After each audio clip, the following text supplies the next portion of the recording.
Who the heck is Pep Talks? I'm not gay, but I fantasize about Marco Rubio. Pep Talks. Pep Talks. Pep Talks. Let's eradicate the Kung Flu. I'm literally coming. Pep Talks. Pep Talks. Who the heck is Pep Talk? They want our women. They want our children. Pep Talks. Sometimes no means yes. Grab them by the Pep Talk. Grab them by the Marco Rubio. Obama is a racist. Pep Talks. I'm literally coming. I'm literally coming. Pep Talks. We found weapons of mass Pep talk. destruction. My fellow Americans, it has been confirmed today from Pep Talks that we are indeed all high on politics. Good evening, everybody. Welcome to a special Thursday night edition of High on Politics. Hope you all are well. I am doing okay.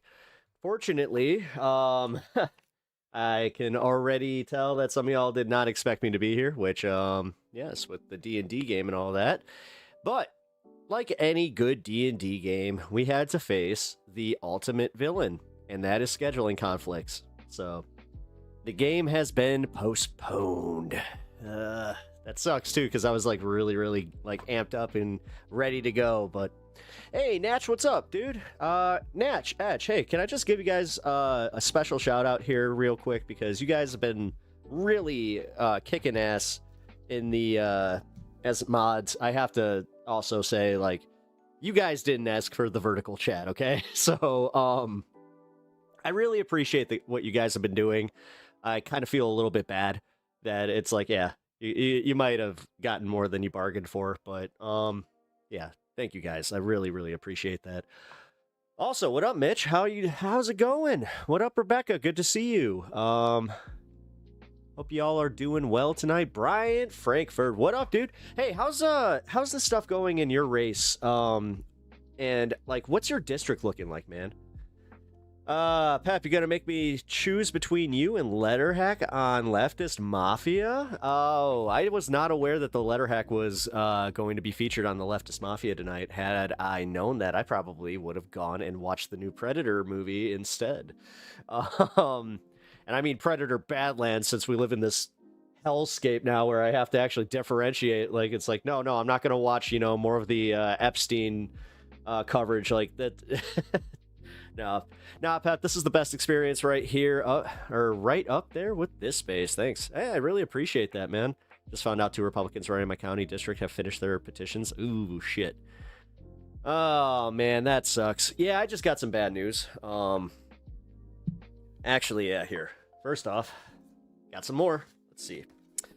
We got some more political literature. We got Dan Biss, which he will be coming back up here in a minute. And then, can we guess who this is? Huh? Little B-roll. Hoan. It's Hoan. So, I got some updates on the election. I actually posted them in the Discord right before I went live. So, it's looking like Dan Biss is at 31%, Laura Fine is at 18%, tied with Kat Abu Ghazaleh. That's not good.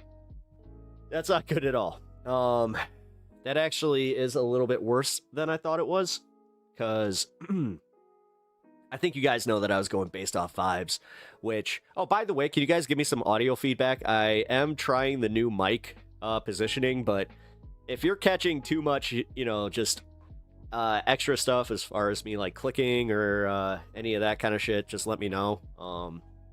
I definitely need the feedback, so please do not be shy. The fuck am I doing online? Sylvie, I was just saying, like any good D&D campaign, we ran into the ultimate villain, the scheduling conflict. And I will return to that joke at least one more time tonight. But yeah, it sucks.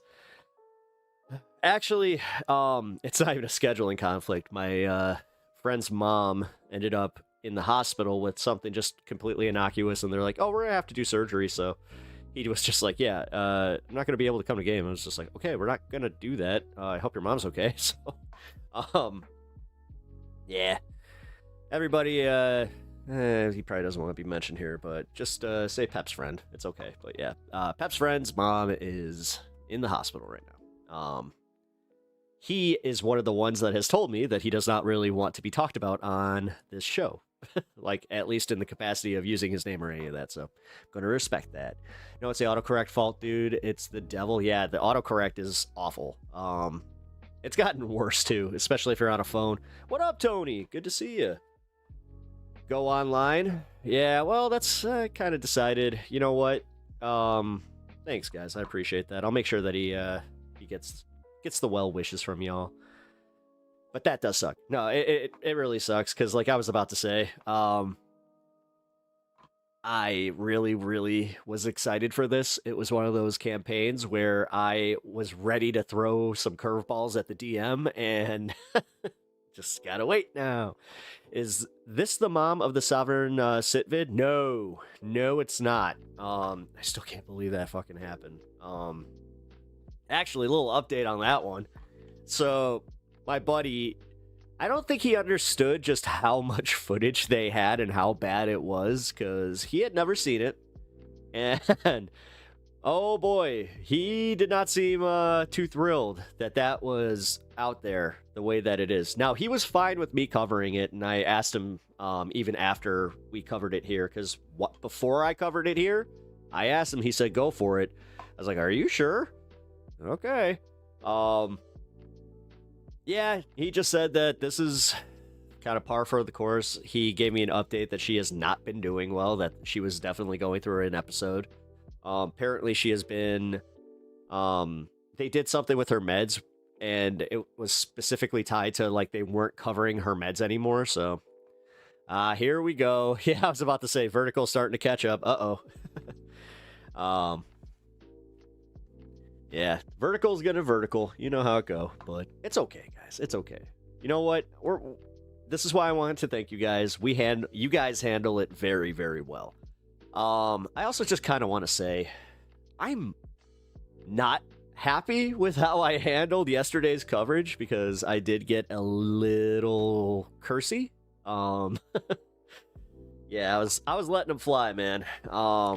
Apologies if I offended anybody or if it was a bit too much for y'all. You know, I try to cultivate a environment that isn't that, you know. I kind of feel like, and I dare say, but some of the chill was not there. And I need the chill. Like, this is what we do here, man. This is the stoner circle of the internet. We need to keep this a chill space. And honestly, yeah, I was engaging way too much. Way too much. Nah, he needs to go after Mr. Neckerchief. No, he is. Okay, so let me finish this. He was he found out what department obviously had made that public, but you know, that's just a FOIA request away. So I kind of tried to tell him, I'm like, hey man, I don't think that you really have control of that. And yeah, I feel like it's just, that's like, all these videos are made public, so it was just the luck of the draw that, you know, she happened to end up on a Sovereign Citizens channel that I watch. Which he did actually say is just like, what the hell are you doing watching cop videos? I was like, you know what? They're Sovereign Citizens videos. He's just like, is that all you really watch? Like, as far as cop videos? I'm like, yeah. He's like, all right. Because he was mad. He was about to get mad at me. He's like, why are you participating in propaganda? It's like, I'm not. We are ideologically on the same line, so you should ask him if they want to tell their side in audio or no. I won't even. No. Unfortunately, it's out there, but I'm not going to do that to his mom. Also, I'm not going to do that to me. His mom's weird, dude. Like, you guys watch the video. She's a very uncomfortable human being to be around. Like I said, she would just, like, randomly go around, like, the house, just, like, with a bag, which usually this would be cool, but she would, like, there was this one time, right? I was hanging out, and she gave me and it was like an IKEA bag full of just like random shit. Like just, and I mean really random shit. Some of it was cool though. Like she gave me some like old AV equipment that I still have to this day. But yeah, there's like antique frames and just like a few statues that I was just like, what the hell? And she's just like, take it, take it. And I'm like, okay, are you sure? Because there's a reason I was asking. Because she also had a penchant for doing this, forgetting about it, and then accusing her kid, or, you know, her husband or anybody that was in the house of stealing from her. And God forbid if she actually gave it to you and you had it. That happened too. No, she's severely mentally ill. And yeah, no, I feel for my friend in every way, but yeah. She was kind of, it made me uncomfy. Yeah. That was a bad scene. Yeah, it was a really bad scene, man.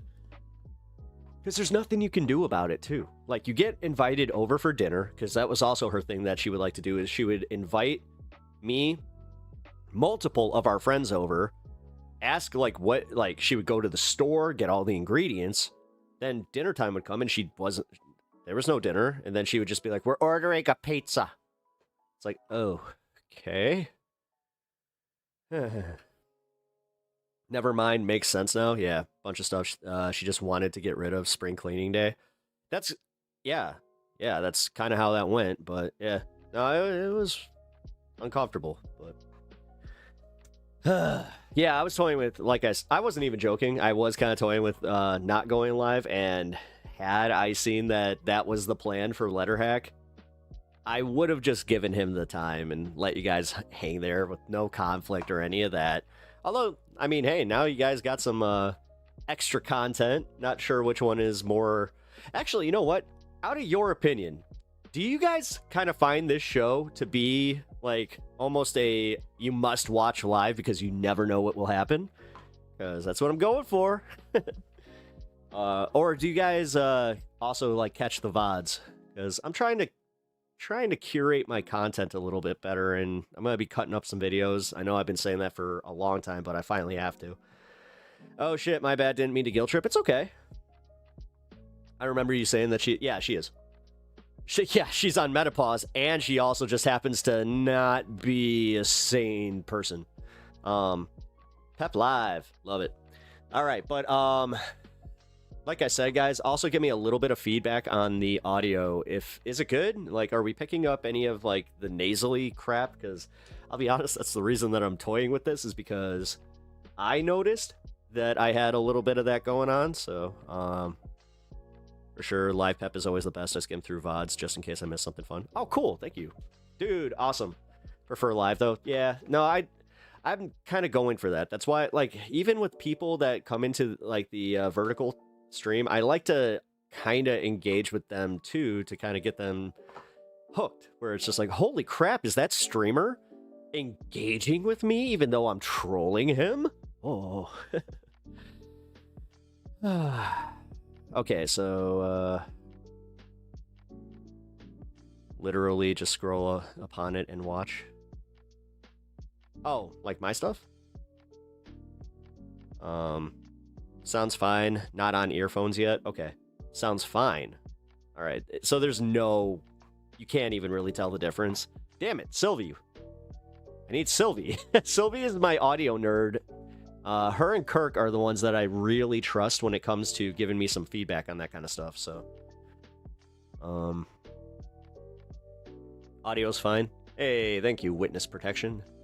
I didn't even notice anything nasally. That was on me. It was some... I had to do some, editing again, because I didn't know this, but so the AP UK is not covered under our freedom to of use here, so I got hit for that. Well, not hit, but I got dinged, where they were just like, hey, you cannot monetize this. You will have to remove this if you want to. I was just like, oh, really? And when I saw it was the Associated Press UK, I was like, I like it, sounds clear. Okay, well, we're likely gonna keep it this way then. Go the Howard Stern route. The weird part is actually for just like a run-of-the-mill Logitech, you know, any piece of equipment that's Logitech. Like, Logitech makes some good stuff, but sometimes they've made some stuff that's just complete ass. And this kind of falls into what could be complete ass category, because it's not really what they do, but like the cameras, good. Keyboards, mouses, obviously, all that stuff, but the microphone, I wasn't sure. Pleasantly surprised, though. You have it full blast. I'm not hearing bad stuff yet. Cool. Perfect, perfect. I'm the worst to ask about audio, too. Many concerts and pew-pews in my... Yeah. Yeah, I think I've mentioned it, that I have a little bit of a tinnitus. Tinnitus is not fun. Especially the... I forgot what they call it, but I have, like, the reoccurring one where... Or, like, it's... like a rolling one where it comes and goes, but when it happens, I can't hear you. Sucks. Pep should have my watermelon special gummy, or oh, you should have a watermelon one. I'm a fan of the watermelon. If I had to choose between those two. But sour apple's always good, like if you're in the mood, you know? Like when you're in the mood for a sour like something sour. Sour apple. Go with a Granny Smith, you know? All right, guys. So we're not going to do the full hour. What I do want to do, though, is I want to wait for the 720 to hit. We're gonna hit. Then we're going to go and formulate some opinions on this HASAN thing, because I've only been able to really catch up on, like, little bits and pieces here today. So... as far as I know, he was on the I've Had It podcast. I saw that he was with somebody else. I don't even really know what's going on there. Assuming it was her husband or something. And I just saw a quick clip that he said he was not going to vote for Gavin Newsom. And people are freaking out about it, apparently. So I decided to kind of put...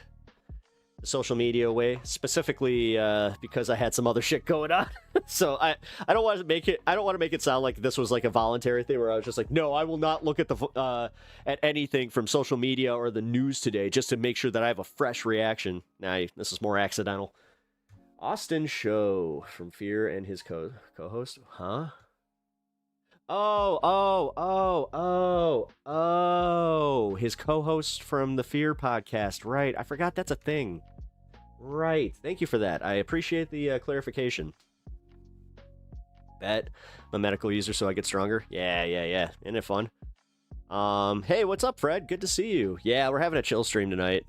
Not really trying to troll anybody. I mean, I wasn't trying to do that yesterday. Funny enough, dude, the way that stream was, like, going yesterday, I thought... Oh, here we go. Yeah, I thought it was going to be a slower one just because I'm like, people... Oh, where can you donate to the cancer fund? Here, give me 1 second. Thank you for that. Ah! Dropped my vape. Give me 1 second.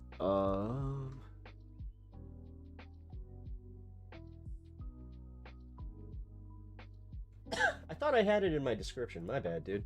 It's, yeah, the Streamlabs link. Unfortunately, is the best way to donate. Because, yeah, GoFundMe, dude. Just gotta say, GoFundMe? Damn, I missed out yesterday then? Yeah, Mitchell, you did, actually. Yeah, yesterday was crazy. I know that we ended up with, like, it was like 50-something K. Yeah, it was busy. And like I said, it just kind of took off, like, in the middle of the Bondi stuff, so... Greetings, Mr. Gay-Bearded Homo Esual. Well, if it was gray-bearded, cis white male, then yeah, you would have gotten it, but people are weird. Yeah, they are, aren't they? Aren't they just weird? The fact that they have a hobby that they need, like, they're so brain broken that they need to go and just insult people to, like, make themselves feel better for that, like, 1 minute. I mean, You want to talk about just passing, you know, like what am I looking for? It's like the instant gratification. That's what it is. It's instant gratification, but it's passing. Hey, I really appreciate the $19. Thank you. Anon $19. Thank you. Also, whenever you do donate to the stream, the dog gets a treat. It's a participation.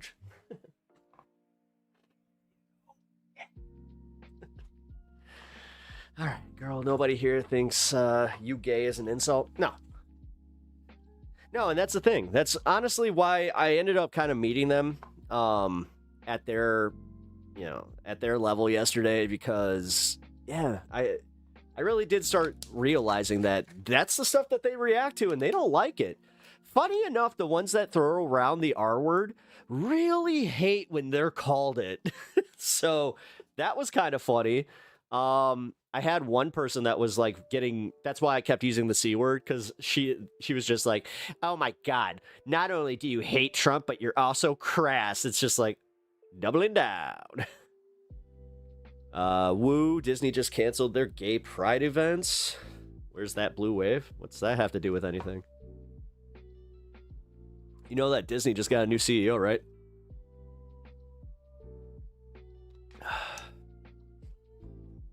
The funniest part is, y'all already, like, did the backlash against Disney, so they're not gonna make shit for you. Like,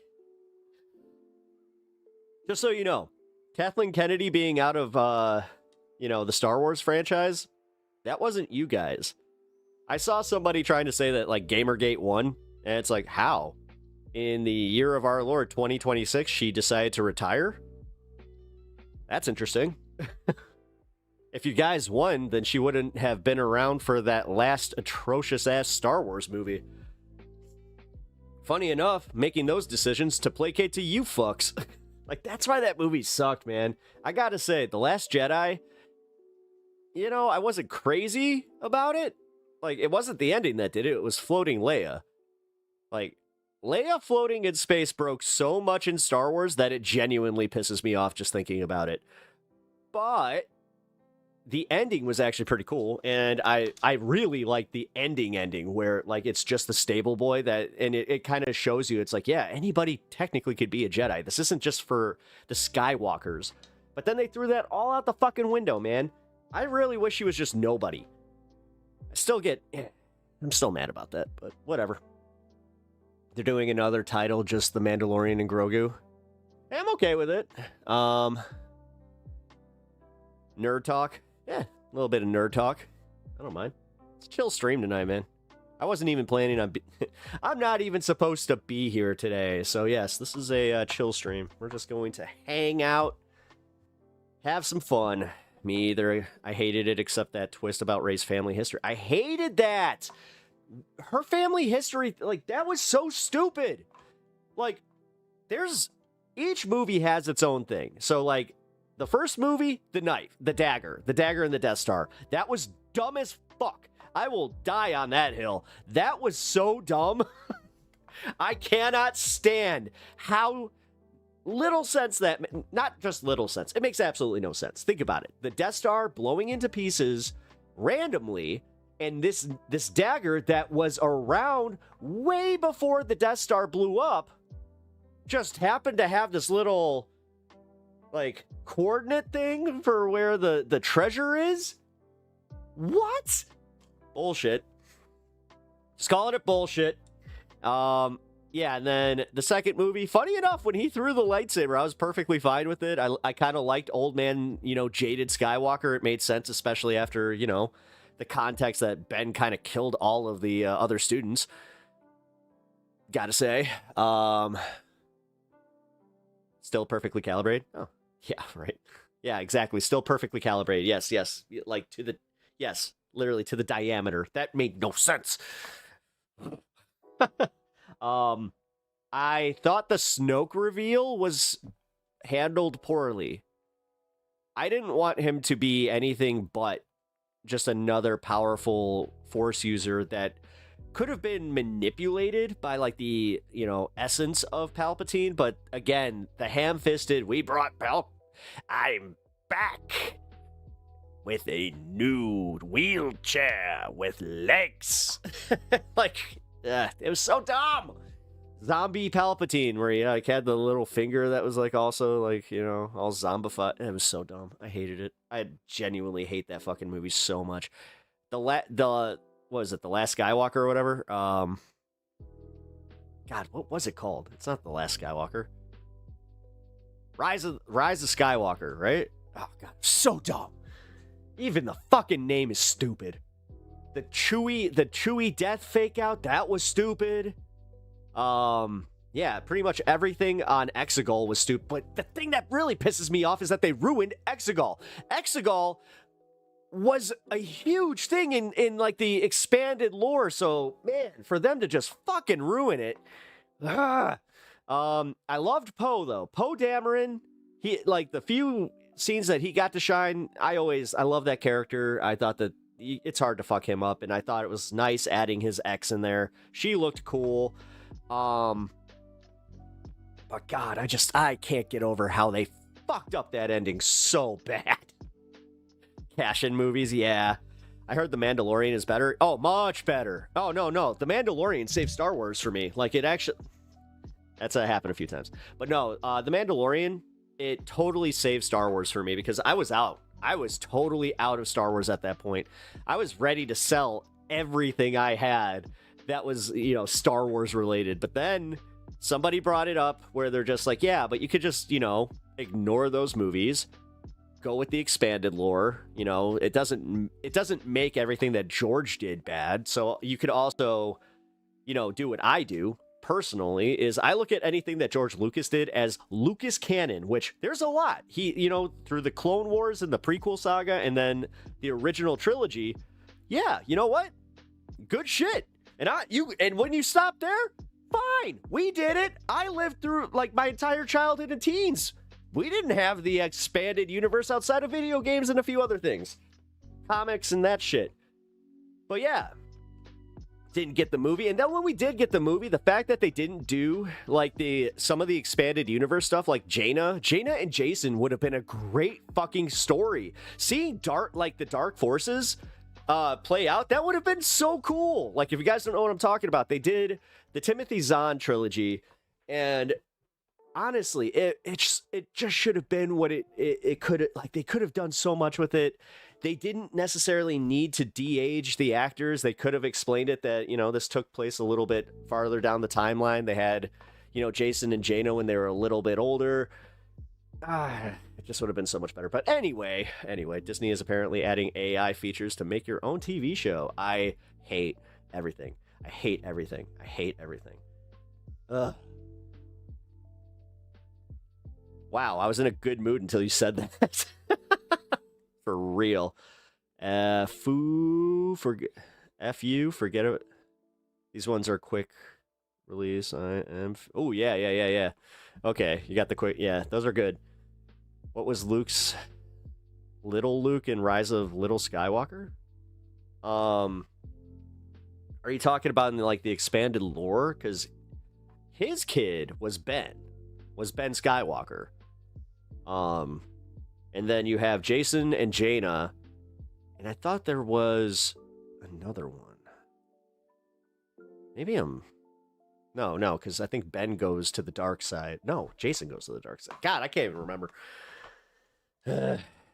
Either way, that kind of made me mad. Anyone seen Andor? Andor is great. Andor is one of the best things that Star Wars has ever produced. I rewatched it recently just for fun, and I love that show. That show is so goddamn good. I highly recommend it to anybody that likes Star Wars. And funny enough, some of my right-wing friends, they've come around and they finally watched it, and they were just like, oh, I thought it was like a bunch of lefty propaganda. I didn't understand that it showed both sides. I was just like... It's like, oh, you're not supposed to think the Empire's base, dude. That's like the whole part of this. Like, oh my God. Some people really did just take the wrong lessons growing up. Like, I don't mind playing, like, you know, the Empire in a, you know, game or something like that. Like, I play Legion, which is essentially Warhammer, Star Wars. What the fuck? Yeah, oof owned. The fact that he was not kidding. Like, I looked at him cross-eyed for a second, just, you did really? I'm gonna give you a moment. You gonna walk that back? No. And then he was just like, no, the Empire's way better. I'm like, okay. And he's like, they have the better toys. But then I thought about it. I was just like, no, they don't. Because no matter what you say, the fact that the TIE fighters did not have a hyperdrive was a major downside for them. That's why the Rebel Alliance and those X-Wings were, that's why they were so dangerous. Are we the baddies? Yeah, exactly. Wait a minute. Am I the bad guy? I'm not supposed to root for the guy in the dark with the really all black that's got this really, sophisticated military, but they also can't shoot for shit. I mean, if there was ever an allegory for ICE agents, the Star Wars stormtroopers, thinking that they're pretty close. Do you think the vertical does better or worse with YouTube? I feel like it only works for Insta. Actually, it does a lot better for me. You shy. Yeah, it's working for me, but it's not doing the same thing that it did for me for other people, I've noticed. So I'm trying to be very, very careful with what advice I give on that one. So it's worth a shot, though. If you are a YouTube creator and you only have been doing horizontal streams, give it a shot, especially before they lock it down, because I know that we're moving out of beta soon. And you, Shay, got it. Cool. Oh, thank you.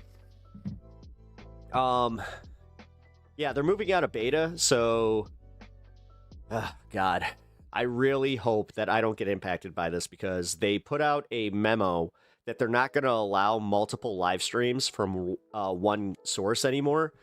But the more I read up on it, it's tied to your stream key, which when you do this, it's 2 different keys. So that could keep me in the vertical horizontal, but I hate to say it. If I got to make a choice, guys, I might have to do horizontal over on Twitch and then vertical on YouTube.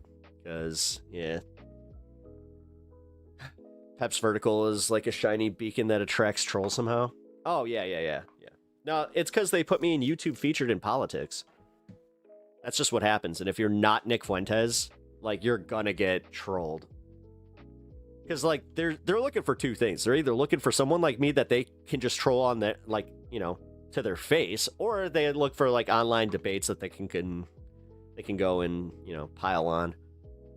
Sounds either amazing or not my thing. What kind of chips? Wait, what? Wait.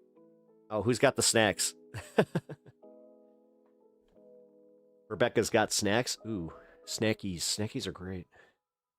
Anyway, making Lunchables the long way. Yeah, I had some shredded rotisserie chicken that actually turned out really fucking good today. Used a new method with a little bit of paprika and some butter to and I slow cooked it. Oh man, it was fucking great. But the other part of that is now I have so much chicken. Like, I'm gonna be eating chicken for like the next 2 to 3 days. It sucks watching portrait mode on my laptop. Oh wait, Dave, do you not have the link to the other one? Tell me the link is up. It says I'm live on both. Huh, that's weird.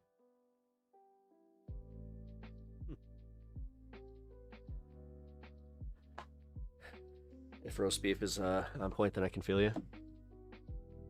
Talking about your high... Oh, man, yeah. High snacks are great. But yeah, anyway, you're on horizontal now. Cool. Yeah, Dave, I was about to say, yeah. Well, when I started, both were not up. That's why I was a little surprised. I was like, oh, shit. Okay, yeah. No, for some reason, it's still not showing it on my YouTube front page. What the hell? Okay.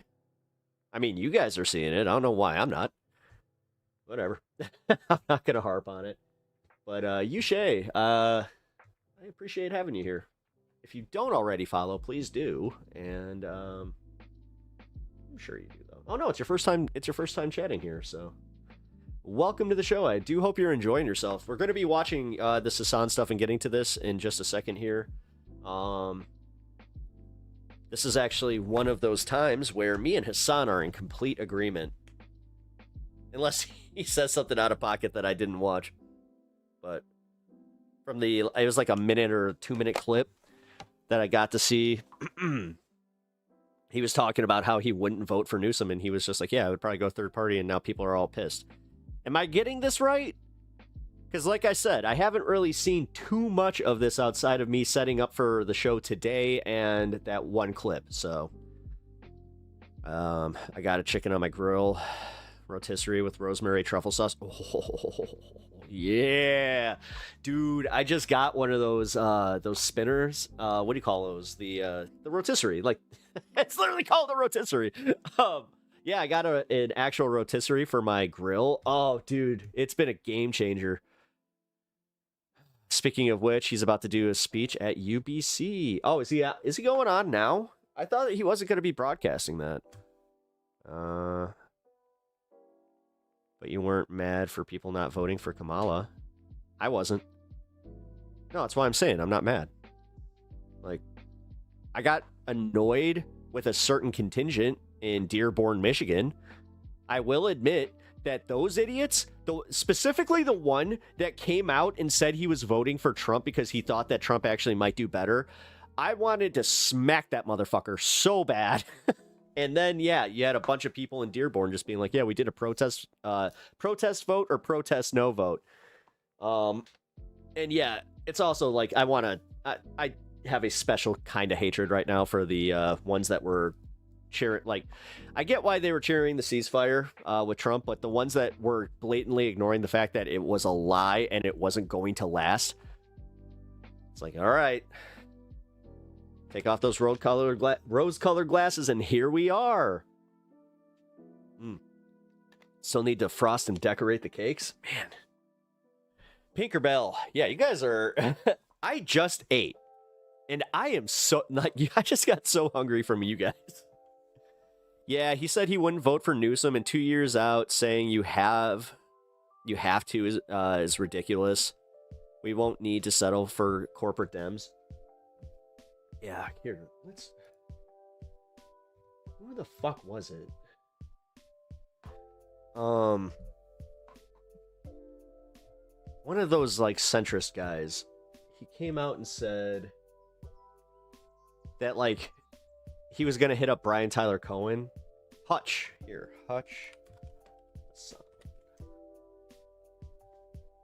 here it is. I'll just bring this one up for after this. There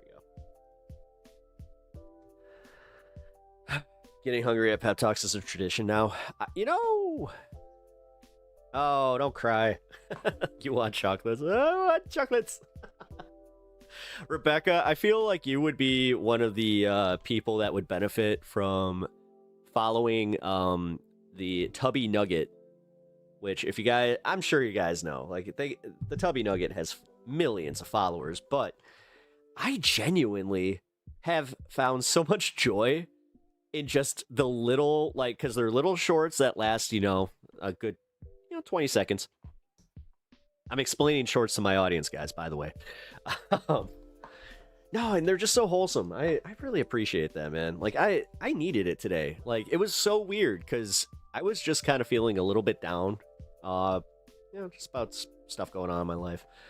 And I watched one of those videos, and yeah, it was cool. Like, it was cool to, like, get a little pick-me-up from just a little cartoon. So, yeah, he's some old gamer streamer.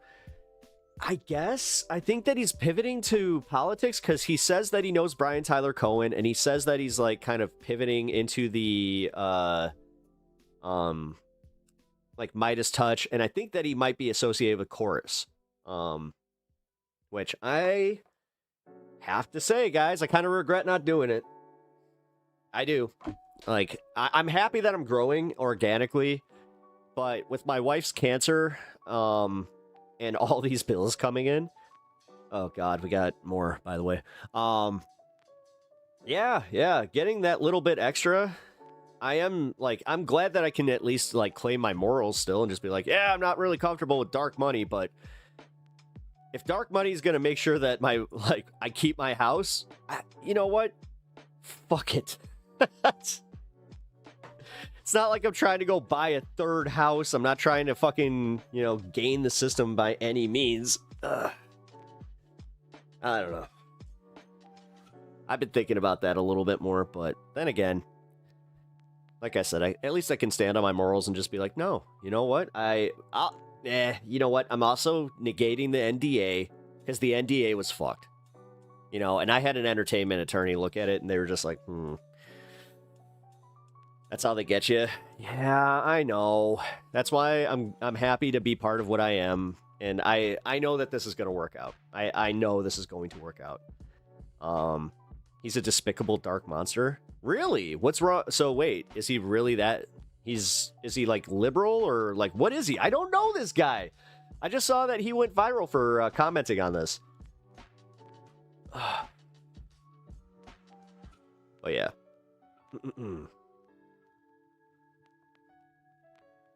Hutch is like Destiny Light. Oh, okay. How have I never really heard of this guy?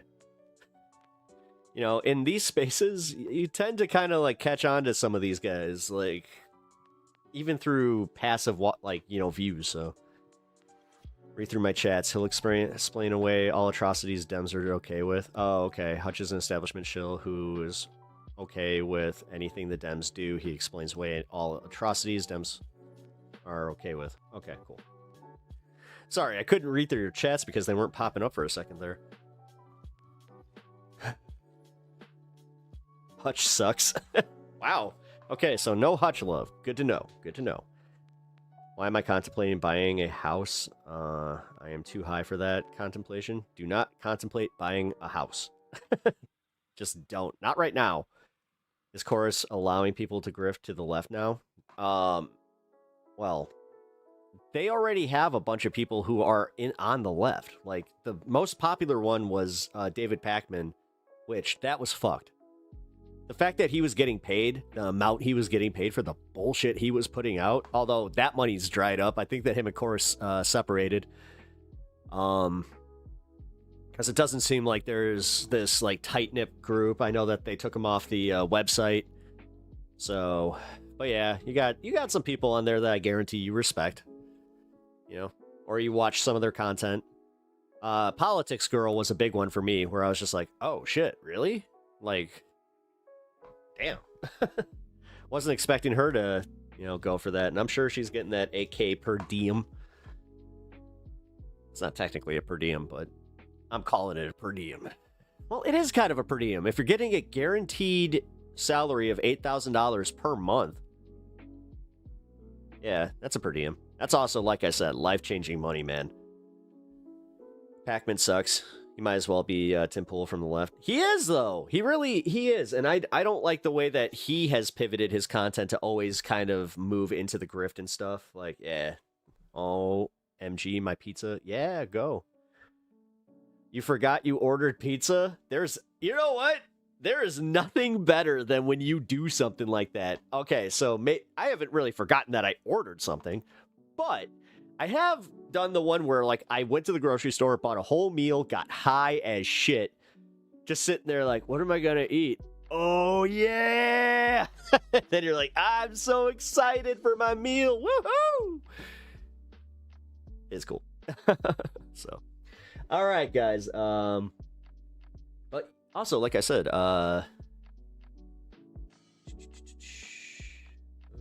Yushay, if you haven't already followed, please do. Getting close to that 550.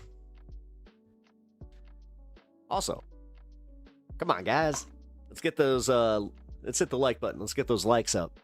Let's get me out into the ether. And maybe, I don't know. Because I guarantee, once we start talking about HASAN, the chat's not going to be as chill it is right now. So, you know what? Before we go into HASAN, I follow on everything. Cool. Thank you, Yushay. I really appreciate that. Awesome. I found Pokemon, so. Yay, so happy this took away my chocolate once. Well, yeah, because getting a surprise pizza should do that. All right, let's see. What do we got? Different series today. I was happy to see that they had something different than Prismatic Evolution, or was it? Not Prismatic. Phantasmal Flames. All right, let's see. Ooh, Magneton. It's one of my favorites. Raboot. Ooh. That's a cool Ivysaur.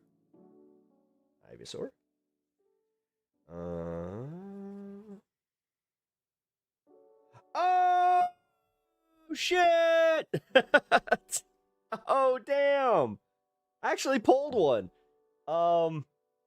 It's a shiny Mega Mariwow. Cool. Well, that's exciting. Cool.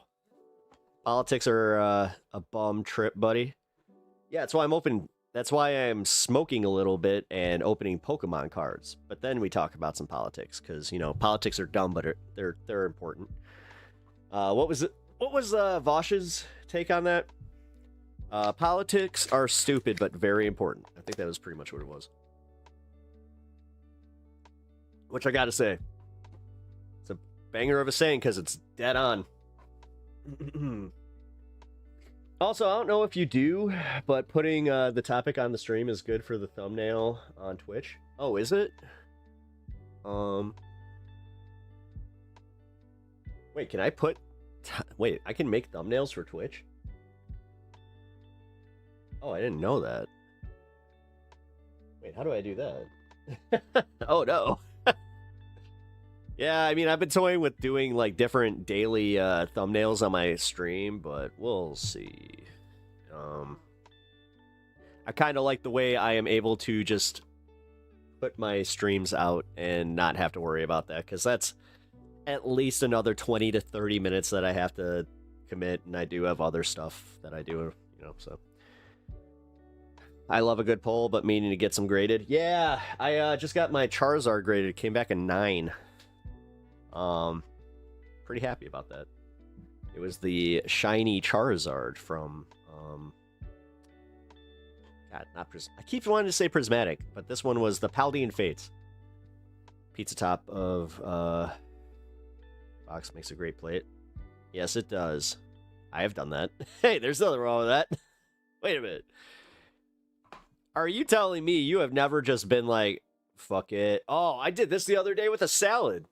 I had like a giant bowl for my salad, and I was just like, all right, put this into a... Wait, why would I put this into a smaller bowl? It's only me eating it. I'm like, fuck it.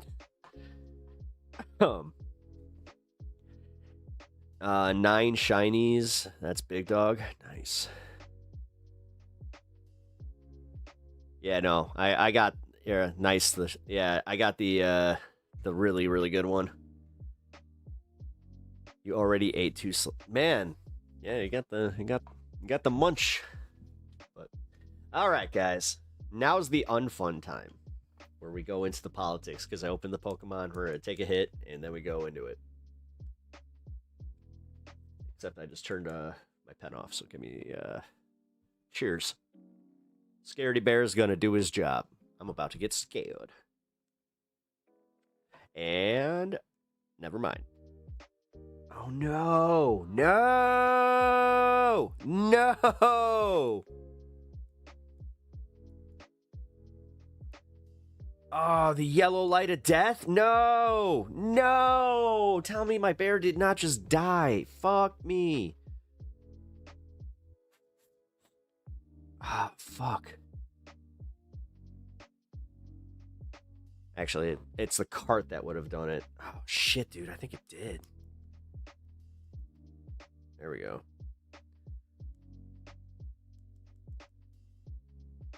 Oh, I think I fixed it.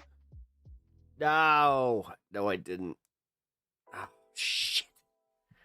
He picks a fight with the Vanguard every week. Who does? Oh, me? Oh, Hutch? Wait, Pinkerbell, who the fuck are we talking about? I'm all confused now because I'm trying to fix my scaredy bear. Is it dead?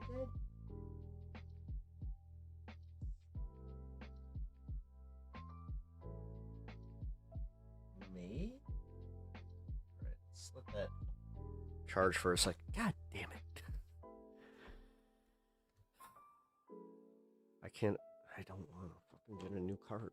Or a, Oh, wait, duh. I have a emergency. Yeah, but I do have something just for that. I have an emergency backup pen that I got from the dispo that they were giving out one day. That was nice, man. There was this one day I walked into the dispo. They were giving like these. It had a tray. It had 2 packs of rice paper J's, which are cones actually. Each one was a 3-pack, so I got 6 cones.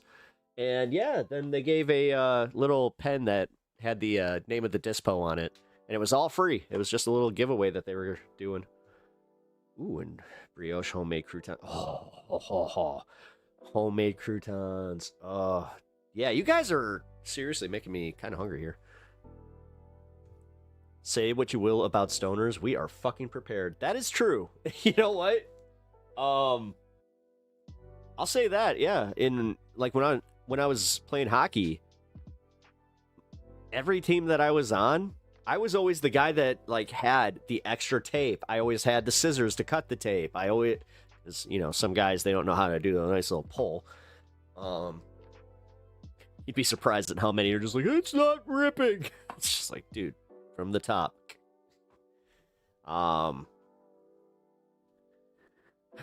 But yeah, I was always the prepared guy. I also had Icy Hot because that was a big one that where it's just like, wait, has anybody got some Icy Hot? It's like, yeah.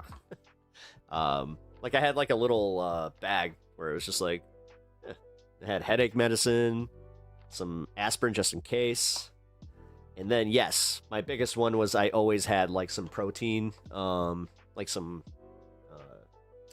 not protein shakes, what do you call them, like the protein bars. I was like the the hockey mom. It's just like, guys, are you guys prepared? I want everybody to go out on the ice and make sure that you guys have enough energy. And I was a little selfish in that regard because it was, I was the goalie, so I'm just like, I want you guys to play your best because if you don't, then I'm gonna get lit the fuck up. So fuck that. It's like I need my defense to be well fed. All right. I have an entire bag with medical supplies I carry. Yeah, I got like a little one in my car too, one that doesn't melt, obviously. Dude, I had to spend more time than I would have liked recharging an alternator yesterday. That sucked. Because I went outside. I'm like, all right, let's see if the car starts, and it was still dead. It was like, fuck. So, had to go drive around.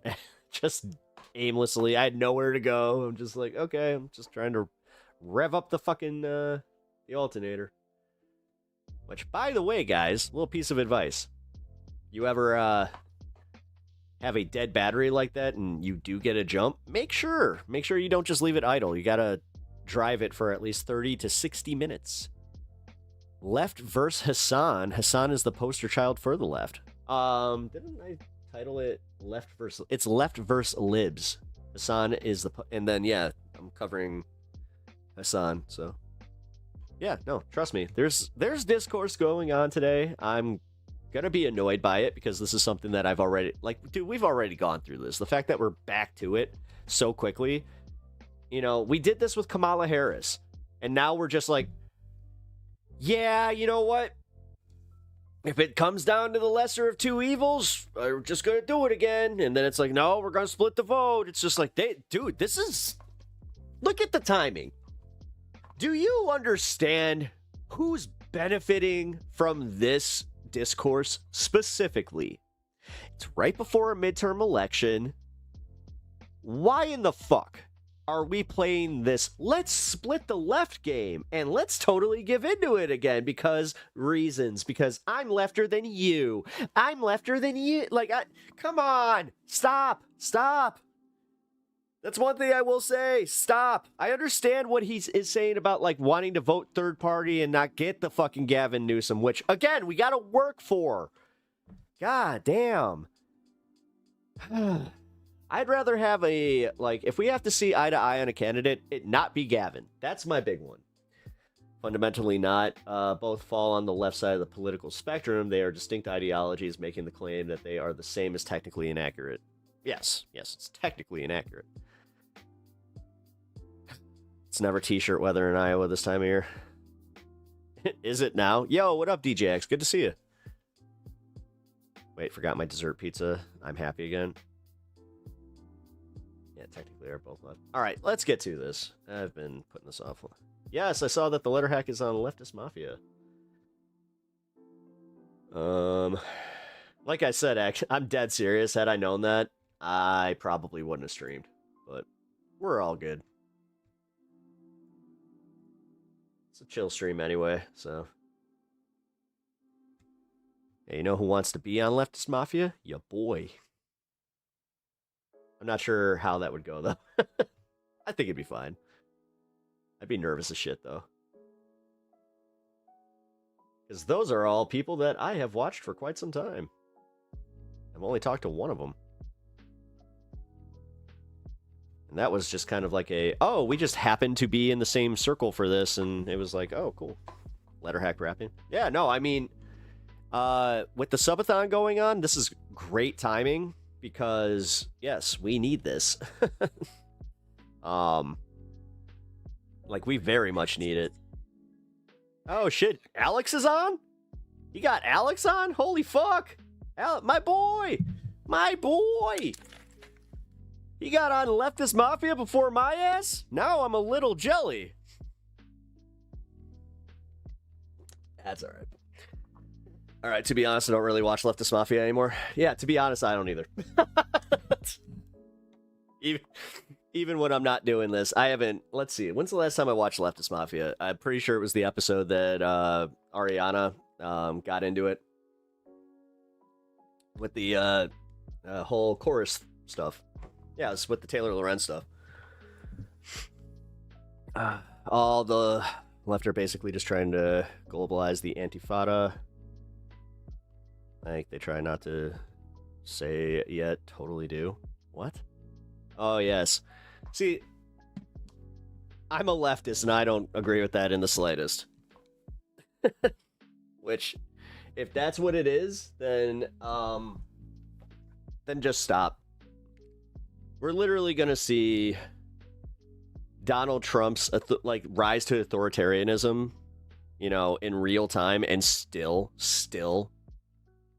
make ourselves the, like, hardcore opposition. Then speak to the other left. I do speak to the other left, and I tell them to shut the fuck up a lot. You'd be surprised with, like, PSL, like, the PSL DSA fucking discourse, the fact that I have constantly told, like, these tankies to shut the fuck up. Is this chatter on Twitch or something? Yes. This, yeah, we actually have a Twitch chatter that's taking over the discourse for once. Just so you know, I usually am on YouTube and YouTube Vertical, but... Oh, Rational National. What about him?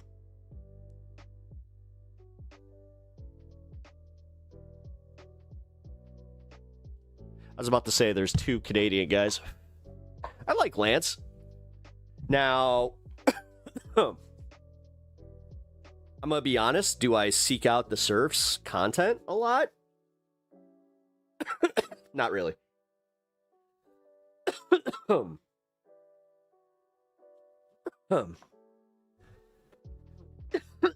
Wow. That makes for great content. All right, so I found the extended clip. We got about 10 minutes, 15 minutes here of the clip. I wanted to see the context before and after. So, with that being said, let's just go into it. Okay, let me ask you this. Let's say that Gavin Newsom becomes the nominee, that we make it through midterms. Devastating. Did you vote for him over JD Vance?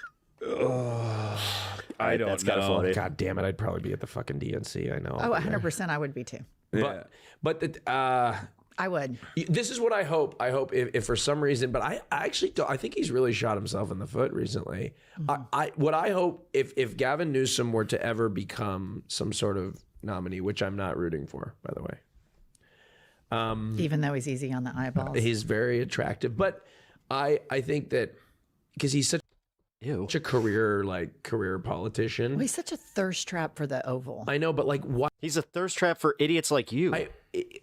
Sorry. Like to me, I'm like, my hope is that like maybe he could be a blank canvas. I mean, it's literally, that's my mother-in-law. That was my mom before she passed. My mom used to make comments about Gavin Newsom being handsome and looking like he's a president. And he would just be like, This is you relapsing. no, I'm not relapsing.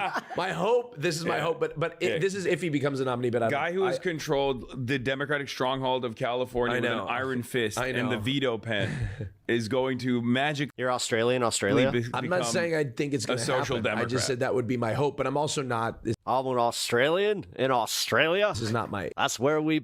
At this point, I'm You're extraordinarily. selling it to yourself. I'm extraordinarily vote for I'm sorry, that was a little redundancy in the comment, but disappointed in Who do you Gavin vote for, Newsom. JD Vance or Gavin Newsom? Well, I'd have to vote for Gavin Newsom, Me of too. course, 100%. I wouldn't blame. kidding. What about you, Hassan? I'd probably vote third party. man, You would? Oh yeah. I mean, Pep, you just made your leftist. at that point, what? it doesn't even matter. Like, because my did? policy on this is the same as like my refusal to endorse Kamala How Harris. did I miss that? Wait a The minute, reason why I what? did not endorse Kamala Harris was because she did things that were not only unproductive Wait, did they play the promo or something? but also unconscionable. Not supposed to say that. But God, I really am. I'm the this space Hagrid. and I still stand on that. Oh, I wasn't supposed to say that. And I still talk about it all the time. Hey, Anno, what's up? I just screwed up and let you guys know that there is a leftist mafia this space promo coming. Because people constantly bring it up. They're like, you didn't sufficiently like promote Kamala Harris. You're the reason why she lost. And I'm like, I am It was cool. incapable. There is no singular force in this country that is capable of making or breaking an election. Be safe, Rebecca. And if that was real, then it is the most idiotic thing not to listen to my demands. But everybody knows that that's not real, right? If I had this singular force to be able to make Kamala Harris the president, then News Kamala Jesus Harris is should on. be coming to me Bless every you. day and being like, let me do a collab with you, please. Totally. Right? That's not the case, of course. And they know it. That's why they didn't do it. But the campaigns are always responsible for whether or not they are able to win the crowds, win the population over, and combat against the couch. Not necessarily even against the Republican Party, but usually you're fighting against the couch. Where's the off base here? People who just don't go out and vote. And This is already a longer clip than I've seen. So where exactly are people freaking out? Just at the prospect they just said he would vote for third party? Is that it?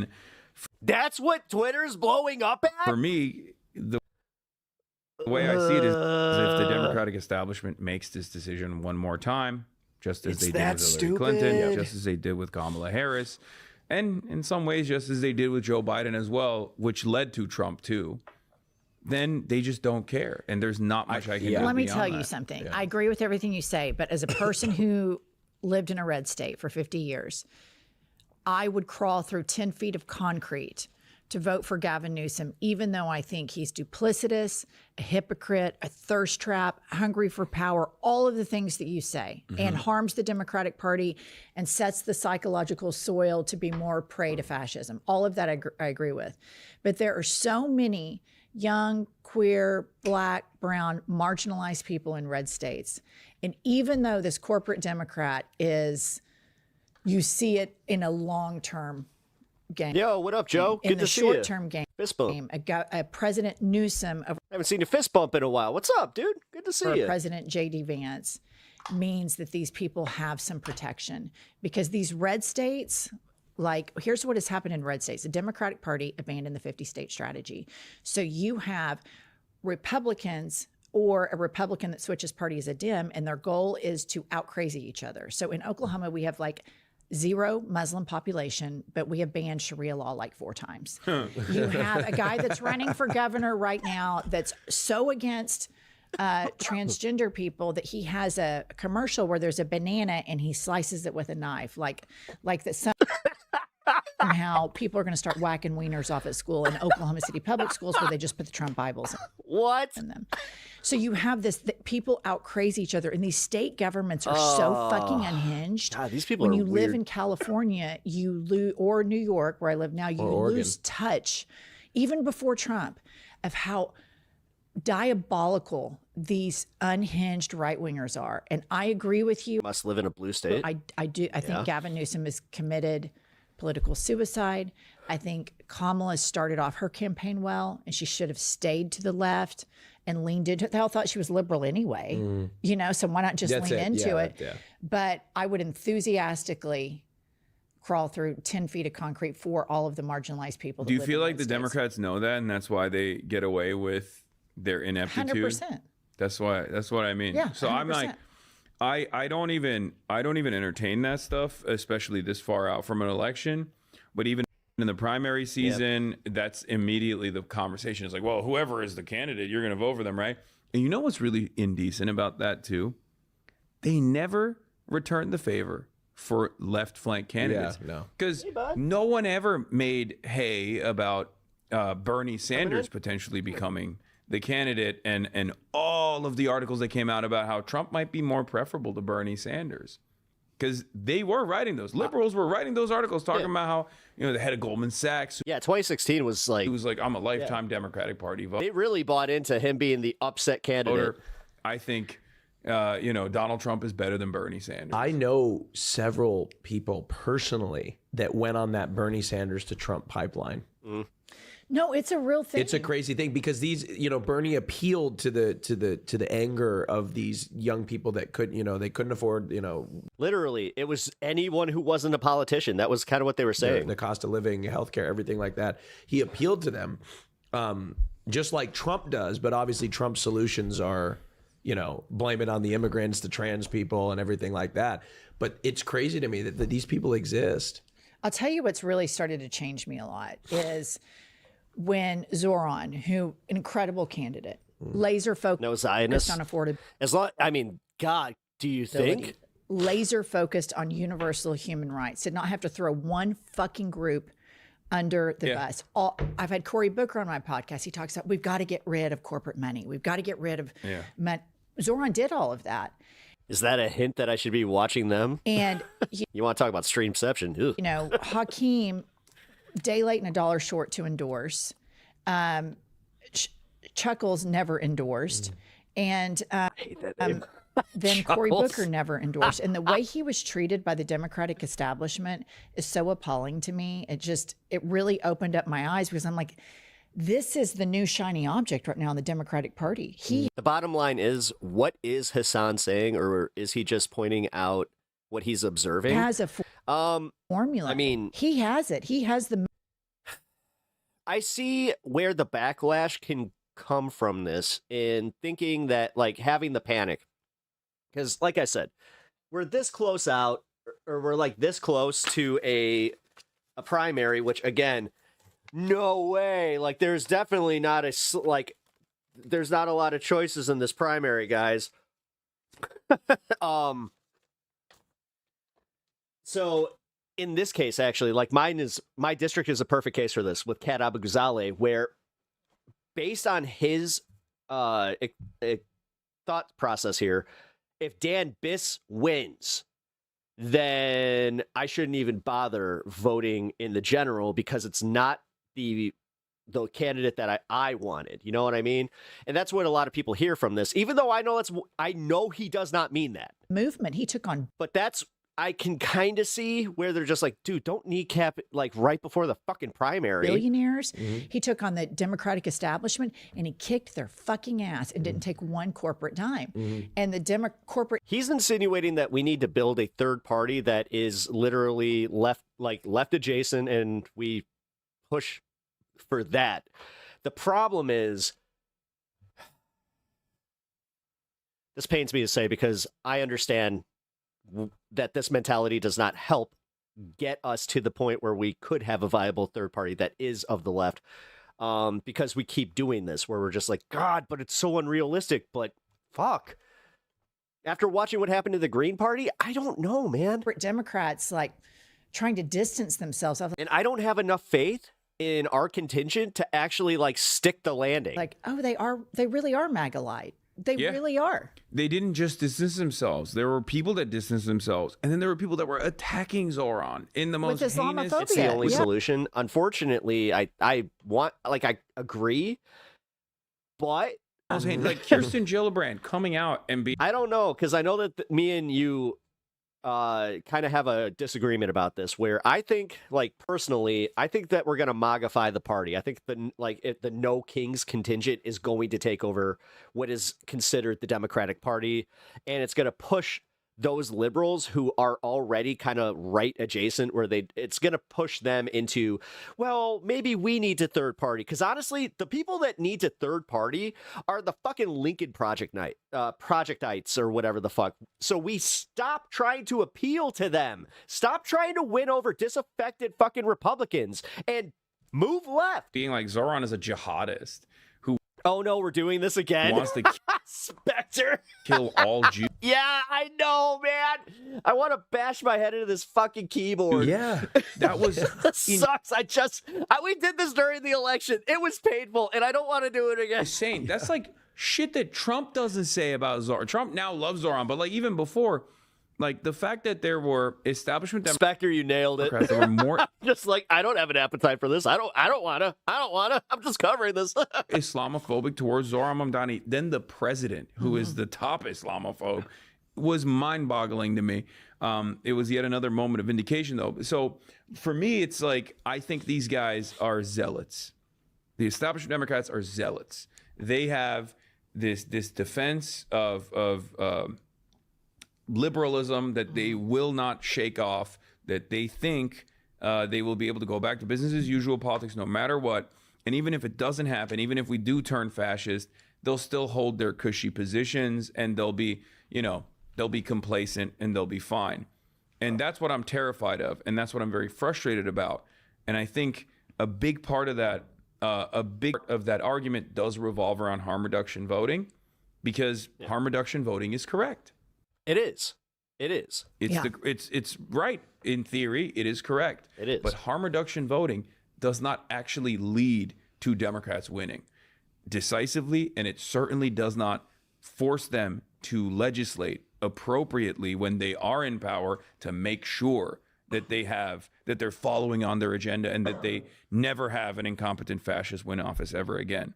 That's precisely the reason why I try to. Yeah, but we failed in that experiment, though. This is where I disagree with them. We had a very good opportunity to sell our side and to sell our policies. Look at what happened. Stay away from harm reduction narratives to the best of my ability, because that is the reason why Democratic complacency is calcified. Honestly, per his explanation, we should have been building this leftist third party from 2016 on, since, once Bernie got shunned, that's when we should have started this fucking project In this country. I agree. But now we just kind of sit here, hope in one hand, shit in the other, and then, I agree. And we just hope that the hope fills up first. I guess what ends up happening? hope that during the primary that we are able to It's one of my favorite. That's a Pep dadism. find a more progressive candidate Papa Pep. That's a Papa Pepism. that will run as fearlessly used to tell as me Zoran that. Mamdani in New York. I agree. All right. Any last grievances that you would like to share with the? I've had. You're a harm reduction voter. Yeah, me too. I admit it. As much as everybody wants to be this revolutionary, you can't have a revolutionary, or you can't really do the revolution if you're always fucking losing ground. Like, and I get it, man. Like, because this is also where you start looking at your own political side as opposition, and you're not winning any of those people. You already assume they're too far gone. Like, this is my biggest problem with leftist politics in general, where it's just like we have this aversion of trying to actually win people over, and then we also have this like protectionist thing where we're just like, no, you know what? Not my fault. You were wrong. that's why you're not listening, so fuck off. It's like, okay. Yeah, dude, I get it. I have a fucking wide part in my hair. What is up with the bots that like try to attack my hairline? Like, I'm just kind of like confused. Like, is this something that everybody, like every single stream, a different name says the exact same comment? Huh, that's odd. Newsflash, I don't give a fuck, man. All right. What does the tweet says? What does the tweet says? All right, here we go. The Hutch tweet.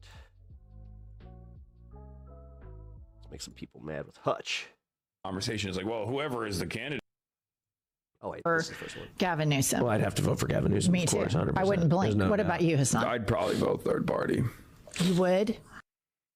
I just fuck him. What's up dude. with the Fuck part? him. It's comfortable. Opposition. But since you guys are going to be little cunts about it, here we not go. on the team, guys. Okay. He is Since you not guys are on the so team. gay that you He care is this much about my hair, indifferent I'll make sure to Republicans do my having part power. the way that it And goes naturally, all of the since you people guys are that so fucking harmed weird by about it. that happening. He is opposition, okay?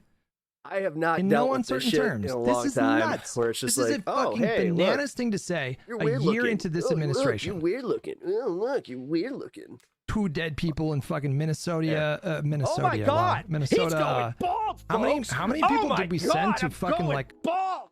Whatever will I do? Oh, guys, it's time to shave it all off because this random chatter pointed out that I had a weird part. Fucking A. And now it's like, oh, look at him crashing out. It's just like, dude, I'm fucking tired of the lame shit. Get better material, man. I'm calling you out on being a fucking bot. A torture prison in Fucking Seacott? A. Didn't we send possibly like American citizens there on accident? The mass deportation program, ICE terrorizing civilians, millions dead, USAID Right. cuts, Ball, 11-week ball. blockade of aid going into Gaza, which very nearly caused a mass starvation event. It's Got literally the millennial side part, yes. And like I said, very close to being my mom used to officially style my hair designated a that way, famine. and it just kind of stuck.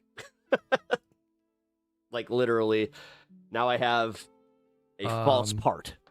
Dismantling the Department of Education, blowing up fucking fishermen in Venezuela, invading Venezuela, deposing a leader. I guess we're doing regime change again, just very blatantly and openly at this point.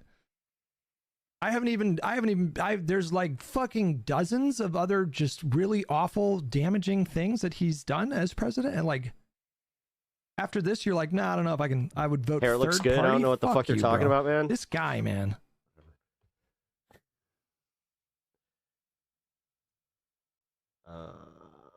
So Hutch, I'm assuming, just hates Hasan, right?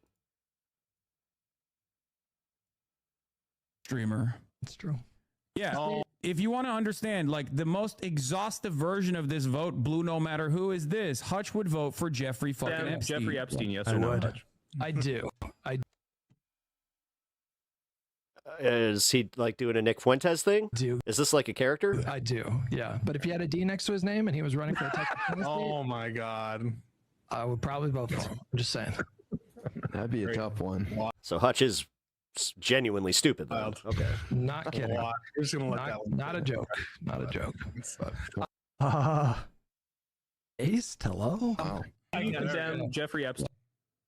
They do this thing where, like, obviously we're doing these thought experiments to test the principle of harm reduction. Like, that's the point, And I think a lot of people are incapable of engaging in a conversation about harm reduction, honestly, because if they did, then, the choice would be pretty obvious if you're on the left. And so Prime... He's an imperialist? Kai's in our... Dude! Our conversation... Wait a minute. How have I never heard of this fucking guy? When he was on the podcast... He thought he would try to fucking deflect away from any kind of responsibility to make an evaluation of, like, what would be the best harm reduction tactic. He thinks he can just opt out of that. He takes a maximalist position. Like, when he says he would never vote for, somebody who, like, in his mind... I just legit looked at my phone from something that popped up in my supported a In my genocide, even if it headphones. meant Donald Trump winning. You could take that to an extreme with him that is like pretty unbelievable. He would tell you, I would never vote against my conscience, even if it meant preventing the heat death of the universe. Like, that's how far he takes it. Like, it's crazy. Yeah, not as crazy as you saying that you would vote for Jeffrey fucking Epstein if he had a D in front of his name. What? Conversation is like, well, whoever is the candidate, you're going to vote for them, right? And you know what's really indecent about that too? They never return the favor for left flank candidates. Yeah, no. Because no one ever made hay about Bernie Sanders. Thank you for the sub, Vonnie B. Potentially be You guys Appreciate weren't that. making hay about Hillary Clinton. Why do these fucking losers act like it only goes one way? Oh, there's the poor progressives, the poor Democratic Socialists, the poor Bernie wing. Everyone's so mean to them. Everyone always says these mean things about them. Meanwhile, you go over to his channel and it's like 10% of the time he's shitting on MAGA, and then 90% of the time he's blaming Democrats for the stuff that MAGA does. He's just constantly lobbing hand grenades at Hell is with his... anybody to his right, which is like 90. Okay. Whatever. Okay, so Hutch sucks. Just straight up, Hutch sucks. Here, you know what? Fuck it. Instead of covering this through tweets. All right. Although the Democratic Party is winning right now, they're winning because MAGA is so horrible. Yeah, but that's kind of giving them credit for their pivot. Polling historically low. Or not their pivot, but like that was their plan. They weren't going to do anything, so they were just going to let MAGA shoot themselves in the dick. Technically, it worked out, but now's the time to start fucking moving. And within the Like, you could make the argument, fine, that first year, I'll give them that. Honestly, they did kind of bury themselves in a way that I didn't even expect, but now's the time to kind of start like showing that you have some strength, that you have a plan. I'm worried they don't have a plan. Democratic Party, you have a couple of different sects. You have the I do not like seeing my hair like corporate this. Democrats. See, I think that this hair, like the way that it falls like this, The vote blue no matter who. Specifically And then you because it have keeps doing real that. progressive Democrats who kind of feel homeless but end up voting with the Democrats because of harm reduction. And which realistically, voting for harm reduction is not bad. I mean, if you're going to sit here and crow about Palestine, then maybe vote in interest of stopping, bombing Palestinian people. This last election was a little rough on that one because Joe Biden was definitely, a unabashed Zionist. I do think that Kamala would have broken, but she needed to be more overt in her wording that she was going to do so. That was a very, very big miscalculation on their part. Former, and I'm morphing into the latter. After Kamala lost, I really started taking a look. Why are the Democrats losing to this man, this moronic fascist man? How are we losing? So I had a conversation with leftist streamer HASAN Piker and Austin Shep. Work on harm protection and work on, this is where the bigger problems also do and lie, and both sides do this shit, trust me. MAGA, the problem with MAGA is the fact that Trump lies to them and tells them that he's doing these things. They believe it, even though we're just like, that's not what's happening. Like when he says, I closed the border, I've totally locked up everybody, all the bad people, all the bad hombres, there's no crime at all, and you know what?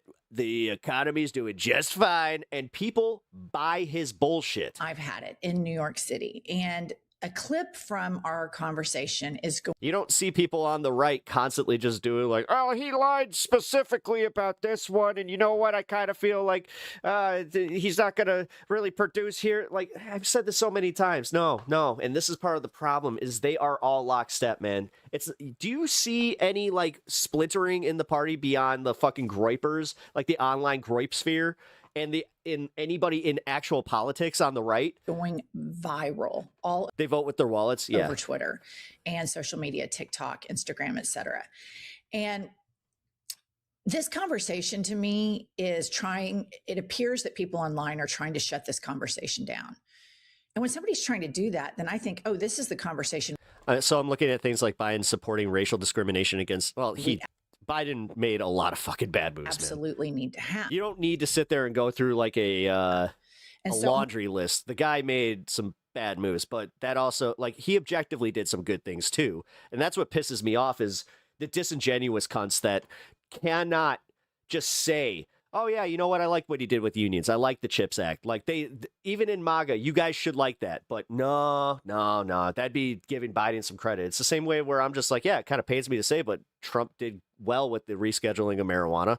Thought that was a good move. I'm going to play a little bit. Specifically, I thought that, but then you find out that like who's getting the payouts from like the hemp industry, and you're just like, oh, it's literally business as usual with him, and it was the first person to pay up to him. Of it right now. The CHIPS Act was great. Yes. Please do not back out of this video, because to me, this is the most important conversation to be had within the political spaces right now for anybody that wants to fight fascism. By the way, guys, if you're just joining us, can you please do me this solid and hit the like button over on the vertical stream and the horizontal stream? Really appreciate that. Play the clip. And Twitch. Disappointed in Who do you Gavin vote for, Newsom. JD Vance or Technically, you guys are horizontal stream, but Twitch. Gavin Newsom? Well, I'd have to vote for Gavin Newsom. Me of too. course, 100%. I wouldn't blink. There's no What doubt. about you, Hassan? I'd probably vote third party. You would? I can't get over his collared shirt buttoned all the way to the top, and he's wearing breakaway Adidas pants. Oh yeah. I mean, Who the fuck told me? Like, somebody told me that like Hassan has like the best drip in the left. I'm like, what? Yeah, if you like are going through your dad's closet and just putting random shit on. at that point, it doesn't. I think that every once in a while he gets it right. Like, he looked great when he was getting ready to go do his commencement, his speech. Doesn't matter. Like, because my policy on this is the same as like my refusal to. Oh, yeah, he literally looks like he, rummages around specifically his Persian father's sports attire. Endorse Kamala Harris. The reason why I did not endorse Kamala Harris was, what do you mean? We have very smart tracksuits. Because I'm surprised that he's not a tracksuit guy. All right, now I'm getting a little mean. She did things that were not only unproductive but also unconscionable.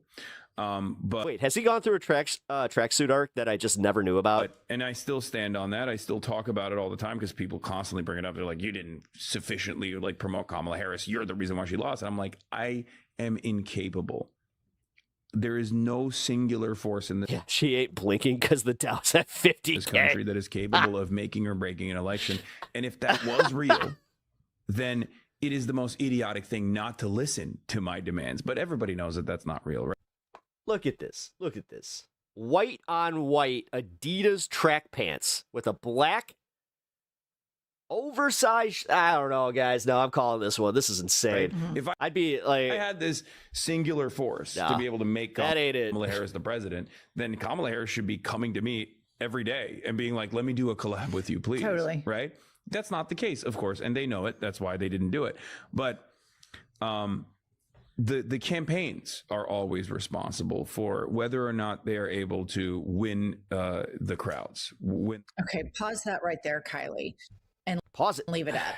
So, what he's saying here, money can't buy you a think is really true. Fashion sense.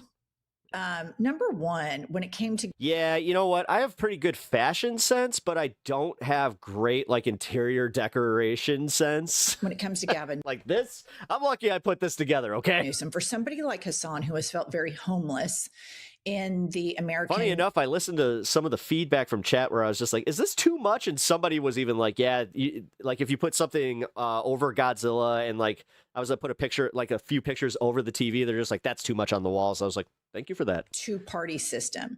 You have Gavin. I gave him a hypothetical question: Gavin Newsom or JD Vance. Gavin Newsom, instead of going on Hassan's show, he has had Charlie Kirk on, and he has had Ben Shapiro on. Gavin Newsom. No, and Hassan would definitely platform him. Yes. In each case, he seeded progressive causes. He seeded trans rights, and he seeded ICE to Ben Shapiro very easily. He's fumbled on Israel big time, and he's a huge corporate donor.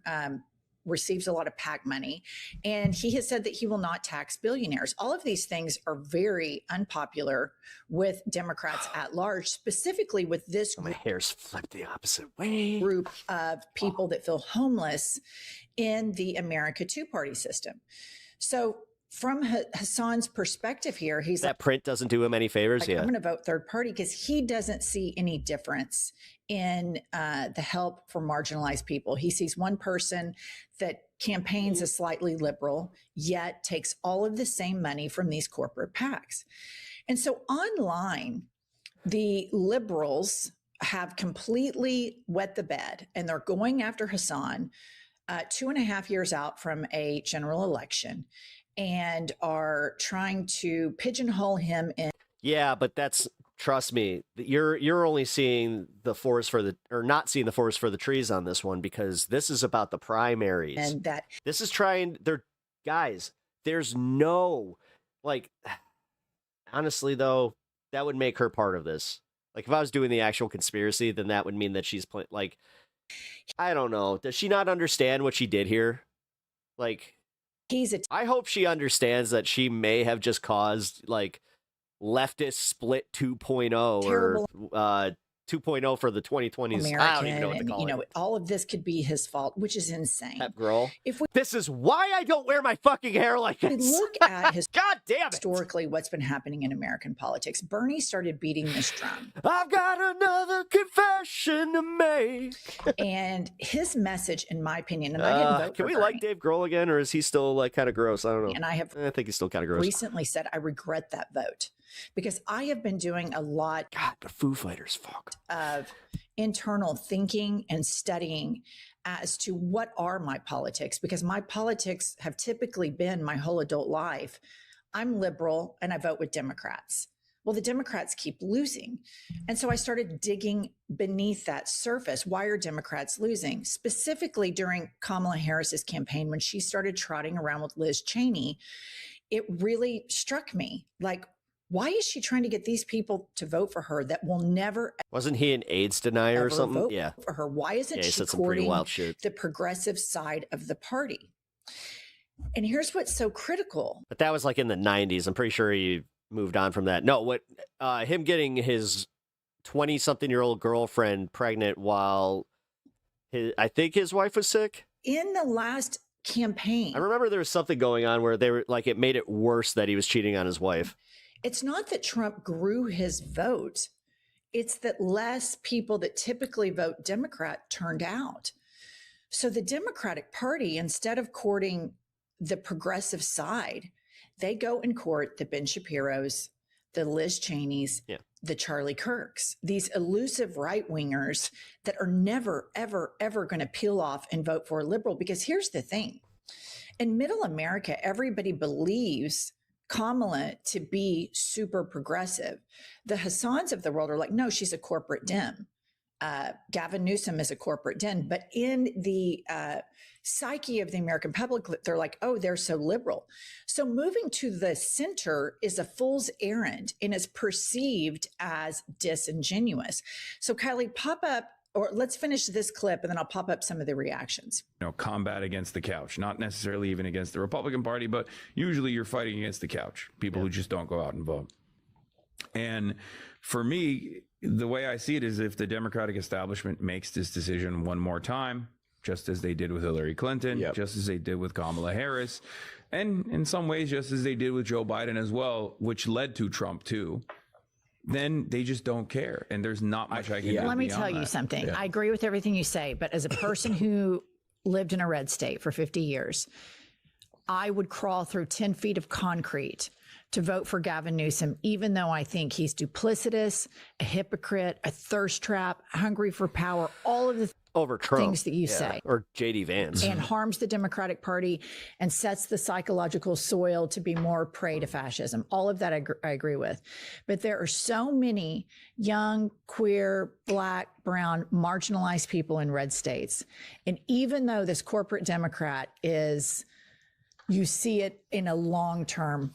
Exactly. Kamala was loving right for the people who thought she was kind of rabid Marxist. Game. In the short-term game, a president knew. The thing is, they always miscalculate, though, because like they'll throw the left under the bus thinking that they're going to like gain something from that. But then some over a president. Sure as shit. It's not like they show up for him. J.D. Vance. Okay, so that's the clip, and that's where they cut it off that went viral. And Hassan was making the point to me, and we're friends. And so we're having a political conversation. And Exactly. I agree with this. I would only vote for Newsom if I have to, if there's no other choice. Right. And we're 2 years out, and we're already conceding that it's going to be Newsom. Fuck that. We are not doing this shit with like, oh, well, Newsom's going to be the new Trump. No, you don't just do that. You got to let that person kind of like become that person organically. You cannot just fill this role. Trump is Trump because, and this pains me to say, because he's him. Just, there ain't no one like him. I hate saying it. Should not be shut down. This is the most important conversation. But if they go with milquetoast Dem, it is going to fucking bite them in the ass again. And honestly, they ain't gonna learn.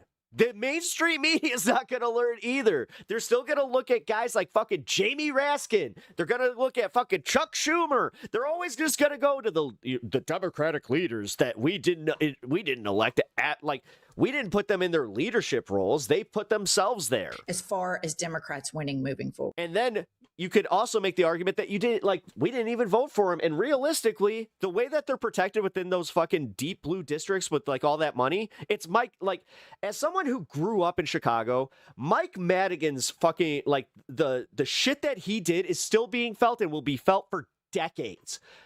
That's what's happening now with Hakeem Jeffries and Chuck fucking Schumer.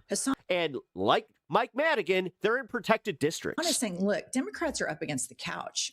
What are you going to do to motivate people? Who the fuck do Democrats have for a president? Well, they're assuming Gavin Newsom. Like, honestly, AOC is the best candidate. If you look at her policies and everything that she could like bring to the table outside of everything else, where they're going to attack the fact she's not married, that she was a bartender, all the disingenuous, fucking chauvinistic-y crap. Get up off their ass and go vote. Like, realistically, that's her biggest hurdle, is just America's a bunch of chauvinist fucks. Going and playing patty cake with Ben Shapiro is not going. Women, too. Like, women are also chauvinists in America.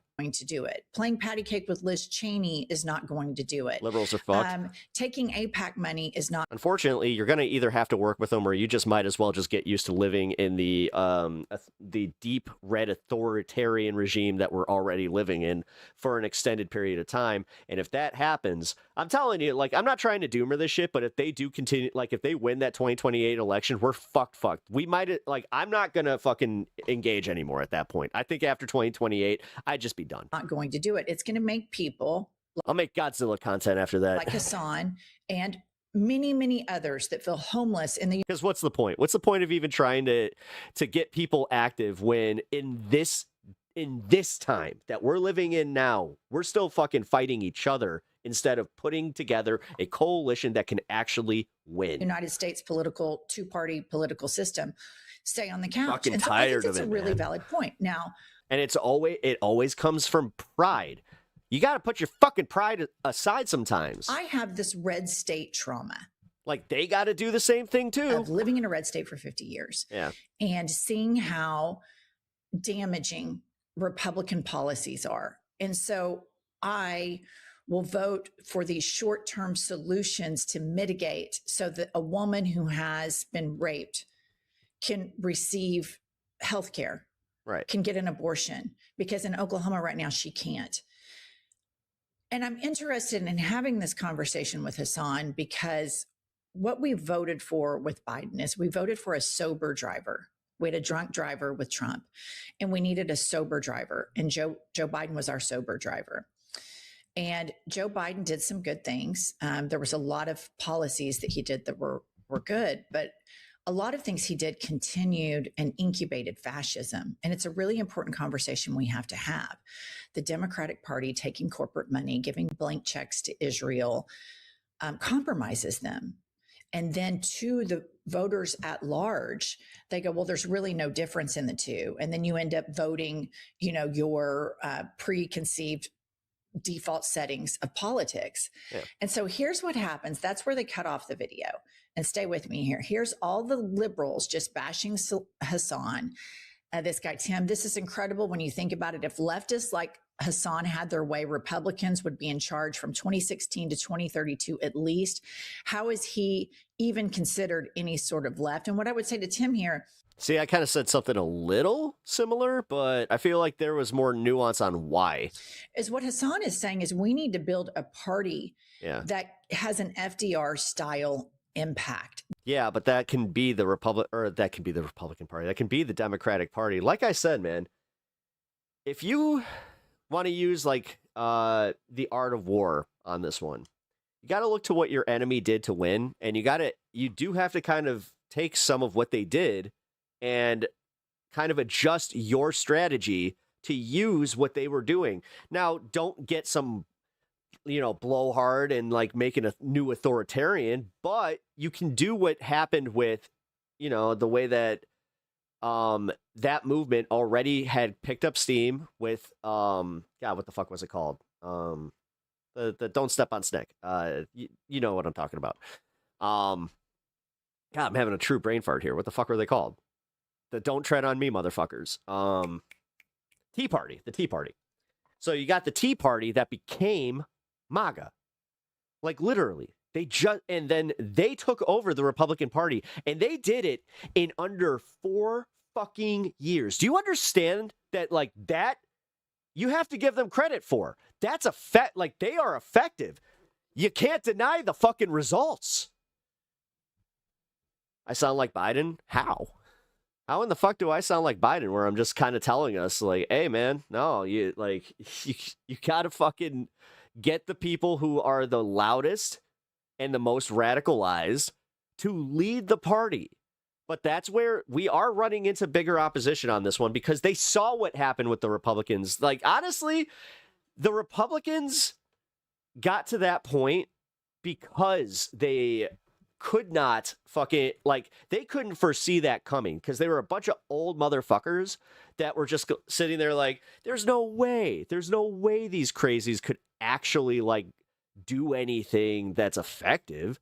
Sure as shit, they brought Donald Trump in. He won that primary to everyone's surprise. Nobody was expecting him to win that. And sure as shit, here we are. That really, really impacts the lives of people instead of this slow. I'm not a Browns fan. That's not a fucking Browns jersey. Are you slow moving in? Come on, silly. Incremental change That's why you know what? The hair comments and the Browns, like, but you like the Browns. I think that we can be comfortable banning those people because I think they're bots.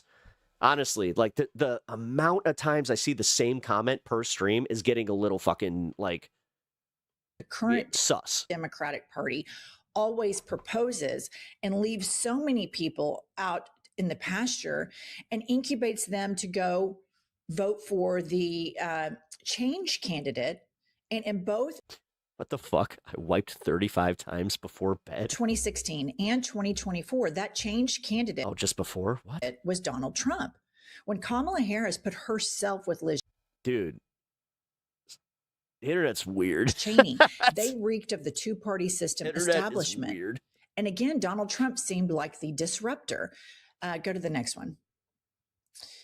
This is the one that really popped up. Usurp, the chef, says, when asked if he'd vote for Gavin Newsom or J.D. Vance for president, Hassan said he'd vote third party. This proves Hassan doesn't care about any of the marginalized groups he pretends to support. All he cares about is taking money from them so he can buy more outfits for stream. Okay, usurp the chef. This is intellectually dishonest completely from top to bottom. Gavin Newsom has proven that he doesn't care about trans people. Gavin Newsom has proven that he doesn't care about the illegal nature of what ICE is doing when he platformed Ben Shapiro. And so chat entertains my depressed the brain. Burden of this on Hassan, who's saying, I'm not going to settle for a fascist collaborator who always is reaching to platform fascists and to find common ground with them. Yeah. It's just intellectually dishonest because Hassan has a record of standing up for trans people. And when Gavin Newsom did that with Charlie Kirk, that pain was felt through the trans community far and wide. Vance will absolutely be the next president, said in all caps. That guy's not coping at all because, we're all in this this very uncertain stage. So that tells me that the Republicans are not exactly thrilled about what's happening either, and they know what's coming. And Pete Buttigieg did the same. Dude. And Rahm Emanuel came on my podcast and did the same. And so to say that Hasan doesn't care about Rahm Emanuel's one of the worst people ever. Completely disingenuous, because what he's saying is, I'm not buying the lie that Gavin Newsom does. I'm not buying that anymore, because each time I do, or Is each Jen having a different opinion because of Hasan? No, she was already organically moving this way. time we do, it I know that Hasan incubates had a an more impact and on her, more though. fascist culture. Here's the part of the video that they cut out that I think provides incredible context for the remainder of our conversation. Pop this up, Kylie. Enthusiastically crawl through 10 feet of concrete for all of the marginalized people. Do you feel like the Democrats know that, and that's why they get away with their ineptitude? 100%. That's what I mean. Yeah. So 100%. I'm like, okay, pause right there. I don't even. So Hasan clocked me right there, and I'll own it, because my politics are open-minded. They're not fixed. I don't play nanny boo-boo politics that, oh my God, you said you would vote third party, therefore you must be canceled. Number one, Hasan's not a politician. Number two, Hasan gets to think whatever he thinks. Number three, there is a large growing number of Americans. Man, she is very protective of him in this. And Gen Z. I mean, that's coming as through. Millennials that have felt completely unseen and left behind by the two-party political system, who hate and despise how much they suck up to corporations, who see the moral duplicity in a Hakeem Jeffries, a Gavin Newsom, a Chuck Schumer, a Cory Booker, who take money from the MAGA corporate donors and also take it from them. And so when Hasan said that to me, new hairstyle. Yeah, these bitches in chat were obsessed with my hair, so I put it to my natural college. Yeah. This is what happens, guys. I'm parting it the millennial. Like, think the Democrats, I don't know. You guys like it better? Democrats know that. I hate it. I hate doing my hair like this because I always feel like I'm going to church. And take and your also, vote I have for to do this all the granted. And I fucking said time. 100%. He's right, because they do. Because like I that. have this red state trauma. So I end up thinking, okay, I'm going to do a harm reduction vote. The reason why this conversation is so important, listener, is because we have time right now to have these bald conversations, hairline, and to move. There's, again, a reason that I have a fucking weird center part. Our politicians to a progressive. So you're wearing a wig? I mean, I wouldn't be above it if I start really losing my hair. Yeah, I would just probably shave my hair off and just wear a wig. Platform. We have the opportunity right now to rid ourselves via primaries of corporate Democrats who lie to us and use our part it however's most comfortable. Votes, yeah, I know. and take advantage of our votes and our compassion for marginalized groups, and use them to their advantage to then Deddy Bearkai, hello, curry favor with corporations, and then go make massive stock exchange trades while in Congress. Okay, what's up, Rowdy? Continue with that clip. What happens if Tucker Carlson will win in 2032? He's not going to run. I haven't entertained that stuff, especially this far out from an election. But even in the primary season, go back any given year, see who the candidates that were being talked about, like for the future term, and see if you feel douchey. Immediately, the conversation is like, well, whoever is the candidate, you're going to vote for them, right? And you know what's really indecent about that too? They never return the favor for left flank candidates. Yeah, no. Because no one ever made hay about. You got early onset Asmongold hairline erosion. That's what happens when you hit damn near 40. Bernie Sanders potentially becoming the candidate, and all of the articles that came out about how Trump might be more preferable to Bernie Sanders. Because they were writing those. Liberals were writing those articles talking about how, the head of Goldman Sachs, who was like, I'm a lifetime Democratic Party voter. I think, Donald Trump is better than Bernie Sanders. I know. So I just think this is a super important conversation to have. And if you have people on the left that are shutting this down, they are failing to do a proper autopsy. We know that Ken Martin at the DNC spiked the autopsy as to why we lost. He spiked it. I suspect that in that autopsy as to why Kamala lost is because the Democrats refuse to listen to voices like this. And I am willing to go into these conversations. It wasn't one issue, but it was definitely alienating like the farther left contingent, and that's why they stayed home. HASAN and get I will say owned. that much. Do you think the Democrats know that you're always going to do that and take advantage The wood chipper. Thank you for the dollar. of your Appreciate vote? that. Yes, I do. I do think that anytime you have a political party or political movement that is shutting down this type of conversation, when we lost 2 elections to a complete dipshit, an incompetent con man. And Honestly, we can't have yeah, the no, conversation and this is with where the progressive flank of we do need to bring this up more. The fact that they are so fucking what's the word I'm looking for? Oh fuck, I cannot talk tonight. They're so adverse to listening or like reevaluating what they did to lose them the election, because you don't hear this on the LIBS side saying, yeah, maybe we counted on that right-wing vote a little bit. You only hear this dissection from people like us. our party that Bernie Or her. I gotta say, like, you are hearing it more from like the people that are a little more open-minded, but we're seeing this pushback from the Midas crowd and the fucking Hutch and all them. Sanders created a movement. You know, these new fucking neo-libs. And it continues. Which I don't even want to do this. I don't want to call them neo-libs, but they fucking are. They're sitting here arguing for more status quo shit, and that's where I'm not here for it. To permeate through the Democratic Party, so much so that you see progressives winning right now. Zoran Mamdani, and when you look at all of the issues that Zoran Really, the Democrats are the ones that focused on identity politics. won Shut up. on. The only people that care about those wedge issues are the right. Line item by line item by line item, and you take them out of The being thing is, they're better at using it disingenuously to get votes. progressive, conservative, Democrat, Republican. They're all super popular policies. That's another thing that we constantly do on the left is we forget how shameless they actually are. So this Democratic establishment that Hassan is speaking out so much against they don't want people to know that.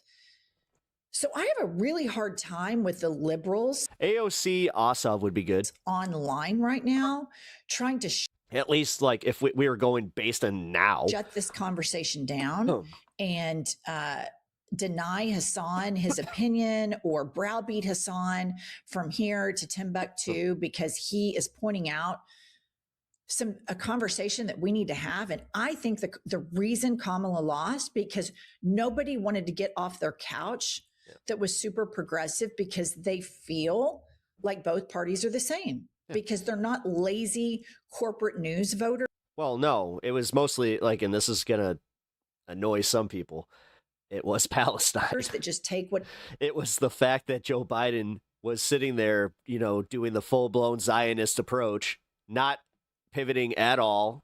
And then Kamala, instead of being like, yeah, you know what, I think that we would not be kowtowing to Israel. I mean, she needed that AIPAC money, dude. Takes what MSNBC says and takes what CNN says. And I'm just glad that AIPAC is so fucking unpopular now with both sides in politics. Goes out and votes. Fuck, dude. Just here in Illinois' 9th, I can tell you, like, that's a huge part in getting people like to vote against Laura Fine. They have dug. That's why BIS saw like a major spike. Deeper. These are very high information. Like I've been saying, Kat, the only thing that a lot of the constituency has consistently been saying about her is that she's too young, which is so condescending. Voters ago. But now wait a minute. it's like AIPAC spent $200-something million to get Trump elected. It's clear Benjamin Netanyahu wants him elected. Yeah. Kamala is taking money from the same PAC, really isn't talking about this genocide and the blank check to Israel. I see this as a continuation as more of the same with it being slightly rebranded. I like Kat. That's why I support her. I understand that. DJX, did you see my my post in Discord today? And I just think it's very MAGA-esque. Daniel Biss is leading, and it's a commanding lead. 31%. Laura Fine has 18%. Kat Abu-Ghazaleh has 18%. Mike Simmons has 7%. And Phil Andrew has 7%. To shut. As I have been trying to warn everybody here, I appreciate the enthusiasm and all that, but I don't think she has a shot. Down a conversation like that. And with it's mostly because she has not gone out and focused on getting the votes from the people in the district where, again, she's counting on this youth vote to show up for her. That's not going to work. Hassan and me, and to take a side on that. And I'm sorry. to not understand that Hassan and I were having a super important It's annoying conversation me. that is should be front and center. You know, it's almost like, I don't know, ignoring your constituents. You know, ignoring an interview that might actually help you. Of every Democratic conversation right now as we head into midterms. How do we build a majority party that services the most people without throwing any groups under the bus and doesn't prioritize servicing corporations? And that's what he's saying. And I'm okay with Watch the fucking right wing shit their pants if it's Jon Stewart. Could you imagine if it's actually Jon Stewart AOC? us being at the end of the You day. might as well just mark that election as won. That Hassan might I be the know it person that sounds sits on the stupid, couch, but and I it's might be true. the person that goes and votes for the corporate Dem. And I'm still evolving on that. And I have to keep an open mind about it. But more than anything, Hassan and I are online personalities. We are not politicians. And we both get to have our opinions about this. And we get to succinctly disagree got or so push much each of this other shit. and evolve. But when I see liberals or people in the Democratic Party trying to completely shut him down and shut down this conversation, it feels very cultist to me. It feels the opposite of what a progressive movement, a Like I said, it's literally the blue MAGA, resistance, and I didn't like that, but you know what? It is a thing. Movement After seeing Hutch too, to fascism should be. And then Kylie put up the tweet and the graph about where the Democrats are right now. Okay, Hassan said, I won't engage with you if you start a. I'm gonna just make this a general rule on my chat, and I'm gonna drop it right now. If you start a chat saying you believe X, get fucked. You could be a little bit more intellectual in the way that you go about that. You could ask. I don't know, but I'm going to just say, if you automatically assume something like you know my fucking position on it and you don't know dick about me, I'm going to start banning people for that, because fuck you, man. liberal Twitter has erupted. I'm not going to engage with anybody that's a disingenuous cunt like that, where they're just going to be, oh, you believe in open borders. You believe in XYZ, and I'm going to put this argument in your mouth. Demanding. There's a reason you don't have friends. Party loyalty, hitting lesser evilism and harm reduction lines 2 years out from the presidential election. But they refuse. We may trigger TOS. Uh-oh. With what? What'd I say? Oh, did I say? Oh, damn it. I got to calm down on that. Thank you for the $2. With this historic Console wars of politics. Really? Well, PlayStation 1. Popularity for the Dems as Trump is deeply unpopular.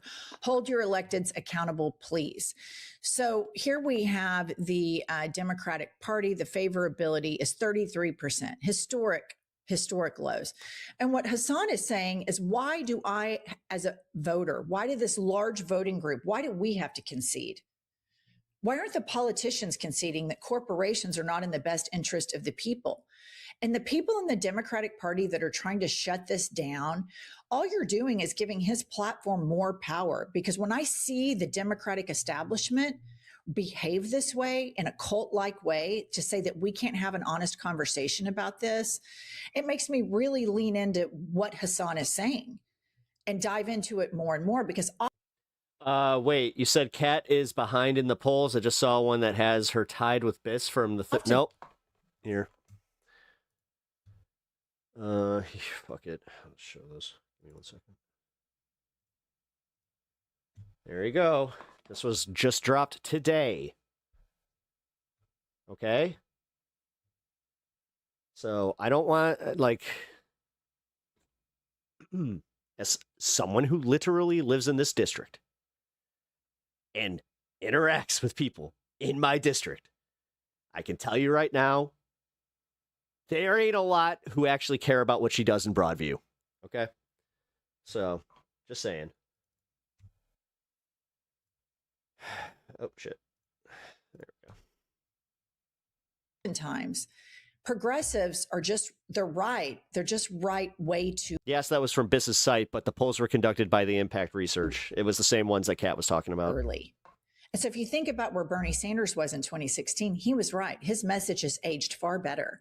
I didn't buy it at the time. I thought, oh, Bernie's crazy. He can't win an election. The fact of the matter is he probably would have beaten Trump. And where would we be now if we would stop listening to? Did you go to college at any point? I mean, it may not be a camp, but it's definitely re-education, so quiet. Corporate Dems and the personality. If you go into something thinking one thing and then coming out thinking another, then you've been re-educated. That prop up this. We have to be a fixed party. Yeah, that's my bad. I misread it. She's got some work to do. That preserves this two-party system. And she's literally dead tied with the AIPAC-funded candidate. We cannot push our elected officials to service the American people more. So I just wanted to respond to all of. But you know what? I'm glad she did HASAN. This and say I really am such a catty little bitch. Me as a voter and as an online commentator, I'm going to continue to have these conversations. And the more the Democratic Party tells people to shut Does up, not play the well more with I others. realize how rigged the whole thing is. And then I end up going further and further left. Every Democratic politician should be shutting down corporate money. Every Democratic politician should be going on shows like mine, and especially shows like HASAN's, because that's where the people didn't show up, because they are tired of being lied to by Democrats. All right, that's all. All I have. Like, subscribe, comment. No, and also Kamala's campaign did make the egregious mistake of making it seem like the 50-50 polls and everything were like surefire. Be back later with more. And they were like, oh, no, you know what? We could trust these polls, and we could also trust that they're probably wrong, and it's for us because we're seeing the enthusiasm on the ground. All right. Part 2 of the iHip hour. I haven't seen any of this. I saved this just for you guys. It's the Anna Kasparian appearance. Somebody mentioned that I'm probably going to get angry at it, so let's see. Let's see how mad I get. Hi. Oh my God. You. Hi.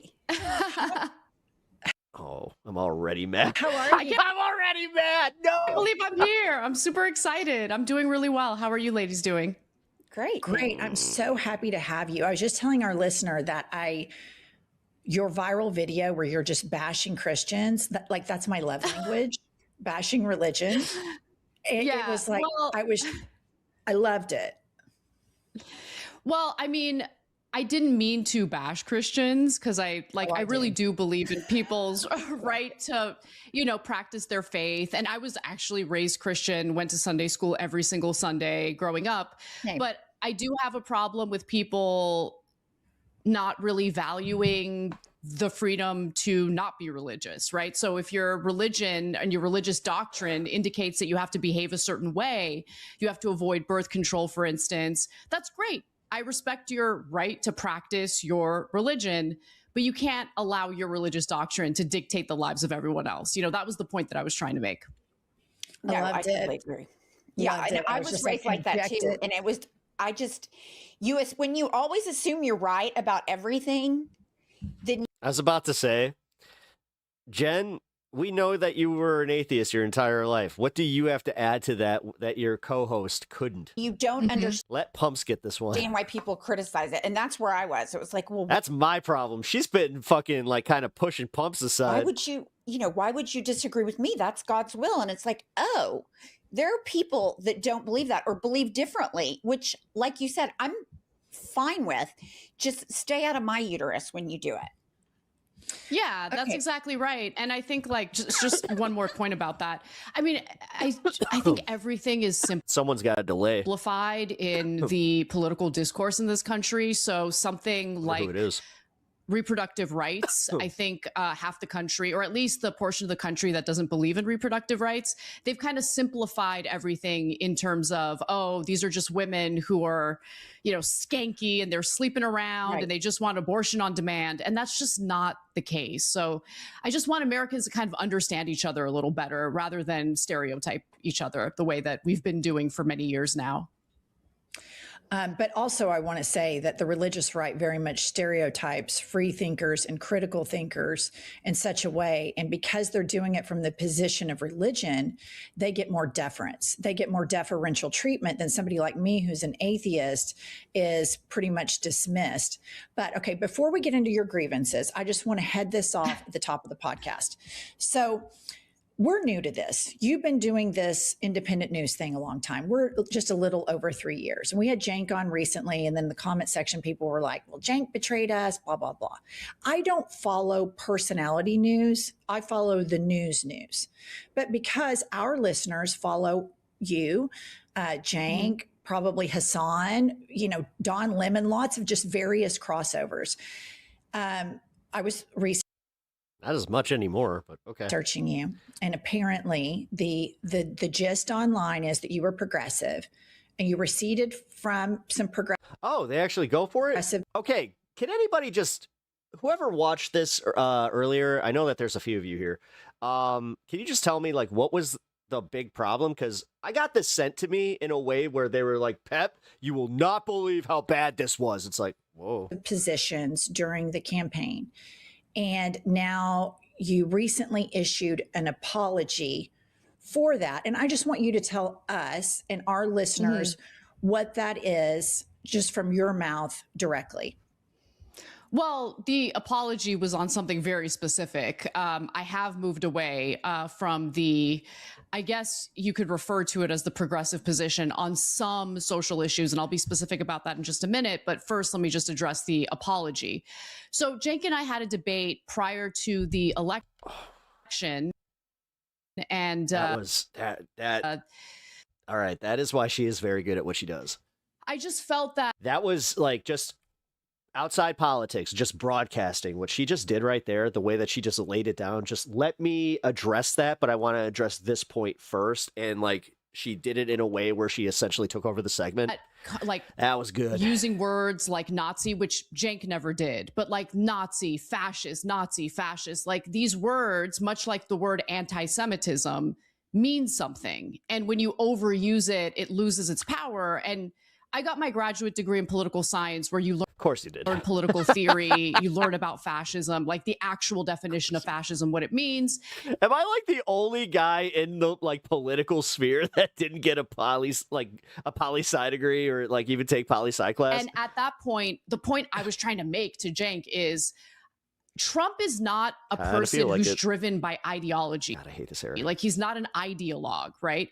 A fascist is an ideologue. He is an authoritarian. He has authoritarian tendencies. There's no question about that. But I realize that I have literally the same But fascism is something very specific. Identify what he actually is, so you can address it appropriately. But then he gets elected, and what he's carrying out right now through the use of ICE is fascism. So that was what I was apologizing for specifically. In engaging in that debate, my point wasn't that I like Trump and I'm going to vote for Trump and Trump is not a threat at all. I didn't vote for Trump. I've always been critical of him. And I do think that there's a faction on the far left that, for whatever reason, has this weird interest in misrepresenting the point that I'm making. Those videos where they attack get a lot of views, and there's a financial component to it. But in terms of where I've actually changed a little bit in my policy views, I live in California, and so I got to understand and see firsthand what some of these far left policies, social policies in particular, not economic policies, how they've kind of hurt the very communities and neighborhoods that the left wants to help. So for instance, when the Los Angeles Council voted to cut $150 million from the LAPD's budget, well, obviously they had to lay off sworn officers and, police. And what we ended up doing is spending a lot more money on policing because of the fact that you have the remaining police officers having to work overtime where they get paid a lot more in order to pick up the slack left by the officers who were laid off, right? And the call times are much longer if you're calling 911 looking for help. Or in some cases, they won't even send police. They don't consider it enough of an emergency. Let's say you've been burglarized. It'll take hours for anyone to show up and gather evidence. So these things, it's like through lived experience that you realize, okay, this policy didn't work out the way that we wanted. So why don't we just recalibrate? It doesn't mean that you go back to draconian policies. It just means we've applied this policy. There are some flaws. Can we just tinker with it? Can we recalibrate? And leading up to the election, as I'm sharing these ideas, people are obviously experiencing a lot of tension, a lot of fear, and they don't want to hear anything negative about Democrats or left-wing policies. And so that kind of turned into, oh, you're betraying us. I'm not betraying you. I just see these policies firsthand, and everyone should want to do that. But alas, there's a lot of ego that plays in. No one was ever able to defund the police, and why is she talking? Like, that's the thing. I hate the fact that this was ours. This is where we fumbled the fucking ball. I was saying this back in 2020 when they started saying defund the police. I'm like, get a fucking PR manager for whoever is making these slogans. Defund the police? Really? You didn't think that was going to fucking backfire? Politics. So we're still fucking dealing with it. There's politics and policy. I think I'm more focused on policy as opposed to the horse race. And I've always run into issues because of that. So I think that's what's really going on here. So you critically think through these things instead of just adopting what is the foregone conclusion that a person identifies as leftist. But for the record, you believe Trump and his regime to be fascist, authoritarian, autocratic, tyrannical. See, there's the open, etc. That myth of the open border. I always identified Trump as authoritarian. Not once during the Biden presidency was the border just open. I never did. The way that you guys say that so disingenuously, I'm gonna just start actually taking that little bit of time to call you out on your bullshit. I mean, the guy tried to overturn the 2020 election. I'm not stupid, but again, the word fact. And if you want to play that game, go back to the last year that Trump was in office in his first time in office.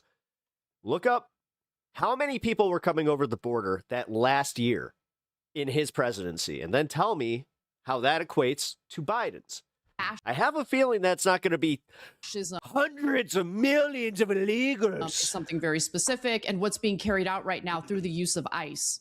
The caravans? Terrorizing. You mean the caravans that mysteriously disappeared right after he won the election? Of not just people who are here in undocumented status, the terrorism that's being carried out against American citizens. I mean, it's just abundantly clear. The retaliation against blue states and blue cities. I'm saying reforming the police would have been a better PR move on that one. ICE, it's his version of the brown shirts, in my perspective. Do you think ICE needs to be abolished? Yes, I do. Isn't Poland shooting border crossers? Are they? You might have convinced I know nothing about that. Me earlier that reforms are good enough, but at this point, Trump has hired so many questionable agents, and I don't know how you fix that in the next administration. I think that you need to dismantle ICE and just build from the ground up. Because, look, I do believe that we have to enforce our laws. I just don't believe in dehumanizing people, and I don't believe in violating human rights. This is where I think Hermit, what up? I always Hermit, you got company today. Stayed clear-eyed that, and I respect your positioning on that, but I always stayed clear-eyed about that Trump was a fascist because I listened to the people that Prince Gabi. I hope you understood work that. with him and Trump. Yeah. Like, I'm not one of these guys that's fucking pro-cop by any means. These are neocons. Trust me, some people watch my show and they think because I watch Sovereign Citizen videos and I say stuff like that they're like, oh, what are you, pro-cop? It's like, no. And these are conservative people Not at that all. came out of that saying, He said he wanted generals like Hitler's generals. I wish I could Mark show the Esper correspondence said he between asked me him- and one of my friends who did one of my high school buddies. He became a state trooper and he used to like hit me up and just be like, "Hey man, can you like tone down your rhetoric online a little? You know, your anti-cop rhetoric. It's a little much." I'm like, "No." You shoot the protesters No, I will below the not. knee. And then in leading up, they had that Madison Square Garden Nazi annoys rally, me. and I called it as such during the time. Because I saw the overt nationalism and the scapegoating of immigrants. And during the RNC, the mass deportations now, which I'm so mystified that there were even Latinos for Trump, that they thought somehow they were going to get a carve out. And I remember them wanting to hang, wanting them to hang. She's not wrong. Mike Pence. And I always was pretty clear-eyed on it. And I would even say to Pumps when we were podcasting as baby podcasters during the campaign that I suspect that they will have concentration camps. They are, and I think it's my experience living in Oklahoma versus your living in California. I've lived around these Christian nationalists. I've lived around these fascism. I know how serious they are about this. Oklahoma has had MAGA Republicans before Trump ever came down the escalator. I know how diabolical and ambitious these people are with it.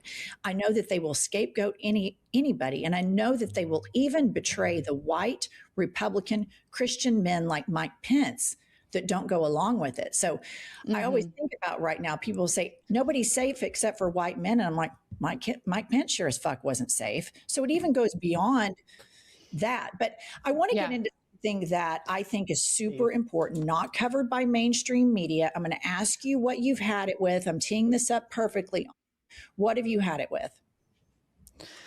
I have had it with so many things, but honestly, this week, because it does change week by week, I have had it with the fact that our country has been governed and controlled by pedophiles or individuals who want to provide cover for pedophiles. That's the reality that we're currently functioning under. And I've had it with the fact that despite all of the terrifying things that we've been learning through the latest Epstein file dump, there's going to be like no prosecution for things like torture, right? For rape of little girls. I mean, and also all the various people in this country, both in the media and in the Trump administration, who lied to all of us with a straight face about how there are no documents, there is no list, there are no Epstein files, there are no co-conspirators. Right. And we haven't even had access to all of the documents yet. The documents that we do have are heavily redacted, and there's another 3 million documents that the Trump administration's DOJ has no intention of releasing. So yeah, I've had it, because how do you believe in our system, believe in our government, pay your taxes? That's a big one. Trust me. I'm going through that right now. Knowing that your money, your hard-earned money, is going to a government that has been covering up for pedophiles or consists of pedophiles. Like, that's what I've had it with. Let's dive into the no I'm shit. pissed. And let's dive into the component of this, the Epstein files, that is showing that Epstein and Ghislaine Maxwell were Mossad agents. That What exactly was I going to get mad at with this? Is providing blackmail information to Vladimir Putin. I've already asked that once, but I'm failing to Peter see Thiel and where's the Jeffrey rage. Epstein are celebrating Brexit, and that it's revealed that Marie Le Pen is also funded by Russia, on top of the outrage of the child rape, which is horrible and should be screamed about at the top of our lungs. We have these fucking dorks like Peter Thiel and Jeffrey Epstein and Elon Musk that want to be politicians, but they will never get elected. So they're cheating. The whole thing behind the child rape thing is these people want to cheat to take away the power from the people so that they can govern. But they don't have the balls to put their name on a ballot and go run for office. So they cheat. And then they accuse the immigrants of cheating. And they accuse liberal women of cheating. And they accuse black people of cheating when they get jobs. And that fucking pisses me off so much, I can't even take it. Sorry, I feel you. I mean, I totally agree with you. And in fact, clawed me in the leg. you know, how are you going to talk about criminality among undocumented people when, again, the government is covering up for pedophiles and refuses to prosecute individuals who are implicated in some of the documents that we just had access to? It's insane. It's absolutely insane.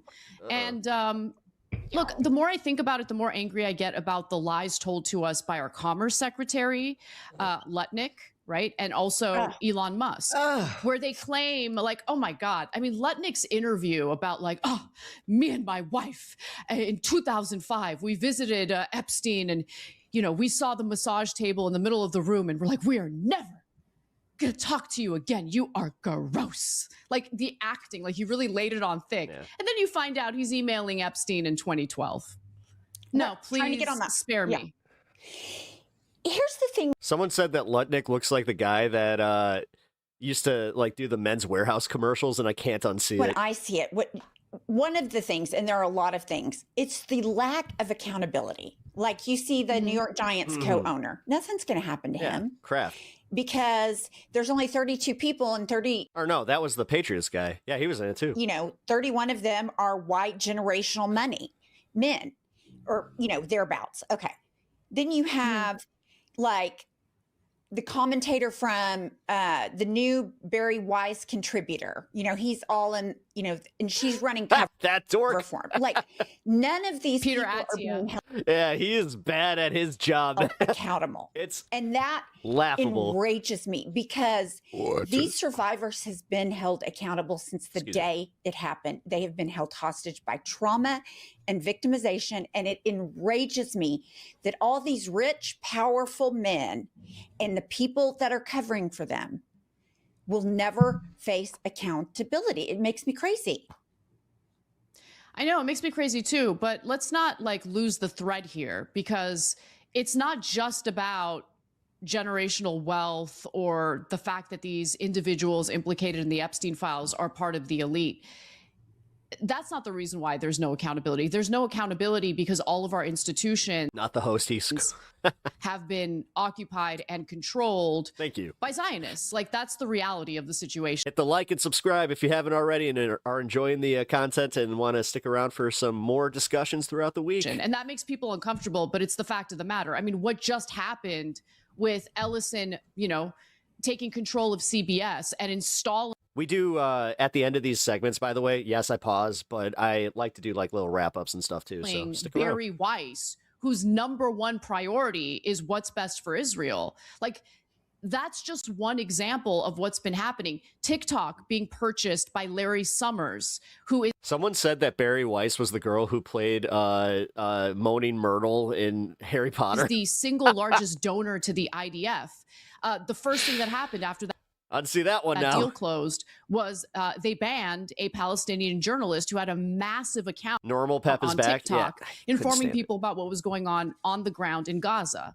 So it's not just about power and money. It's about what Jeffrey Epstein's objective was in trafficking underage girls, inviting all of these rich, powerful, connected people to his, you know, island or to his New York apartment, whatever it is. Why were there cameras everywhere? It was obviously a blackmail operation. We already have a problem in our political system where corruption is baked in, where you can literally buy our politicians like prostitutes. But every country, every lobby has the power to do that. What makes Israel different is that we seem to carry out what's in Israel's best interest to the detriment of the United States over and over and over and over again. Money and politics can't be the only thing that explains it. So what does explain it? And to me, it's just so clear. Hipster Pep. Especially with the Again, that's my natural fucking colic. evidence that we've seen in the latest Epstein dump, that Epstein annoying. was working for Mossad, either as an asset or even as an agent. I don't know, but it's obvious he was working for Mossad in some capacity.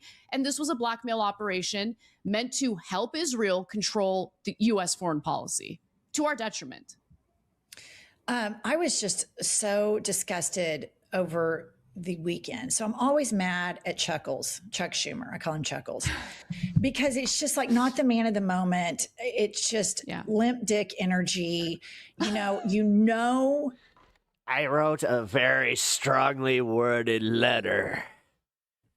Oh my that God. he's not doing. And I asked my fellow congressmen to take or my fellow senators to take a vote. Doing a good enough Conveniently, we only had 3 dissenters, which is all we needed. job because the right doesn't hate him. They hated Nancy Pelosi. And I didn't agree with Nancy Pelosi on everything, but she put up a Nancy resistance. Pelosi sucks.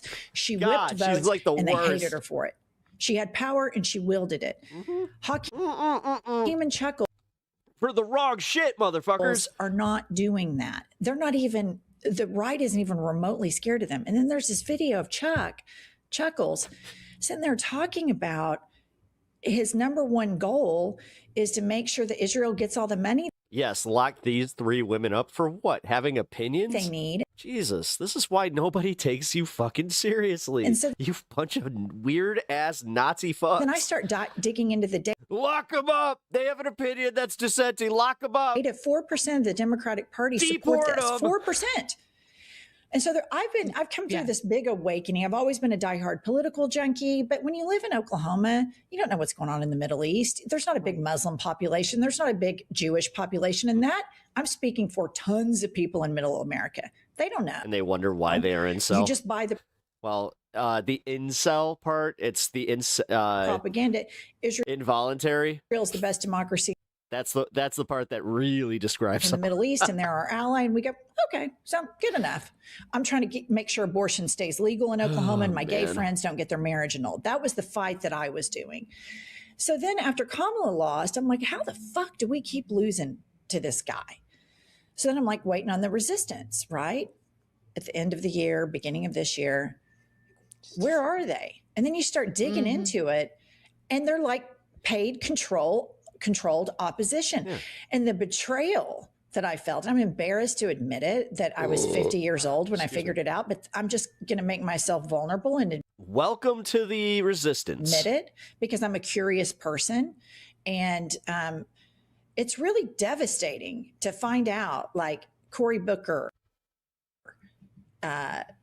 Hakeem Jeffries, Chuckles Schumer, and others that are supposed to fight for us, that talk about did he just not universal human rights, but it doesn't in United States, but it doesn't apply to Palestinians. And that's just a really big red flag for me when people carve out a group. And it seems like in the United States, they carve out Palestinians. Everybody has rights except for them. And I just think that's such bullshit.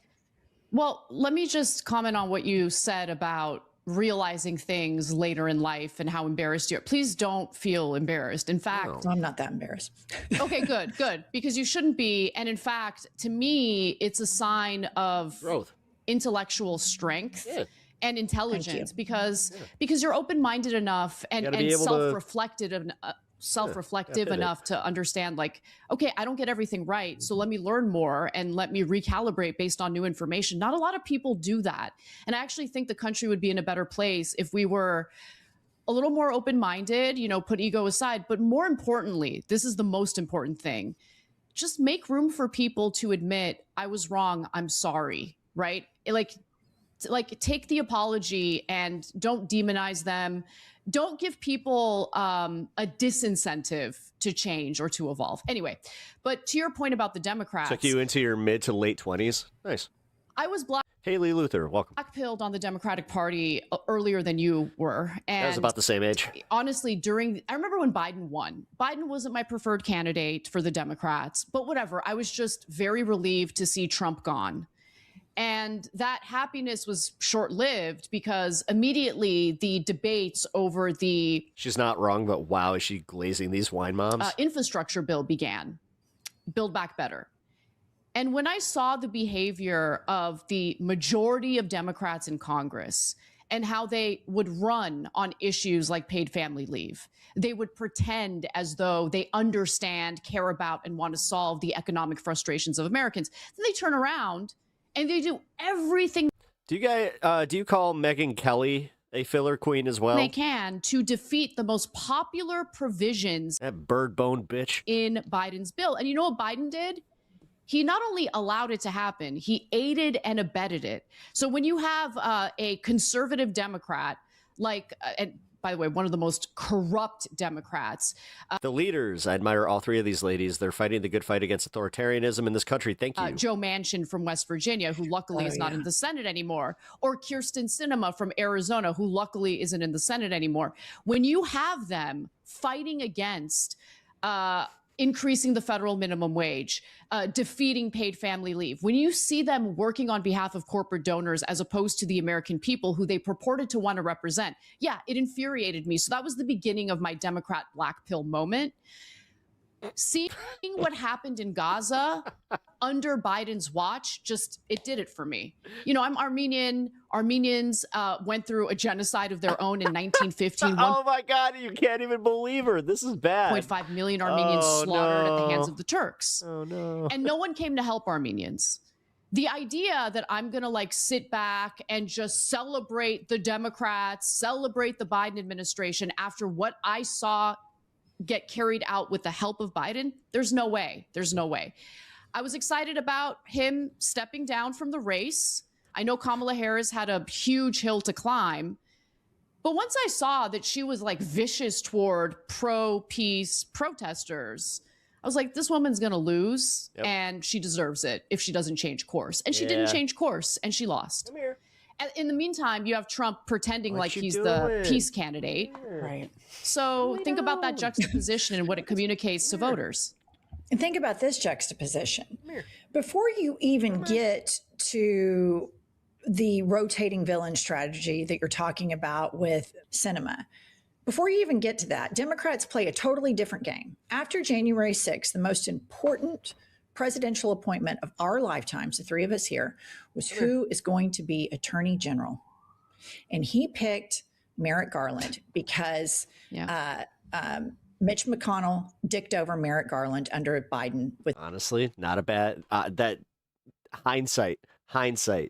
I'm glad Merrick Garland was not the one who ended up on the Supreme Court. The Supreme Court pick. And he played integrity politics. Yeah. And Merrick Garland sat on this shit. When I think about that, number one, he only charged the poor people, the low-income cultists that somebody financed to get to D.C. Charlie Kirk. He only and Turning Point charged. They were proud of that, by the way. Those people. That's not speculative. They like came out and said they did that. They had the Turning Point bus outside of the fucking the speech and everything. Felonies, and then Trump, of course, pardoned him. He didn't They were go after the very big proud money. of We that have a shit. Supreme Court justice's wife that was involved in the planning of this. It has since been revealed that Donald Trump himself paid $3 million. So the Democrats have no leverage with me saying that we go after the elites. The law applies to everybody equally. The Democrats curry favor with wealthy people every bit as much. And you can look at the prosecution and investigations into January 6th. That should have been wrapped up. We should not all be sitting here talking about this right now.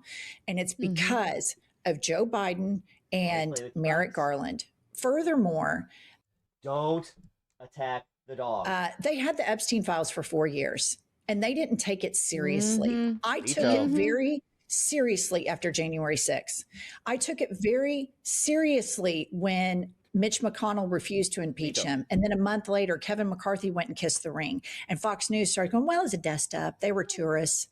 I took it very seriously. And I believed that Donald Trump, and at least maybe not him personally, but the movement at large, it was a fascist movement. And I was very clear-eyed about that. Yeah. And if I'm a part of a political party that doesn't say, you know what, we're going to have to get our hands dirty a little bit and we're going to release all this shit. And I don't care if they accuse us of being partisan because these people are diabolical and I care more about this country and the safety and well-being of its citizens than the appearances. And Joe Biden and Merrick Garland cared exclusively about appearances and or their special interests with God only knows what corporations and PACs. But that to me, the Democrats' inability to fight before you even get to the rotating villain strategy, and probably they go hand in hand, really irritates me. Right. I mean, whenever someone on the right would make the argument or counter argument about how like, oh, well, you're getting on Trump's ass about how he's not releasing all the files, but what about Biden? What about Biden? What about the Democrats? Yeah. And, I would condemn the Democrats too. They should have released the files, but I would also make the point that this is not a partisan thing. There are people on the left implicated. I mean, Larry Summers obviously was working for the Clinton administration. He's a longtime Democrat. He's implicated in the files. There are people who have been lifelong Democrats implicated. So it's not a partisan thing. I thought that Biden didn't release the files because maybe his name was in it. Maybe he's implicated. But no, it turns out he's not implicated, at least from what we've seen so far. So who was he protecting? Why didn't he release the files? Especially knowing all the various political opponents who are implicated in it. That's what I think the through line is from the lack of prosecutions in January 6th to the Epstein. There is a ruling class that have bank accounts that can choke a bull, that are able to do things with impunity, regardless of who controls the executive branch in the DOJ. And we see that under Democratic politicians, and we see it under Republican politicians, which I want to talk to you next. My next curiosity about you is I see you collab with Tucker Carlson a lot. And so I want you to tell me about that, because Tucker to me is a very dangerous person because he speaks to a lot of people in middle America. Finally. That have extreme homophobia, extreme transphobia. And I have so many gay friends in Oklahoma that are bullied by their churches, their families, their governments. And he recently was saying FAGGOT multiple times. And he is clear-eyed on Israel, but I feel like that his position on Israel is also wrapped in, this is my opinion, in some anti-Semitism the same way his homophobia is. And I wanted to get your take on that. I don't think he's anti-Semitic. I don't at all, actually. In fact, he has even in the past supported Zionism. But I think once he realizes how detrimental the U.S. alliance with Israel really is, he's kind of moved off of So we're just going to ignore him agreeing with Nick Fuentes all those times? Supporting Israel in the same way that he has in the past. I really don't think he's anti-Semitic. I think you raise a valid point about his views on, gay people. I definitely do agree with you on that. And I disagree with him. I have a completely different view when it comes to gay people, gay rights, gay marriage, and all of that. But in regard to the anti-Semitic question. Okay. I can see why people got mad. I don't think he's anti-Semitic at all. This is bad. This is fucked up. Pretty well read on the issues that hurt us due to our relationship with an alliance with Israel. And he articulates that regularly. And by the way, I mean, he had asked me to go on his show, his podcast, a year and a half in advance of me finally agreeing to do it. And part of the reason why I wouldn't do it initially is because I just thought there's no redeeming quality about this guy. There's no use in having a conversation with him. But his producers were so persistent that I finally decided, okay, fine, I'll listen to his podcast. I'll make an informed decision and see if there's maybe a possibility that I'll do this interview. And I do think he gets taken out of context a lot. He's definitely deeply conservative. I'm not. So obviously we're going to have disagreements. But look, ladies, to me, the most important thing right now is to free the United States from Israel. And if there are people on the right who... Bitch, just say, ladies, it's very important for me to keep some of those wider media opportunities open. Agree with me on that. I am willing to work with them on that issue. My God, dude. To build a coalition for that specific issue and apply pressure to get our politicians to act in the way that we demand. Otherwise, if you do everything through the prism of partisan politics, we will be exactly where we are today, which is nowhere.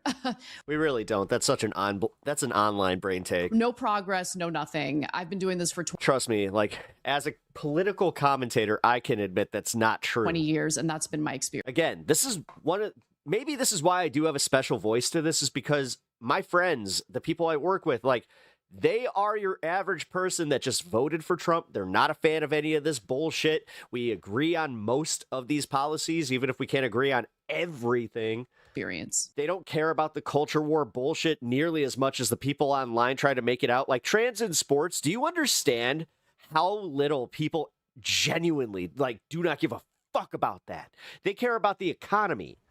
I am cautious about, but we're online all the time, so it behooves people like Piers Morgan and Nick Fuentes and all these other idiots to focus on the culture war issues, and then we, like real idiots, we latch onto that bait and just fucking stay on those instead of actually making progress. About the Marjorie Taylor Greens and the Tucker Carlsons. Because you care? Yeah, because you're not comfortable in your sexuality. Dude, seriously, see a therapist. They say that they care about Palestinian lives. See a therapist or go taste a dick, because you might find out it tastes yummy and you like it. And these Palestinians getting killed. Marjorie Taylor Greene speaks about Palestinians. I'm so sick of people that are just like, I don't agree with this because I don't understand it. Christians, that's her carve out.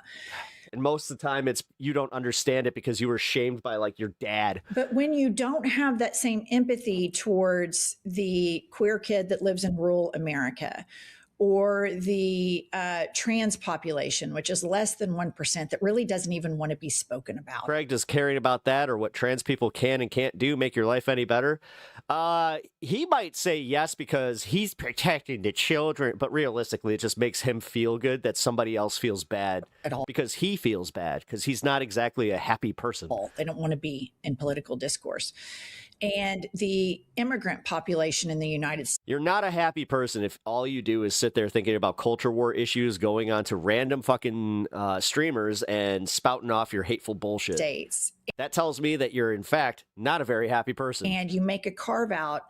I always think it's a real red flag. And I think there's a danger in both of their voices, because I know when they speak and they say, if your daughter can't destroy a dude in sports, then your daughter has no business being in sports. Negative things about Israel. For real. At the exact same. Put her in her intramurals, and if she doesn't fucking wreck every dude in that sport, then she ain't made for it. Podcast, they're bashing gay people, they're bashing immigrants. Because I lived in red state America, it falls in the ears of people that are wholly bigoted, that they're. Maybe I'm biased because I'll just say, like, I've told you guys pep lore here, but I played intramurals like for the majority of my life. And yeah, our top scorer on our team was a girl. Ethos is white supremacy and bigotry. And that's why I see them as kind of being dangerous messengers.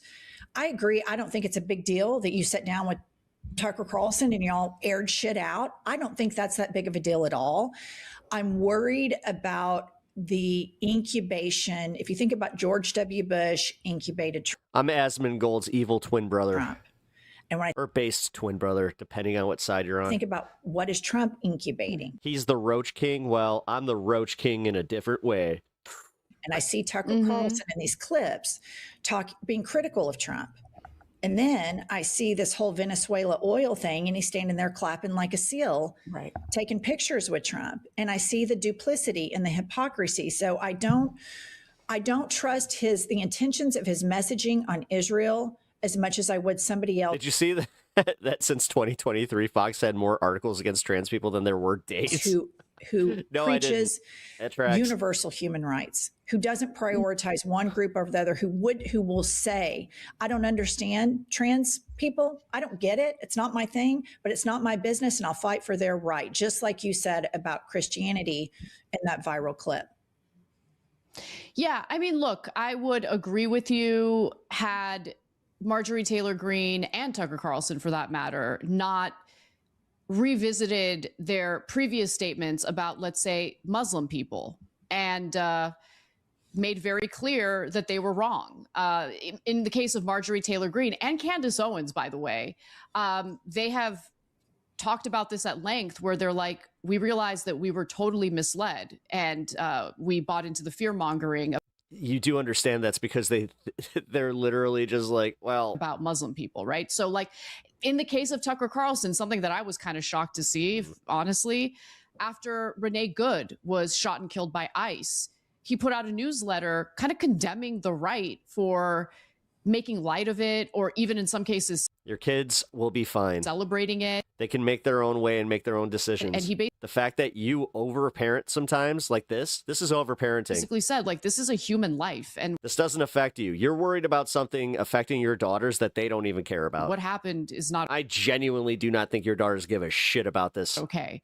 And so to me, especially once they get to high school and they realize they're just like, yeah, you know what? I have trans friends. And then you'll freak out because you're just, this is when you're be like, I got to stop sending them to public school because they're getting indoctrinated. I can't send them to college. They'll come back LIBS. it's those moments where he's willing to kind of buck his own side, for lack of a better. This is a perfect example of a out of touch parent not understanding how it works. And they cannot handle that their child is becoming their own person. Like, if you were a good parent, you'd be proud of that. Like, my dad actually even said, he's like, I'm happy that you think for yourself. Like, good for you. I'm glad that you can go out and actually do like your own thing. He's like, that was my job. Listen, it's not my job to indoctrinate you, to make you think like me. I'm supposed to keep you alive and then give you the tools to make your own decisions. That's all I'm supposed to do. Better word. And he really gets. But a lot of like parents like you guys see your children as objects, and it's disgusting. Nothing out of it. Like, you see them as something to control. Again, it's disgusting. I mean, he doesn't get any. Dads like people that think like you in this way are usually the ones that say shit to like girls' boyfriends, where it's just like, I got that gun. Influence in terms of the Trump administration by condemning. Nah, Pep, conservatives see kids as property. Yeah, I know.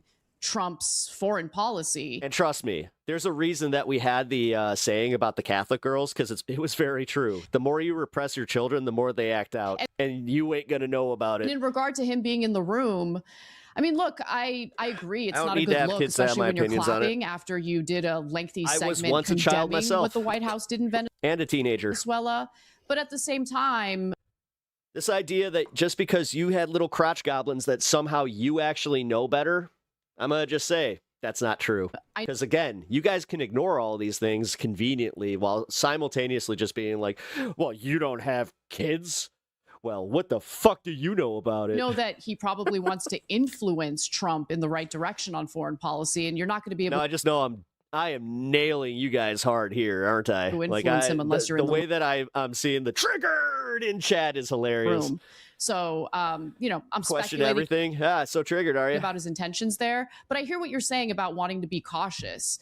I also want to make space for people who change their minds, right? And so if they come out and say, I was wrong, I'm sorry, I've changed my mind on this, whether it be on Muslim people or any other issue, I want to allow space for them to be forgiven and to prove that they're not You don't have kids. I bet your kids would be just angels. talking the talk, they're walking the walk. I think that I'm my nephew's favorite person, if that counts. it's the inverse of that. I think he proud of lies that. to his audience and then colludes with the powers that be at large. I think Steve Bannon, and Marjorie Taylor Greene are looking. What the fuck do I know about it? A lot. What I just said was very fact-based. This is just like parental studies. How do we keep this cult together? This isn't, you don't need any experience to know trends in the way that, we kind of move away from our parents and what they think. This America First thing. And it's opportunistic for them to say, look, this has not been America. So you're telling me that if your child came out and said that they were trans, you would support them in every way, shape, or form? At Bandit Right. Nixie $2. Forbidden fruit is the sweetest. Hungry face emoji. Smiley face Thank you for the emoji. 2, dude. I appreciate It's that. $40 billion to Argentina. It's a blank check to Israel. No. When I say parental studies, I'm not talking like college courses, numbnuts. I'm talking like just, I don't know, my experience of being a teenager, being a child, and knowing that my dad did and my mom did a very good job with me. And I would totally take their parental style of not giving a shit about that. And that they're playing on the base's most racist impulses. And I think that he proves himself to not be a credible messenger a lot. I mean, I'm against giving Argentina a bailout. I don't think that's racist. Yeah. You think he's motivated by racism for being against the bailout for Argentina? Not for that Was that a glass of wine? issue, not for that single issue. I think we should all, I think that's a perfectly reasonable thing. I'm not triggered.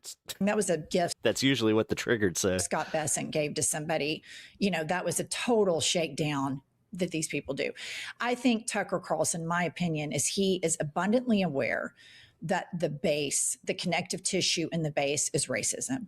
Do you hate trans people? Do you hate gay people? Do you hate immigrants and Jews? And in evangelical America, in flyover states, they are No, not the bailout, not the American bailout, the Venezuelan bailout. deeply anti-Semitic. The one we just sent them money and we ain't getting shit back from them. Their apocalyptic dream in order for the rapture to come is for the Jews to be in Israel so that Jesus can then come and send them all to hell forever to be tortured. Yes. And She the ain't wrong about this. anti-Semitism that I've heard This is all exactly of my what they life believe. came from white evangelical Republican Christians, Jew them down, and, you know, these seedy Jews. And I think Tucker Carlson, being a lifelong Republican, understands the base and understands the cult. And I'm very skeptical when people speak out for one group of people and then the very next episode he doesn't have the critical thinking skills or the balls to stand up for people in his own country. It's supposed to be a free country. He doesn't have the balls to stand up to the most marginalized group among us, which are trans people.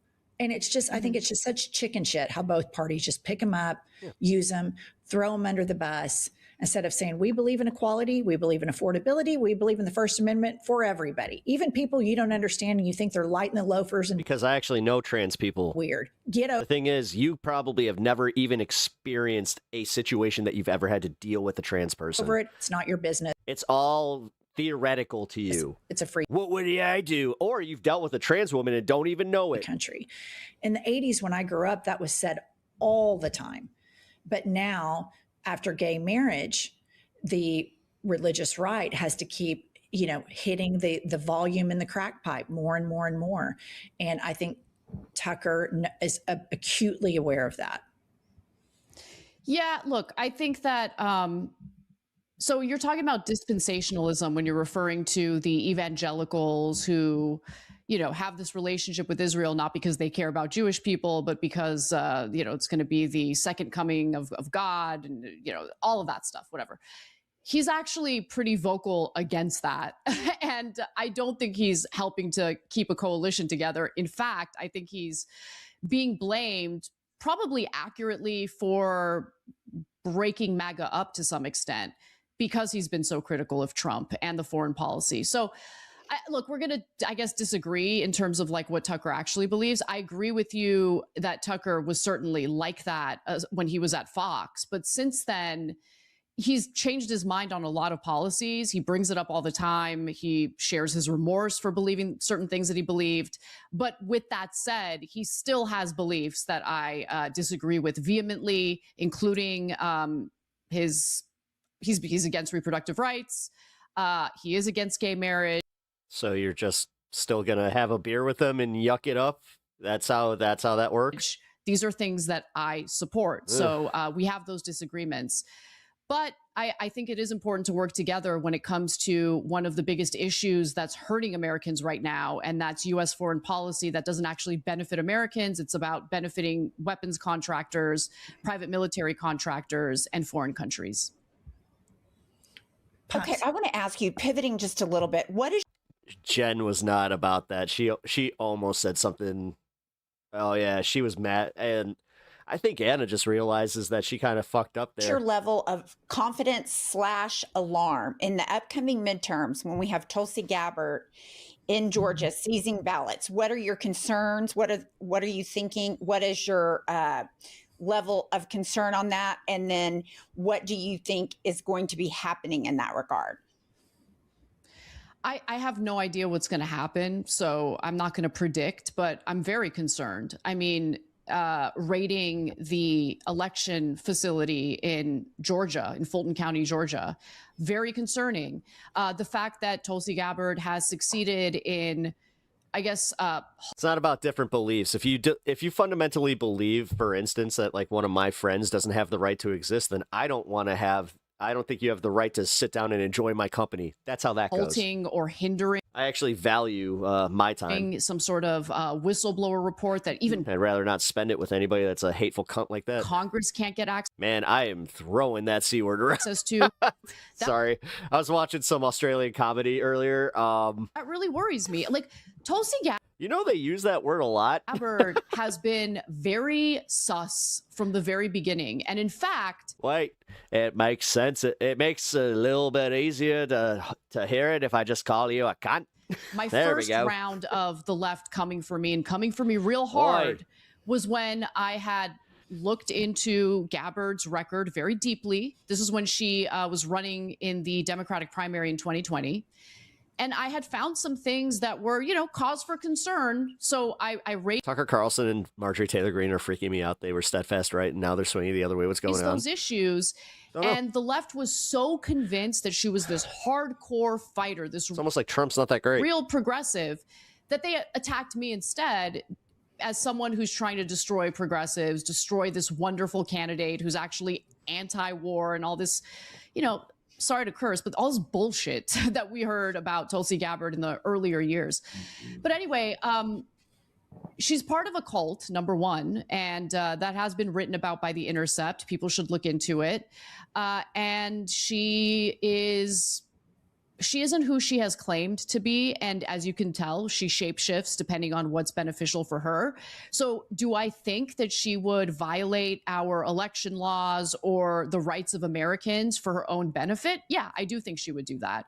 So I am very concerned about what the administration is doing in regard to elections, and also very concerned about Tulsi Gabbard's role in all of this. Do you think as we move towards the midterm and we're talking about, let's say we have a blue tsunami, do you think that this administration will honor that? Or do you think it's going to be like, I'm worried it's going to be January 6th all over again? Like, stop the steal, they're lying, look at what they do, all of that.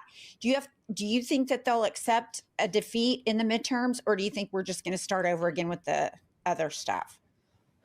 There might be some congressional races that they try to do that with, but I think look, what Trump did in 2020 was, I wouldn't say it was easier to do, but it is kind of easier to do because it's about one election, right? It's about the general election for president that he's trying to overturn for his own purposes. Which makes a good To point be there. honest with you, ladies, I don't think Trump really gives a damn about anyone but himself. Okay. So do I think that he's going to participate in Well, yeah, but giving a shit about himself is giving a shit about his legacy and all that, so that's why he wants to rig the elections. He doesn't want any opposition. You kidding me? effort to overturn congressional races on behalf of Republican candidates? Maybe, but is it going to have the same zeal as he had for himself in 2020?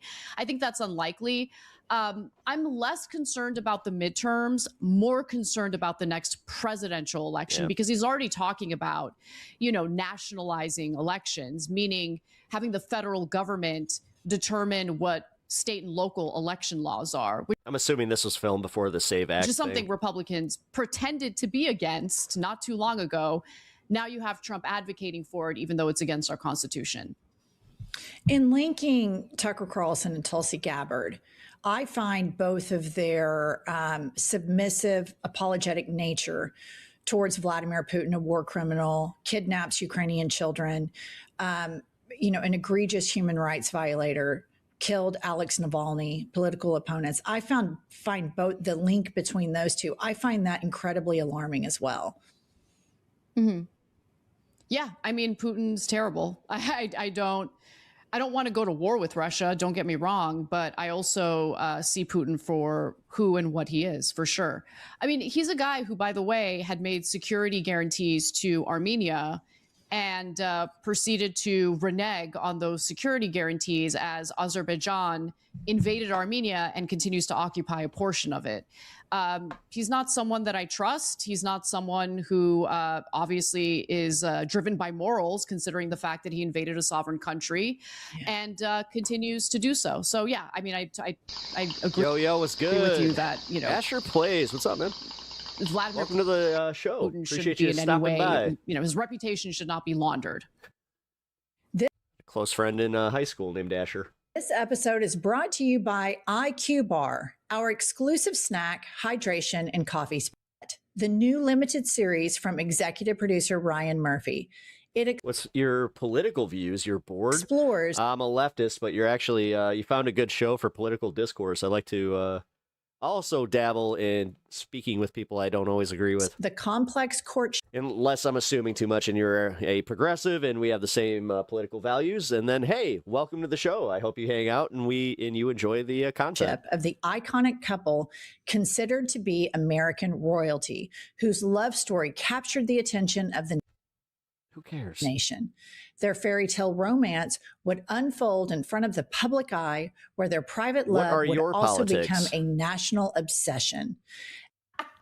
They're conservative, but pretty different. I believe in religion and its values and stuff. What about the director being like I try to be respectful of that. photographed all through the Epstein files? You don't support them? Nice. But I don't support racism. Nice. The sexual abuse culture of MAGA is so pervasive that even the director of the documentary is in the Epstein files. Yeah, Brett Ratner, I believe his name is, and he was implicated in 2017. Mind guessing what religion? Was it? No, 2018. Buddhism. And the Me Too allegations. Olivia Munn, by the way, was one of the actresses who had made some allegations against him. Mm-hmm. And yeah, from X-Men 3.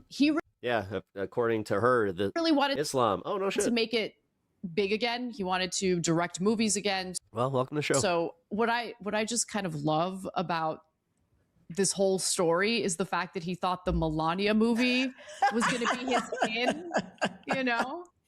And like, look, I knew it was going to be a super boring movie. They advertised it as some sort of like, ooh, behind the scenes look. It's a real tell all. But Melania is notoriously private and also notoriously dull. I mean, how interesting can this woman be? Right. Like, okay, she was a model, then she married this like grotesque man for money.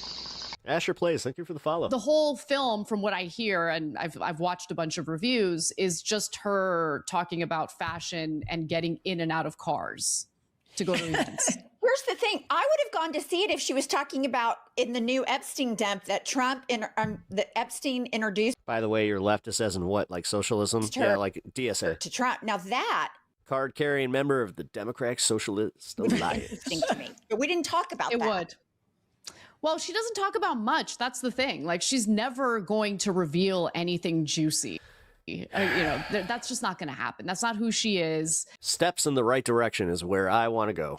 And Ratner deserves the scorn that he's dealing with now, especially with all those photos coming. I can promise you, you do not know the standard of care for is for trans kids. Out in the Epstein files. All right. Had it or hit it, Zoran Mamdani. What are some of my values that might clash with yours? Hit it hard. Oh. Real hard. Yeah. Okay, let me just say, Zoran Mamdani, I mean... I'm pro-LGBTQ. Trans rights are human rights. Look, he's charismatic. He's obviously a leader. You know, quit being weird and focusing on people's genitals and just, I don't know, live your life. You're someone who's willing to think outside the box. Like if it genuinely affects you at some point in your life, that's when you should worry about it. But this idea that you should use it as a cultural war wedge issue is ridiculous. We'll see how his policies impact, you know, the city. But aside from that, what I love about him, and we covered this on the show on the Young Turks just last week, he was asked during a press conference, do you agree with continuing to divest, you know, the pension? I like bacon. From the state of Israel. And he's like, yeah. I am not halal. I agree. We're going to continue doing that. No apologies, you know, no further elaboration. It's unnecessary. No, this is what we're doing. And Bliss Road Media, thank you for the follow. We're going to move on or the sub. now. And I just really adore that level of strength. I really do, among a Democrat.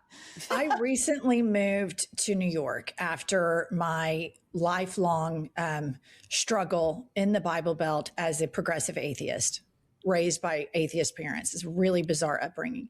So my youngest child graduated from high school, is in school in LA, and I moved up here. And then, you know, of course, I followed the mayor, and like we had this huge snowstorm, and he's such a brilliant politician because he does what Biden didn't do.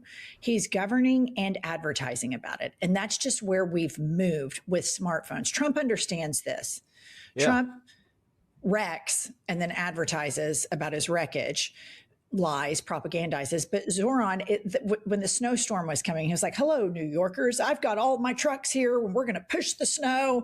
And it was this sleekly Yeah, and then you have idiots like Michael fucking Rosenbaum going out there and just being like, oh, look at the dumb mayor. He didn't even get your cars out.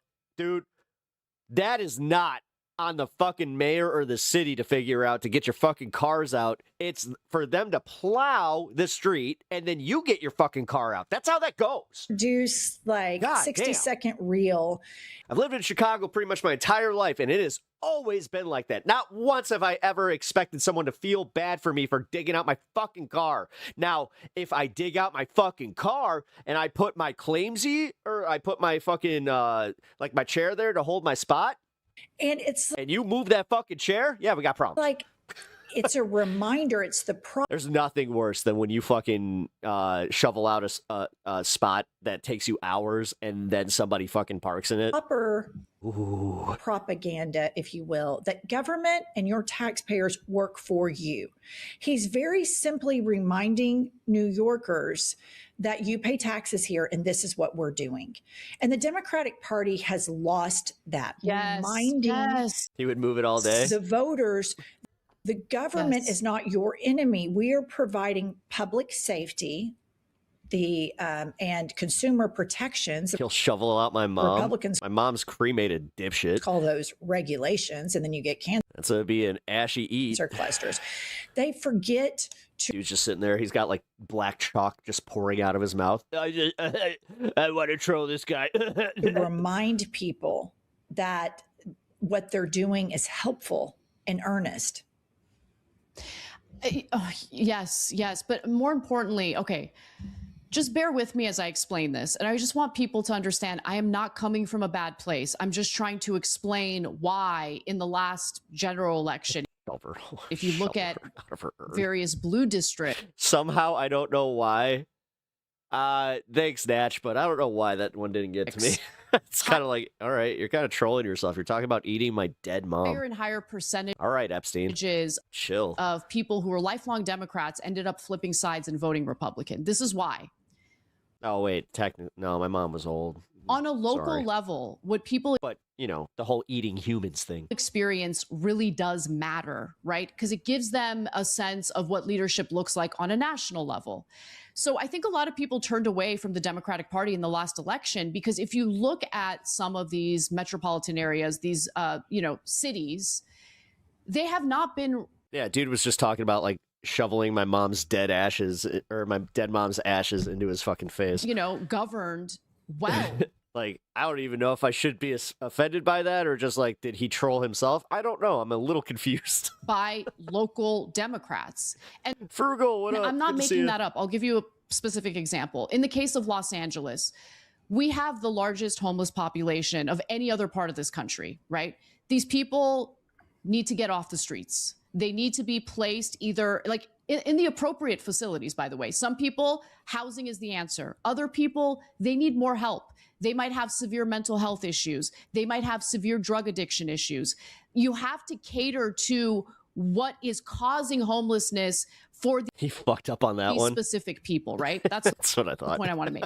Well, under the leadership of Karen Bass, who's, by the way, now under My mom's boyfriend stole her ashes and took off with them. MAGA POS asshole. Oh. a federal Oh, I would be going after that guy. audit, and it started My mom's guy was a MAGA POS as well. under the Biden administration. For other reasons. This is not a politically motivated thing. Dude, he was dating like 2 weeks after my mom died. I swear, like, if I didn't have the knowledge of her autopsy and just like knowing that it was natural, I would have immediately assumed that he did it. The audit exists because so much of the money that the kind-hearted people in our city voted in favor of raising their own taxes to provide more resources, more revenue. Could you imagine if Newsom did win, though? The collective shit loss that MAGA would be going through. To state and local government so they can actually provide help for the homeless people, right? I've been doing investigative reporting about where that money actually went. Perfect example. Lots of these, nonprofits. Whoa, calm down there, Nick Shirley. Profits that are scams. One of these nonprofits, their whole purpose was to just provide a parking lot, space in a parking lot for people to place their tents. But each space needed to have like a little platform. The city finally got pressured to go visit and see what's going on in this parking lot. And they were supposed to provide 88 spaces for a whopping $2.3 million a year, which sounds like a lot of money for just providing a little space for someone to pitch a tent. They weren't even operating at capacity. Most of the spaces weren't even usable. They didn't have the platform built, nothing. We all did it. She said pitch a tent. We were all like, and they weren't carrying out what they were contractually supposed to carry out. Besides which, I'm glad I live in Scotland. Why are we You live in one of the most progressive, fucking countries. paying nonprofits to let people pitch a tent outside? Aren't we trying to help people get off the streets? Aren't we supposed to get people inside? So when people see local government malfunctioning like this, they get ideas in their head about what Democrats are like nationally. And I think that's what kind of led to some of, the election results in the last election. When you see someone like Zoran Mamdani reminding people that public service isn't just about what's flashy. It's about the mundane in a lot of cases. It's about fixing the potholes. It's about responding appropriately to fire conditions or a snowstorm. These local issues matter, and the way Democrats govern locally matters even on a national level. Because if you see shitty leadership on a local level, you're going to think the same of Democrats on a federal level. I wish, as a woman that lived in a red state for 50 years, I wish that this applied to the Republican base, because in our state of Oklahoma, they see how shitty red state politics are, and they triple, quadruple down, because the Republican Party has infused religion into it so much that when I was growing up, I would pass these mega churches and it would say, vote for George W. Bush today. Jesus wants you to vote for Bush. Very enmesh. Our state in 2010, 2011 had a Democratic governor, and we were ranked, I think it was earlier than that, maybe 2007. Brad Henry was his name. We were ranked 17th in education. Since that time, Fox News keeps, building up. We've had a Republican supermajority, Republicans in the House, Senate, governorship, and the state Supreme Court. We're 50th in education. Republican policies, and I agree that in Los Angeles, that if they are not vetting these places that are that pay taxpayer money, that's a huge problem that deserves to be audited. I concede that. Our governor in the state of Oklahoma, Kevin Stitt, whom I refer to. Surprised they didn't dig up his mom and put her on the golf course to collect another fucking, couple $1 million from, tax credits. Is Kevin Limp Dick. He did that, guys. He buried his ex-wife on a fucking golf course with pretty much an unmarked grave. Kevin Limp Dick. For tax purposes. Also, we really should probably dig her up and see what's in there. That's sus as fuck. Dedicated every square inch of the state to Jesus Christ. You remember when they were talking about the missing documents? He won his second term. He banned abortion. He has banned all trans care. And a lot of people like to pile on. Dude, Donald Trump is literally going to go down in history as one of the worst things to ever happen to America. On that issue. But he ain't going to be a Ronald Reagan, man. But I have friends. Ronald Reagan was loved by both parties because the guy knew how to work with both parties to kind of trick them into going like, this is for the betterment of America. And, well, we know that we all want the best for our country. A trans child, and it is a very... You never heard fucking Ronald Reagan, I'll tell you what, the one problem I have with these Democrats is they're going out and they're eating the cats and they're eating the dogs. Painful, difficult thing. Nancy told me she saw it once. For parents to go through. Nobody in their right fucking mind wakes up and says, I want to fuck with conservative Christians today and I want to be trans. That doesn't fucking happen because conservative Christians are mean and judgmental, and it is torture and pain. And Kevin Stitt has piled on to that bullying and that abuse, to where now these families, if they can afford it, are having to go to sanctuary states where they can make sure their child has therapy. And again, this is such a small portion of people. But more importantly, Kevin Stitt spoke. Trump came to Scotland. There was one guy with a MAGA hat on. He got hit in the head with a golf club on BBC News Recently. That's kind of funny. About the homeless population in the most fucking wanker, dehumanizing, cruel, demoralizing way imaginable, that the state was not going to do jack shit about it. Oh, what up, LT? Yeah, this is the one you sent Mind me. you, this is a big Jesus guy. Not as mad as I thought it would be. Right? Big Jesus guy. Will not shut the fuck up about his religion. And I had like the 10 Commandments put on the Capitol ground, 10 Commandments in schools, Bibles in schools, just really weird shit. And how effortlessly he speaks about dehumanizing homeless people and the cruelty of it. I welcome the problems of a blue state.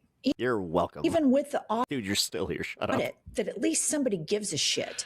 You do understand that we don't have to tolerate you. We could just, I don't know, ban you for just even being annoying. At least, like, we could ban you for that comment alone, but I'm not that guy. Somebody tried. And maybe, hopefully, the city of Los Angeles will start to figure out and apply pressure to our national politicians. The number one cause of homelessness is poverty. We're the richest state in the world that hasn't raised the minimum wage in I don't know how long, couple of decades. And we don't even provide health care for people. So it's easy or a pathway from your lens to look at blue states. Pathway to citizenship, pathway to actual health care. And every party has problems when they govern. And then on the opposite end, this red state, just the dehumanization of people, the micromanaging of genitals, sex lives, bedrooms, etc. And so it's interesting to have this conversation with you because you've been footed in LA and I've been footed until recently in Oklahoma. So it's interesting to hear, my default setting complaints with red states. And then I hear you about mismanagement with taxpayer funds. And it's really unacceptable. Yeah, I mean, look, I just think that there's a lot of rot in both parties right now. I think one party is more dangerous than the other when it comes to civil liberties and our constitutional rights. There's no question about that. Did I already cover where RFK Jr. said he snorted cocaine off of toilets? No. No, but we just did, because that's all I really need to say. It's part of the reason why, in election after election, it's pick the lesser of two evils. But I want to break out of that. I really want to break out of that. I want to break out of this, like, oh God, you have the establishment, Democrats, you have. So she's going to support the candidate that HASAN supports too. The DNC. Seems like we're all in the same boat. Essentially manipulating the most important part of the election process, which is the primaries. The primaries is where you get to decide who. Jesus was light brownish. Was his name Yahshua Bar Yusuf in the Quran? Represents you and what you want to see happen in this country. I've never read it. And, I just know it became very clear to me, and I think most... He's a prophet, right? Democratic voters who are paying attention, that the DNC has no interest in allowing a real democratic process to play out. Because in now several primaries, we've had them manipulate the process to the detriment of Democratic voters. So the right-wing grift got too hot. Yeah. Who, want to say. That's why Nick Fuentes is even just like, I fucking hate this. I hate this shit. Ooh, we should watch that after this. Over who their preferred candidate is. So I think that Bernie could have. Give California back to Mexico. Oh, someone just watched the Mask of Zorro. In 2016, I think the polling indicated that was the case. A lot of people who wanted Bernie for the Democratic nominee switched over and unfortunately voted for Trump. That is true. But rather than... Poor Anna has to entertain the body politic. Yeah, because her take failed. Yeah, that's just learn a lesson from that. The DNC decided to use that and weaponize that to, demonize, the progressive left. So I don't really have a lot of hope with the Democratic establishment. They're never going to change. They're never going to learn. They're going to keep trying to install mealy-mouthed losers. You've tried to read the Epic of Gilgamesh, and it's a tough read. Jeffries, or... Well, you know who likes the Epic of Gilgamesh? Nick Shirley. Chuck Schumer. We need real leadership. Yeah, Totally. He's using it as his how-to. And we need people like Mamdani who have a clear vision and are willing to fight for that vision, who aren't mealy-mouthed and All I'm saying is if he doesn't actually, like, you know, do some weird shit with his mom, he at very least sleeps with his mom in a bed with a pacifier. just have that energy and that charisma that we need in the party. Okay. The last one, had it or hit it, the United States of America. Hit it. I still love this country. I believe in it. More than anything, I believe in the people of this country, even people who vote differently from me. I think that we have to work hard to have conversations that are uncomfortable. And I'm specifically talking about voters. But when it comes to people in positions of power, I've had it. And it's time to hit at them real hard and be unapologetic about it. I think you're cool. You believe in shit. You talk about it. To all the listeners that want to dive in about critiquing and grading the progressive nature of people, this space, this podcasting space. You don't clip it. We're going to use that. Is a space for. She said this space. For us to share ideas and disagreements, and most importantly, our shared visions, which there are a lot more of than they're not. And so thank you for coming on. God, I know she's an interior decorator. It's almost like I just want to be like, can you please? And I need some help. Enjoyed you so much. Yes. I love your show. Thank you so much for having me, ladies. I really appreciate it. Wow, look at that. That was a whole lot of glazing. Bro, I swear to God, nobody goes back and forth more than Nick Fuentes. Why does he say it like that? Nick Fuentes. Nick Fuentes. Nick Fuentes. Like, he enunciates way too much with it. Nick Fuentes. Nick Fuentes. Not Nick Fuentes. I'm going back, forth, back, forth, back, forth. Okay. He, like, does a double O for his U. Okay. And this is a great example of it here. So, Fuentes. So at the moment, and you're Kyle Kulinski. You're going to see the clip. He basically disavows being a white supremacist.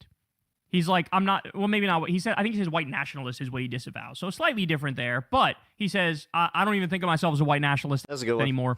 And he basically goes after his own audience and calls them idiots and losers. And he's sick of their shit. We've seen him in the past go after his audience.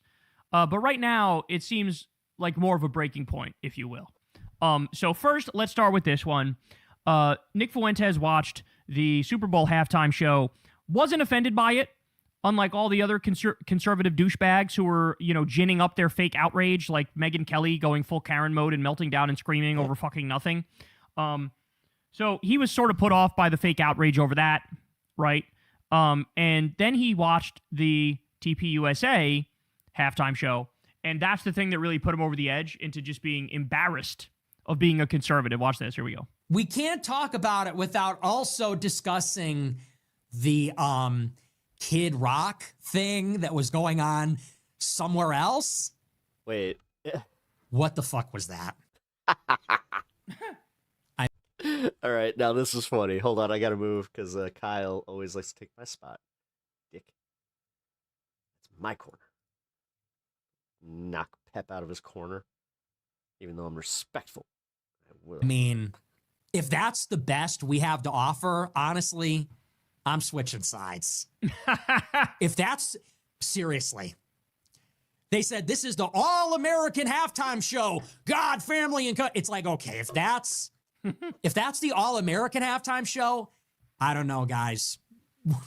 We're losing them. We got to come up with something better because that was a tough watch. If it is a requirement to pretend to like that, to be like a patriot, like I can't do it. I'm just telling you up front. I'm going to be honest with you. Full disclosure, I can't do it. I think I'd rather kill myself than pretend to like that. So you're telling me we're at the Super Bowl party with the normies, with the hoes, with the chuds and the we're at the Super Bowl watch party. We're having our taquitos. We're having our wings, pizza. We already know what side Nick bats in for. The big game. Everybody's having a good time. Yeah, but he's also such a hateful asshole that he can't even live a happy life within the community. You do understand that the LGBT community would still accept him. You're telling me we have. It would be a rough go where he would definitely have to do at least a small apology to her. To turn off the TV, or we have to switch the input. We have to go to the Rumble app. Catboy talked already. Yeah, I know. And watch so Destiny. Some AI ad about like alternative medicine. Earth Bag Homies, what up? And then we have to watch Kid Rock and this like generic country music. And we have to pretend to like this. We have to all be like, this is really good. She's really good. I'm not doing it. I can't do it. At least he's got that. Yeah. Man, did you see like how there were like the whitest women dancing to that shit too when he was doing his like I'm a cowboy or whatever? It sucks. Or did he even do cowboy? And you know, not for nothing, didn't we do this for the RNC? Isn't this just like our token celebrity? Didn't Kid Rock play the RNC?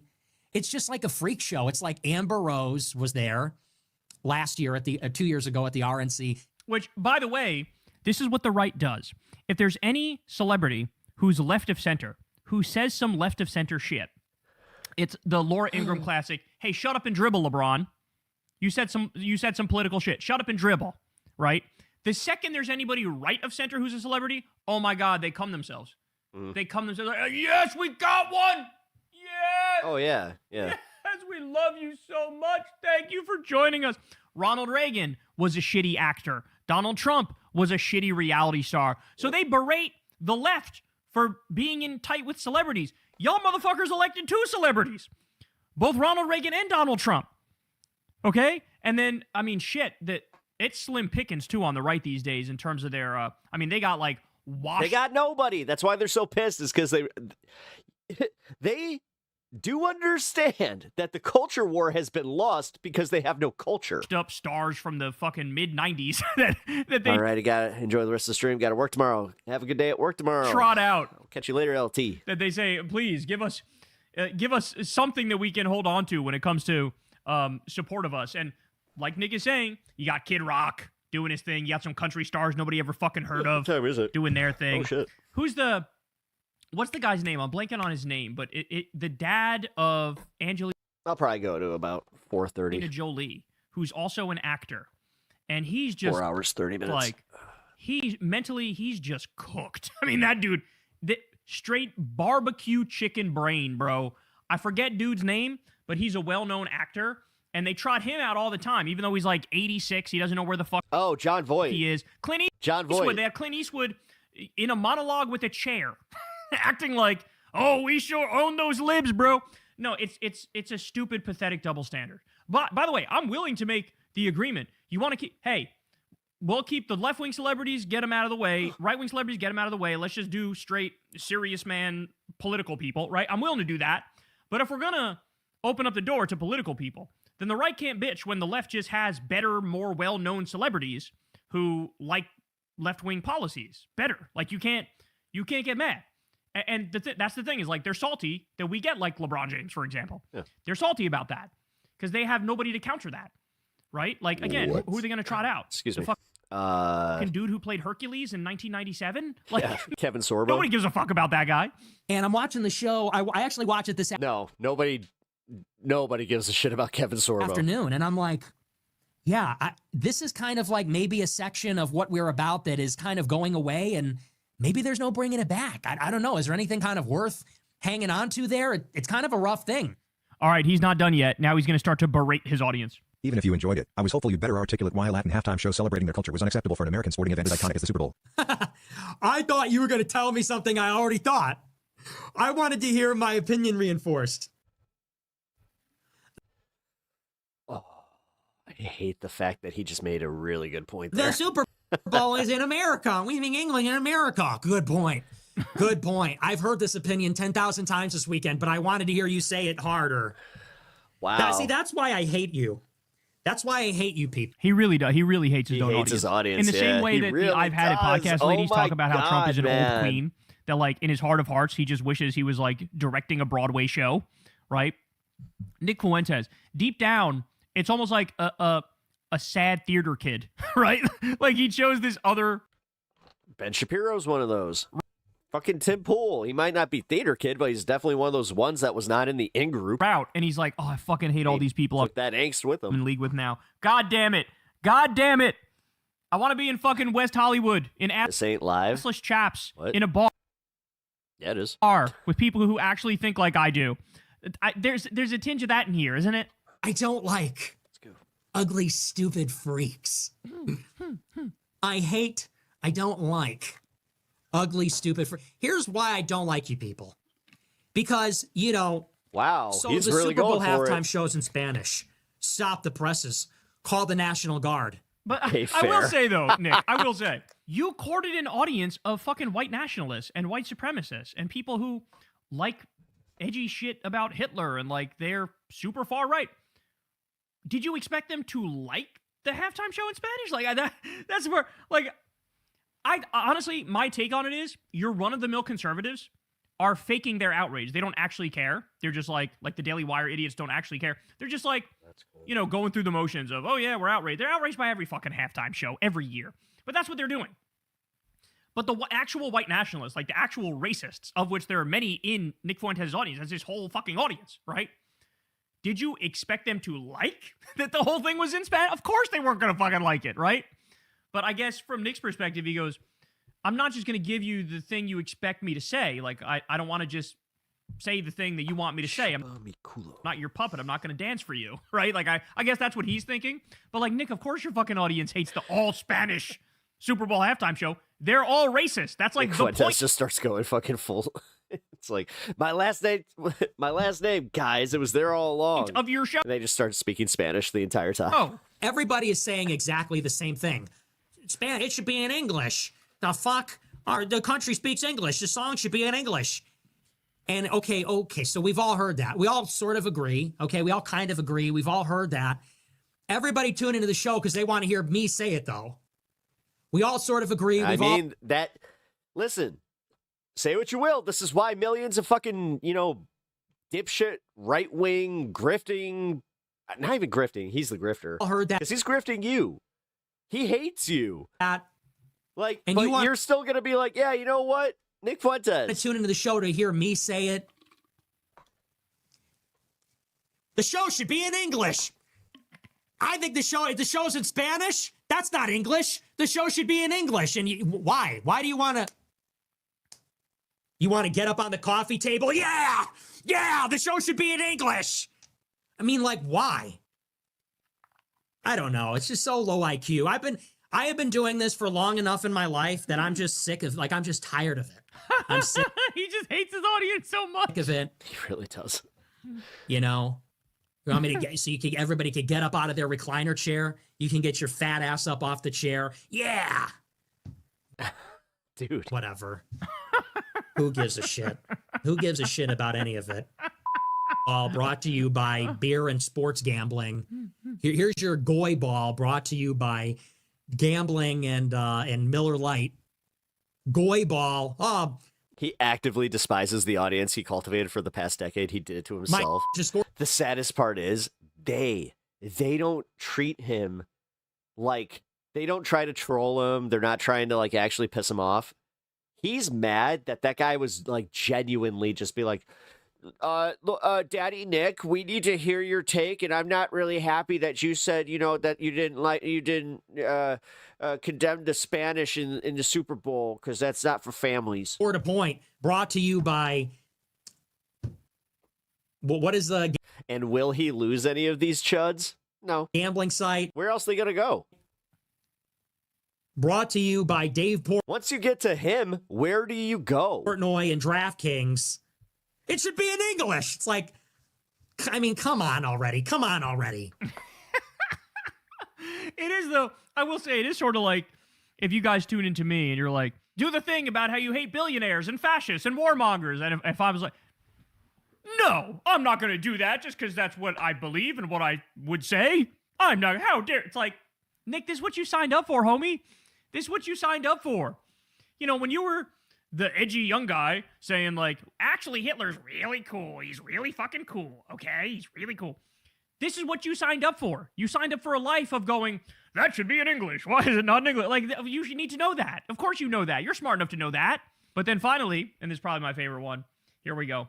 Here we go. This is where he really lays it on thick. The halftime show was in Spanish and all the performers were brown people. The message was, this is what America looks like, a mosaic of Latin peoples. Clearly it was political. Clearly it was a middle finger to white people. Weird take. Are you even a white nationalist at this point? Honestly, I don't feel like one anymore. I feel like, do I want America to be a white country? Yes. I'm pro-white, but the movement has just been captured by losers and idiots. And I don't really, I'm kind of just done pandering. I fucking hate these people. By the way, he says, no, I'm not a white nationalist, but do I want the country to be white? Yeah. This is what, so somebody super chatted into Kylan Corn the other day, and he was a Nick Fuentes fan. And he basically said, like, stop saying that Nick wants to, like, mass deport all non-white people. That's a lie. You're lying about him. And what I said in response was like, bro, that's me being, like, really kind and steel manning his white nationalist position, right? Because, shit, he's praised Hitler. I could say he probably wants to gas chamber these motherfuckers or lock them up permanently. But I was being overly kind by saying he at the very least wants to deport all the non-white people. And then here he is. He goes, no, I don't think I'm a white nationalist anymore. But do I want this to be hilarious. A white country? Yeah. Panda Bear Nick is furry persona. Okay, well, what does that mean? What does it mean to, quote, be a white country? What does that mean? Are black and brown people allowed to stay, but they have to become official second-class citizens? Like they don't get constitutional rights? Is that what it is? Stop overanalyzing this, dude. You don't understand that he just says things. Like, he literally just says things. He doesn't believe any of it. Any of it. I don't think this guy actually has a core belief at all. Or is it deporting those people? Or is... Except for just be a hateful weenie online and make everybody mad because that generates him clicks, even though he doesn't seem to really care. Him up permanently. I don't get this guy. Just because the color... Honestly, I think that Nick has, like, a severe mental illness that's undiagnosed. Their skin? I genuinely don't know. But none of it is good. Because, like, the way that he pivots like this, too. This is, like, mania. None of it is good. But this is what his own audience is also confused, right? Like, which is why that person super chatted in and said the most confusing shit in the world. Like, don't say that about Nick. That's not true. Well, then what the fuck is true about Nick? Tell me what his actual fucking position is. Because when I listen to him, he'll give me one on Monday and a second one on Tuesday, a different one on Tuesday, right? So maybe it's all just like, it's all a show. It's all a grift. It's all like, he's playing a role. He's playing a character. And every now and then, the mask slips, and he has moments like this because you guys infuriate him so fucking much because you're such predictable dipshits that he has to do this. When I look at what... He's a political shock jock, yeah. The movement has become, like the kind of impulses that have captured it, it's just kind of depressing. And I've always been forward thinking, and I've always been heterodox, and I've always been progressive in a way, and increasingly I don't feel like I fit in with that anymore, you know? So no, I don't think I'm like you, because now it's turned into, it used to be the case that if you were against white genocide, if you're pro-white, if you're against immigration, like that is what it meant to be on our side. Now it's like you have to be a Republican culture warrior. I have to be spun up about the Super Bowl halftime show. Nick, this is the logical endpoint of that mindset. Yeah, that's how it goes. Like, if you're against white genocide, which is bullshit and totally made up, but like, yeah, the logical endpoint of that is you will throw a fit and a tantrum over a halftime show in Spanish. Like, of course. How did you not know that? It's just so low IQ. It's so low True. IQ. It's so... True. It is low IQ. That's for shit sure true. Monotonous, so repetitive. You're screaming at the halftime show because it's in Spanish. Okay, I mean...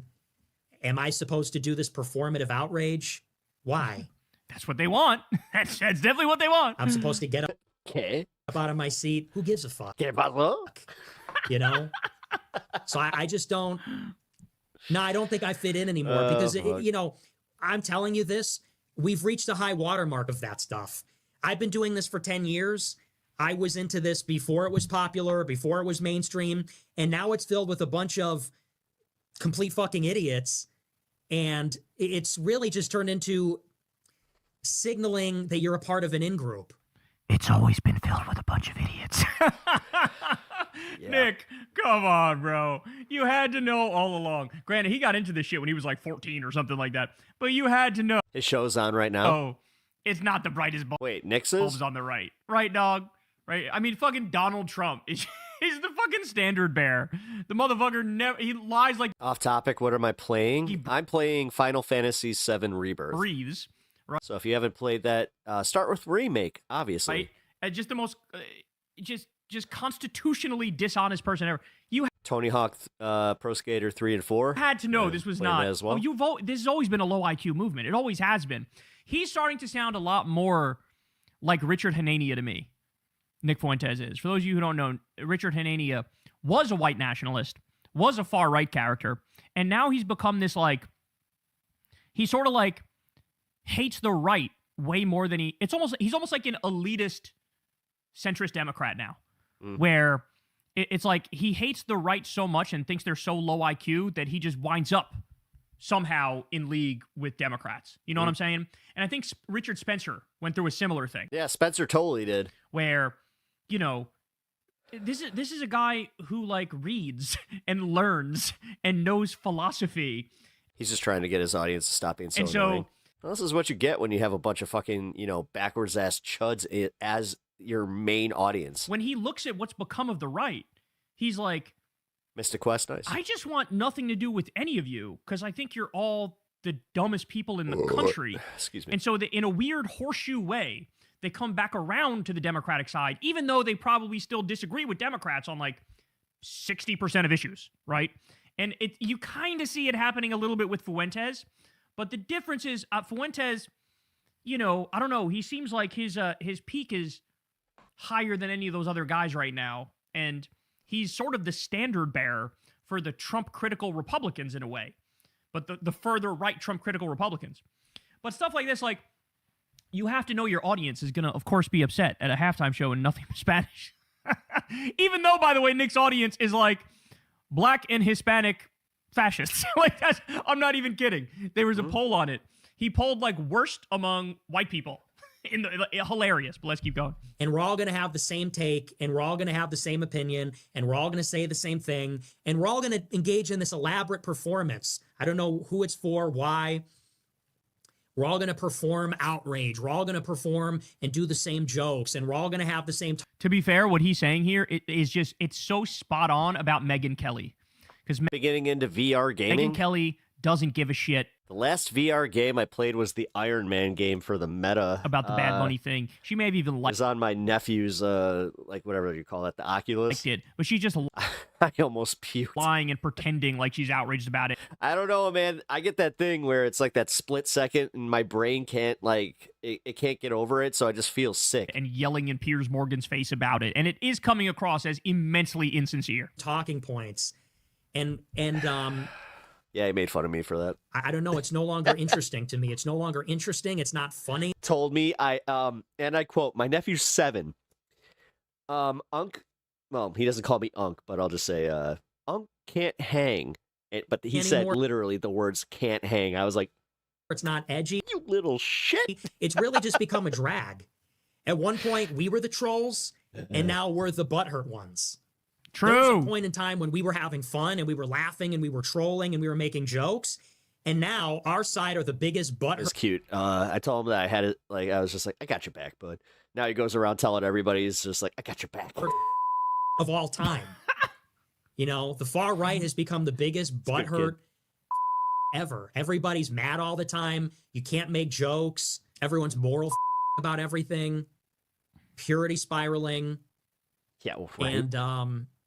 And people are, at the end of the day, people Being told by a 7-year-old who can't hang is that's a different level. don't even really have a vision for what the country should be. I mean, half the people complaining about the halftime show aren't even white nationalists. They don't even know what the fuck they are. They just have these grievances. Shaping young minds. They don't care if America... Do you think Megyn Kelly gives a shit if America's white or not? Megyn Kelly is bitching about it. Like, you think Megyn Kelly is based? Megyn Kelly's screaming, the Super Bowl should be unifying. It should be in English. You think Megyn Kelly's a white nationalist? She isn't.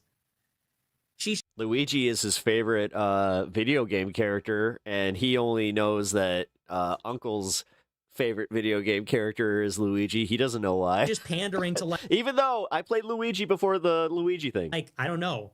This, like, really bitter, like, white resentment politics. And I've always said this. I want to imagine a better future. I'm actually a progressive. It's a little different. It does. And this kind of like Oliver Anthony, Matt Walsh, like knuckle dragging, like bitter ass face thing. We're all going to be grumpy and mad. I've never been on board with that. Hell no. Yeah. I've always seen it as defeatist and fucking pathetic. and basically just this big loser mentality. So, yeah, you know, the halftime show was in Spanish. Oh, I didn't know that. You're telling me for the first time. It's like, okay. The message was America is full of Latin people. Well, you know, it is. So, I mean, are we gonna, or do we live in reality? Oh, I can play Beat Saber. That one doesn't make me feel sick. the other white nationalists are going to have a field day with this. I asked him if he had that, and he looked at me. It's because homie's last name He's just like, Beat Saber's old. It's like, is Fuentes. Isn't his dad, isn't he like a quarter Mexican?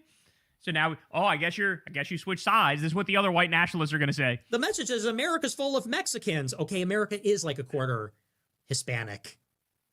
So, like, I don't know, like, get real.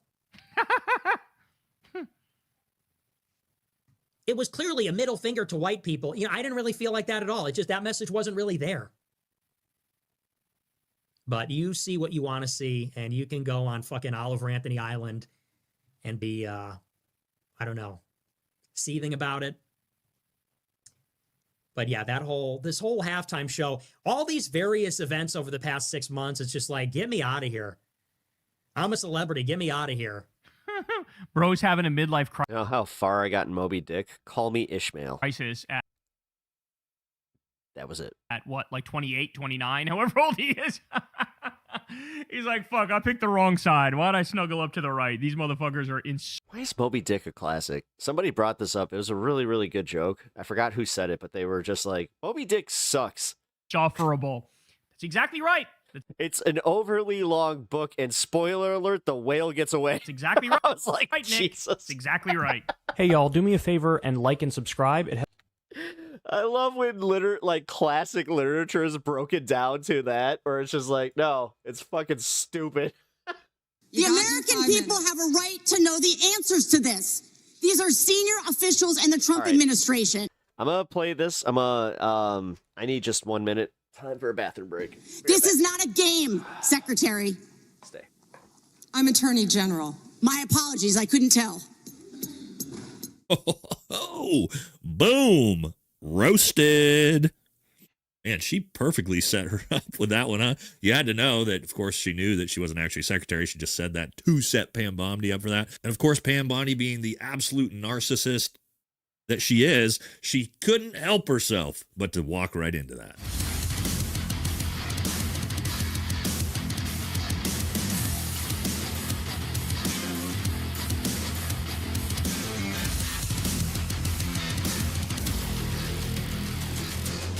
Welcome back to the channel, everybody. And my lord, if you guys haven't seen Pam Bondi's absolutely unhinged, psychotic Karen rant that she just dropped at her congressional hearing yesterday, you are in for a treat. I promise you that, because pedo protector Barbie was on one, lashing out at everybody, screaming at all the senators in the room, refusing to apologize for printing the Epstein victims' names unredacted in the files, and then demanding those victims apologize to President Trump.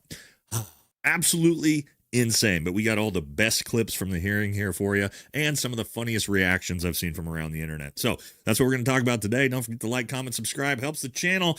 Yeah, let's jump into this and see what old Pam Bondi is up to. And in honor of Pam Bondi today, I put on my Pam Bondi tank top, because this woman is probably one of the most disgusting human beings in the world. Now, we're going to start out with the most unhinged, most out-of-control, psychotic Karen clip that I've ever seen, and we're going to break it down and talk about it as we go. All right, some real quick context what the hearing was about. Basically, so Congress could ask the Department of Justice under Pam Bondi why she's been such an abject failure regarding the Epstein files, why she's illegally redacted the names of pedophiles, and why they also broke the law in publishing the names of a bunch of victims. And we had to start with this clip because, again, well, just wait and see. Have you apologized to President Trump?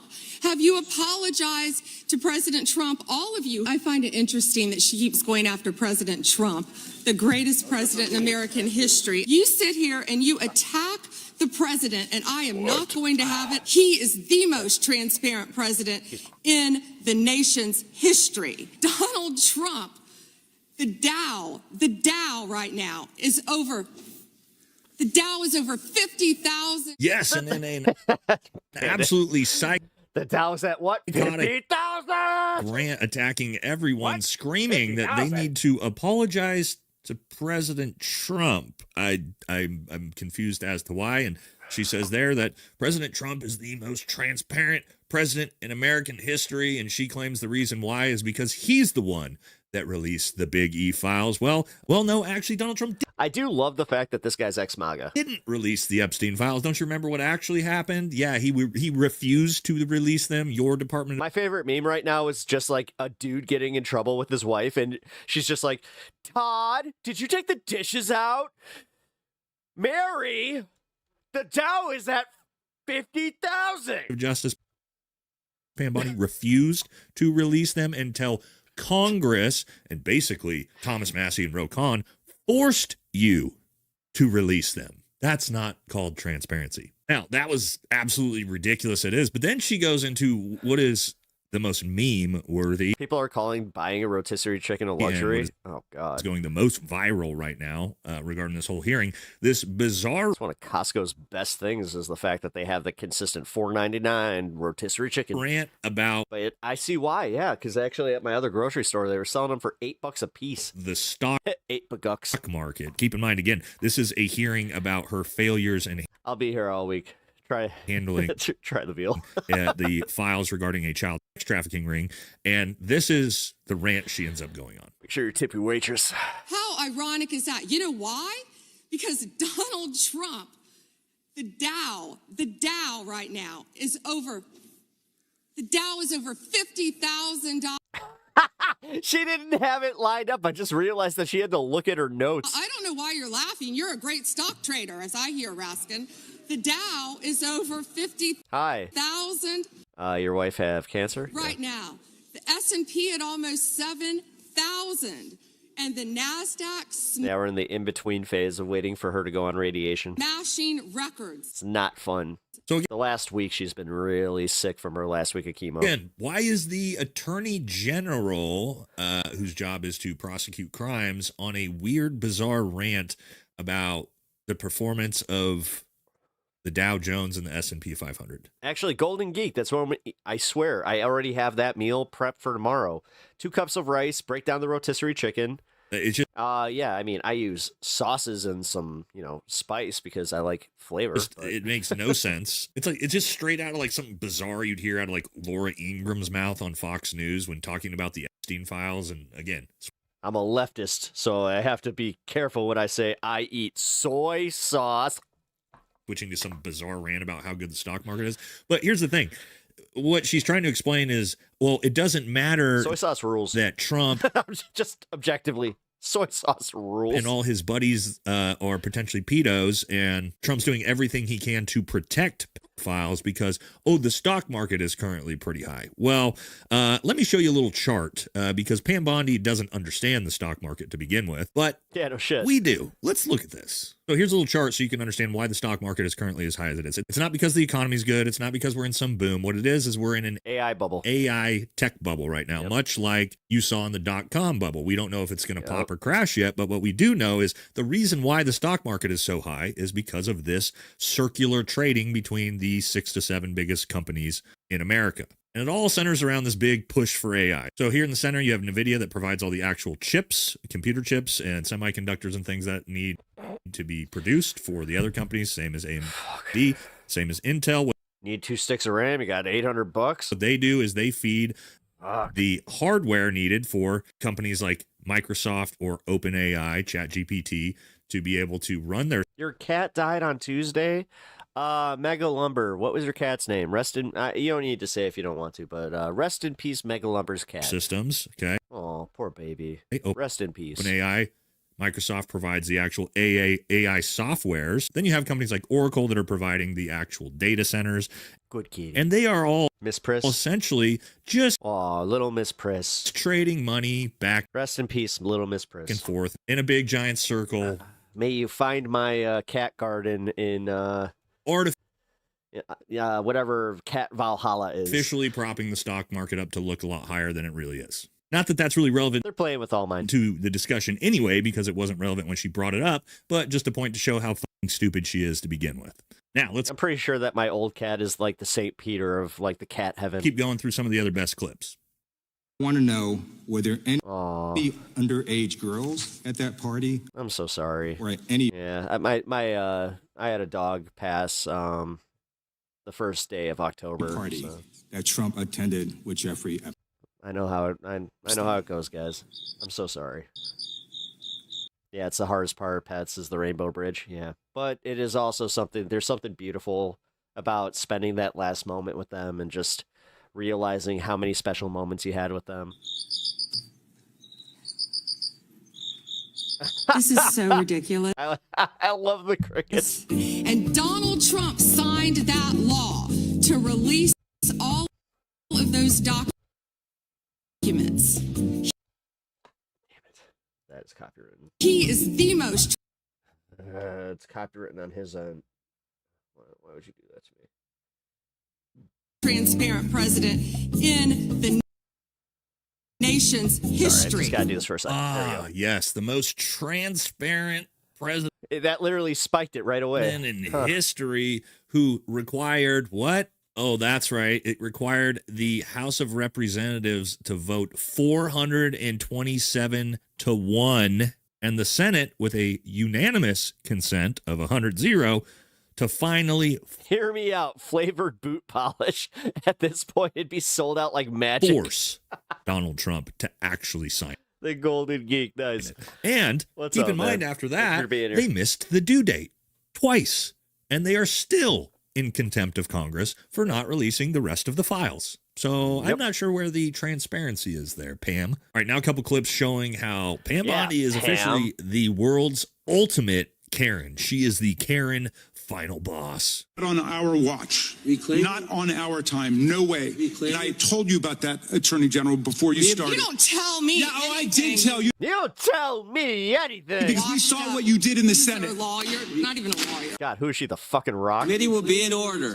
You're not even a What's your name? lawyer. It doesn't matter what your name is. You're not even a lawyer. Neither are you, apparently, lady, because I don't know what the hell you've been doing with your time as Attorney General, but it hasn't been arresting She anyone. just goes full stone cold. Prosecuting anyone for any crimes. It seems like You could say your prayers. you've spent You could say your John 3:16. your entire Well, Pam 3:16 says I just whooped your ass. time helping protect files. And I'm not sure. I mean, I guess you could do that as a lawyer. But yeah, I don't think she needs Not too far off from what she did. to be criticizing anybody about anything. And again, if you thought that was bad, now let's watch her bitch about anti-Semitism to a Jewish congresswoman whose grandpa died in the Holocaust. Dude, I love the fact that a right winger's calling this shit out. Based. Can't make this up. I want the record to reflect that, with this anti-Semitic culture right now, she voted against a resolution condemning. He is Jewish. I just want to be clear. Do you want to go there, Attorney General? Or do you want to go there? Are you serious? Talking about anti-Semitism to a woman who lost her grandfather in the Holocaust? Really? And just look at her smug bitch face, guys, after that big of a faux pas, saying what she just said. Covering for Nectarine Nero is a full-time job that does with double overtime that doesn't pay. Remember, no matter what, he's going to stiff them. The committee will be in order. Talk to Jared Wise about anti-Semitism. The ranking member knows that. Can I get like 30 seconds back? Yeah, I've been. Balance took I think 30 the whole. Oh, this anti-Semitism culture. Oh, yeah. Okay, that's why you're protecting the clients. LeBron Bondi. Maybe. But Congressman Ballant got her back with one of the most hilarious roasts I've seen in a long time. The American people have a right to know the answers to this. These are senior officials in the Trump administration. This is not a game, Secretary. I'm Attorney General. My apologies, I couldn't tell. Oh, boom. Roasted. Man, she perfectly set her up with that one, huh? You had to know that, of course, she knew that she wasn't actually secretary. She just said that to set Pam Bondi up for that. And, of course, Pam Bondi being the absolute narcissist that she is, she couldn't help herself but to walk right into that. Guys, quick message from our partners over at Tasty Gains Creatine Gummies. Guys, I'm super excited for their brand new product. Their kids Oh man, they got gummies that can now give you fucking some kidney stones. Woohoo! And now let's talk about the victims. Yeah, so a bunch of the no more powder. Get your kidney stones like a man with some creatine gummies. We got little bears. We even got ones that are shaped like little guns. Because you know what? We can't have anybody feeling gay while eating some gummies. Epstein victims were actually there. Meanwhile, the guns look like dicks. They're sitting right behind old Pam Bondi. And let's see some of those interactions. Because, yes, if you thought Pam Bondi was going to keep it classy, at least around all these women that were raped by Jeffrey Epstein, that she's been helping protect the perpetrators of that. No. She decided to continue with the insane shit that she's been saying all day. Now, Bondi first started out the congressional hearing with these comments, and then things spiraled a little out of control from there. As you know, are invited to visit DOJ to see for yourselves. Pam Bondi is a fake person. Are you saying like she's AI, or are you saying like she's just fake? I want to take a moment to acknowledge the Epstein survivors who are here today. I'm a career prosecutor, and despite what the ranking member said, I have spent my entire career fighting for victims. Yes, fighting for victims. That's what Pam Bondi is absolutely known for. But she wanted to make sure everybody knew who she was there for, the victims, until a little bit later. And then just a little bit later, Pam Bondi was asked to apologize to the victims for printing their names out unredacted in the files. And let's see if she did. Around to the survivors who are standing right behind you and on a human level. What you have done. And so, no, Pam had zero interest to turn around and apologize. She did actually decide to just laugh at them instead. And then another question about her handling of the files for the victims. Let's see her response here. Because your department was either sloppy and incompetent or willfully trying to intimidate and punish these ladies Your time for is coming up. forward. Yeah, there we go. Now, you guys, you would think the Trump administration, and by extension of Donald Trump, this looks so bad. I mean, this is not an attorney general. No. This woman is a complete. No, and the fact that people in MAGA were celebrating her, it's comical. Like, that shows you that they don't know how to conduct themselves in a professional way, and that's why they love Trump. They love all this shit. Complete disaster. She's a complete joke, and she's gonna. And if this is where we're gonna go as a country, where it's just like you don't get past your sixth grade impulses, then what are we doing? Calls from every side of the aisle to be fired. Even MAGA, for the most part, is calling for her to be fired. That's how bad it is. Yeah, so let's get to some did a really bad job. responses. All right, we're going to start first with, again, the victims who were right there and see what they thought about Pam Bondi's hearing. Survivors cried. We stood there and we almost felt like embarrassed that we even stood up and she couldn't turn around and apologize to us. And I think right now, I think the whole room is pretty much laughing at her. She has become a circus act. Well, it's not just the whole room that was laughing at her. It's the whole. I'm playing Shadow of War right now. The orcs have more pleasant personalities than Pam. Shadow of War is great. That's laughing at Pam God, Bondi. I need And to again, play that's that. one of the victims who was Shadows of Mordor is just there for the hearing. And so, yeah, I would say those are supposed to be the people that we're getting justice and accountability shit. for. And if they feel that way about Pam Bondi's performance, this regime is about to collapse. I mean, they really have overplayed their hands on in every way. The thing is, that flood the zone thing, they thought that they would just be able to flood the zone and people would just move on and legitimately forget about all the other shit. They didn't understand that it's like, yeah, this is going to go to court, that you're going to have to deal with all these repercussions, and public perception might not be like in agreement with you. kind of says a lot. Now, I want to show you again that even people hardcore MAGA even want Pam Bondi fired as well. This guy's one of the most over-the-top. A reaction to a reaction to a reaction. Yeah. Trump. We call it streamception. Pimping shills on the internet, and let's see what he had to say. Still support Pam Bondi? You are insane. Here's a picture of the Epstein victims while she's testifying in front of Congress, and they're asked a question. Raise your hand if you feel like Pam Bondi is protecting the people who abused you. This picture is exactly why she should get fired. Okay, so yeah, if people like that are calling for old Scam Bondi to be fired, not sure what's really going on here. I think He's one of even the calling her biggest that now? problems All for right. Trump now is that people like Pam Bondi and Kash Patel have seen the files. They know everything that's in the files, including shit that's probably very, very incriminating against Donald Trump. And so now kind of stuck in a little bit of a rock in the hard place. How do we throw Pam Bondi under the bus and not have Pam Bondi turn and say everything, while she still knows everything about the Trump administration's involvement in the files? Rock in a hard place, I think. All right, more reactions. Some more hardcore MAGA. Let's see what they think. Yes, Kyle Rittenhouse They lost Kyle. says They lost Kyle Rittenhouse. Pam Bondi needs What? to resign, with a hilarious meme that says, What? "Sir, we've lost Rittenhouse." Sir, we've lost All right, now let's look at some funny reactions, because, of course, there's memes and comedy out there. To watch Pam Bondi's staff Bro. reaction. Yeah, this is hilarious. I did this while we were watching it live. I was pointing out, I was like, look at her aid. President in American history, and if they could maintain their composure, this isn't a... We should be talking about, what does the Dow have to do with anything? That's what they just asked? Are you kidding? Mr. Jordan. I love this one because She it's an couldn't actual Pam believe she just Bondi pulled that staffer who's looking around going, holy fuck. Fuck, This woman I work man, for is legitimately a fucking idiot.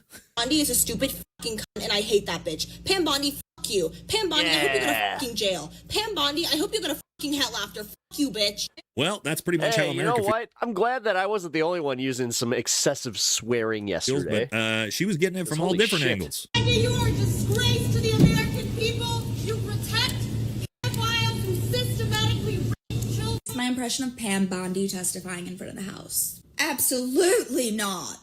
There is no evidence of God, that. as an impressions guy, you are nailing that cadence.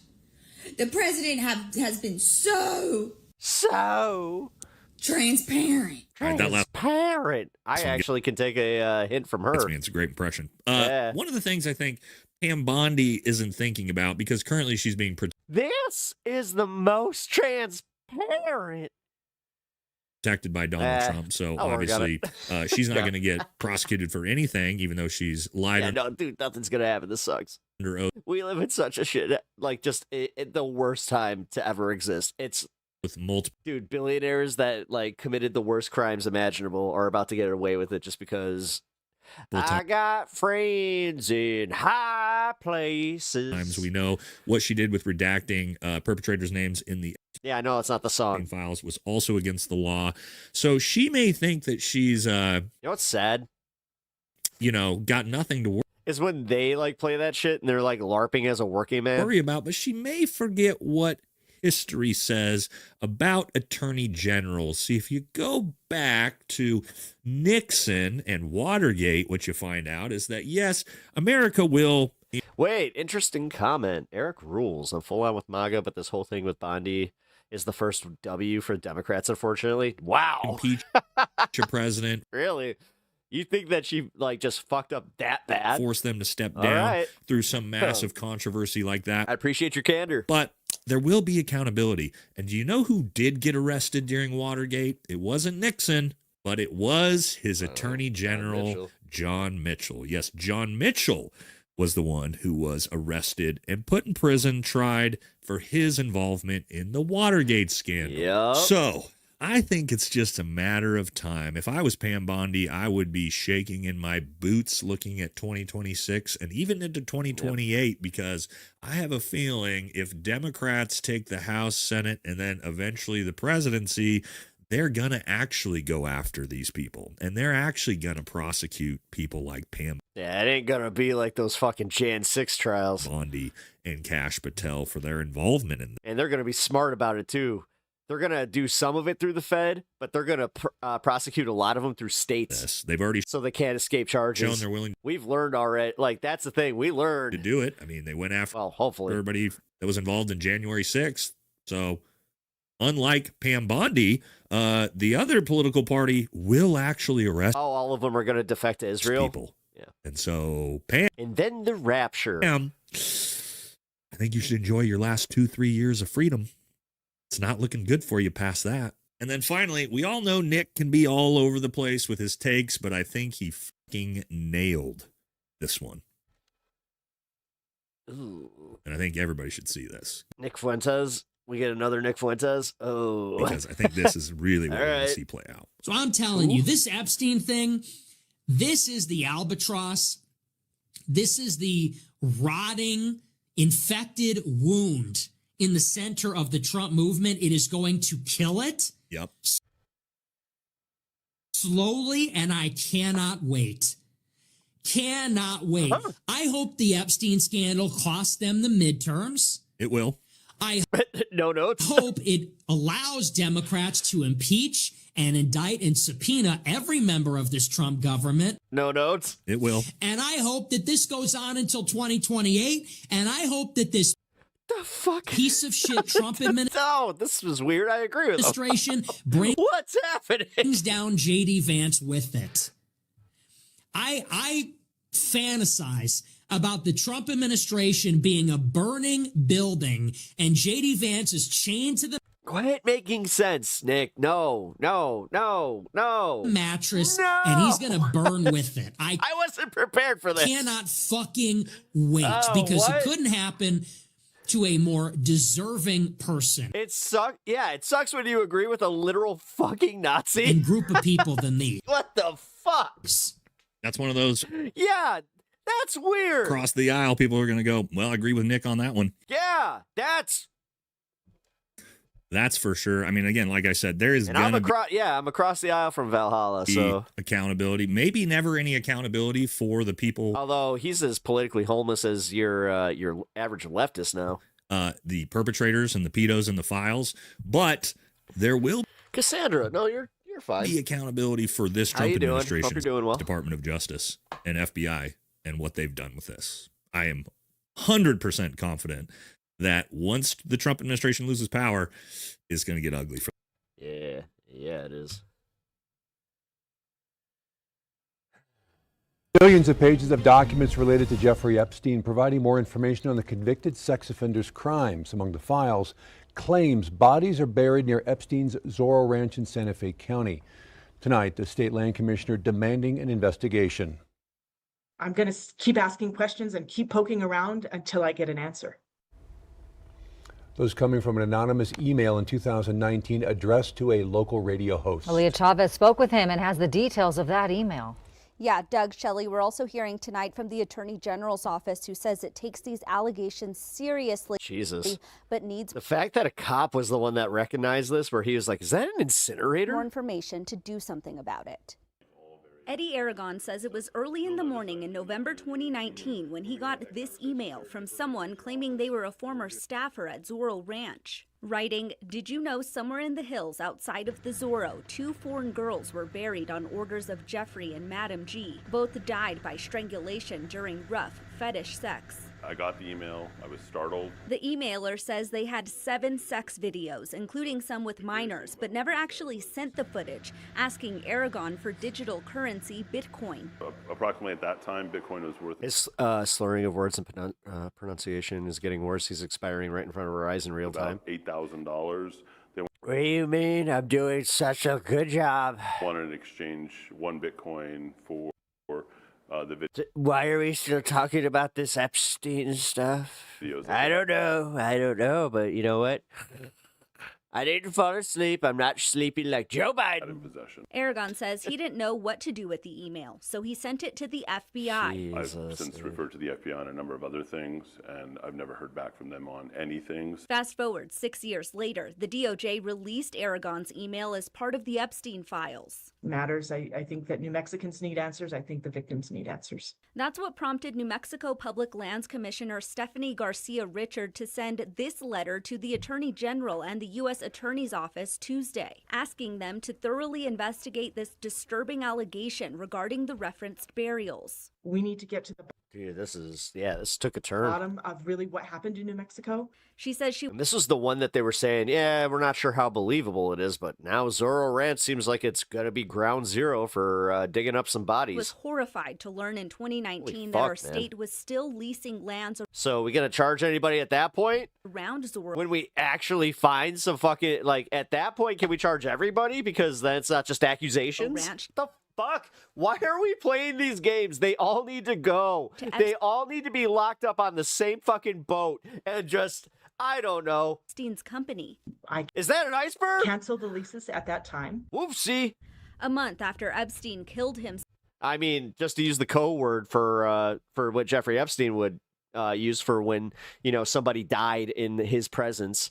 in jail. Oops. The land around the mansion Or no, his was whoops. totals around 1,200 acres and hasn't been. Guys, you should feel so fucking uncomfortable with what I'm saying right now because every word of what I'm saying is fucking true and it has been verified in these Epstein files. So I don't want to hear another fucking word about, oh, that's just speculative. Nope. Been leased out since. We're thinking to possibly turn it into. No.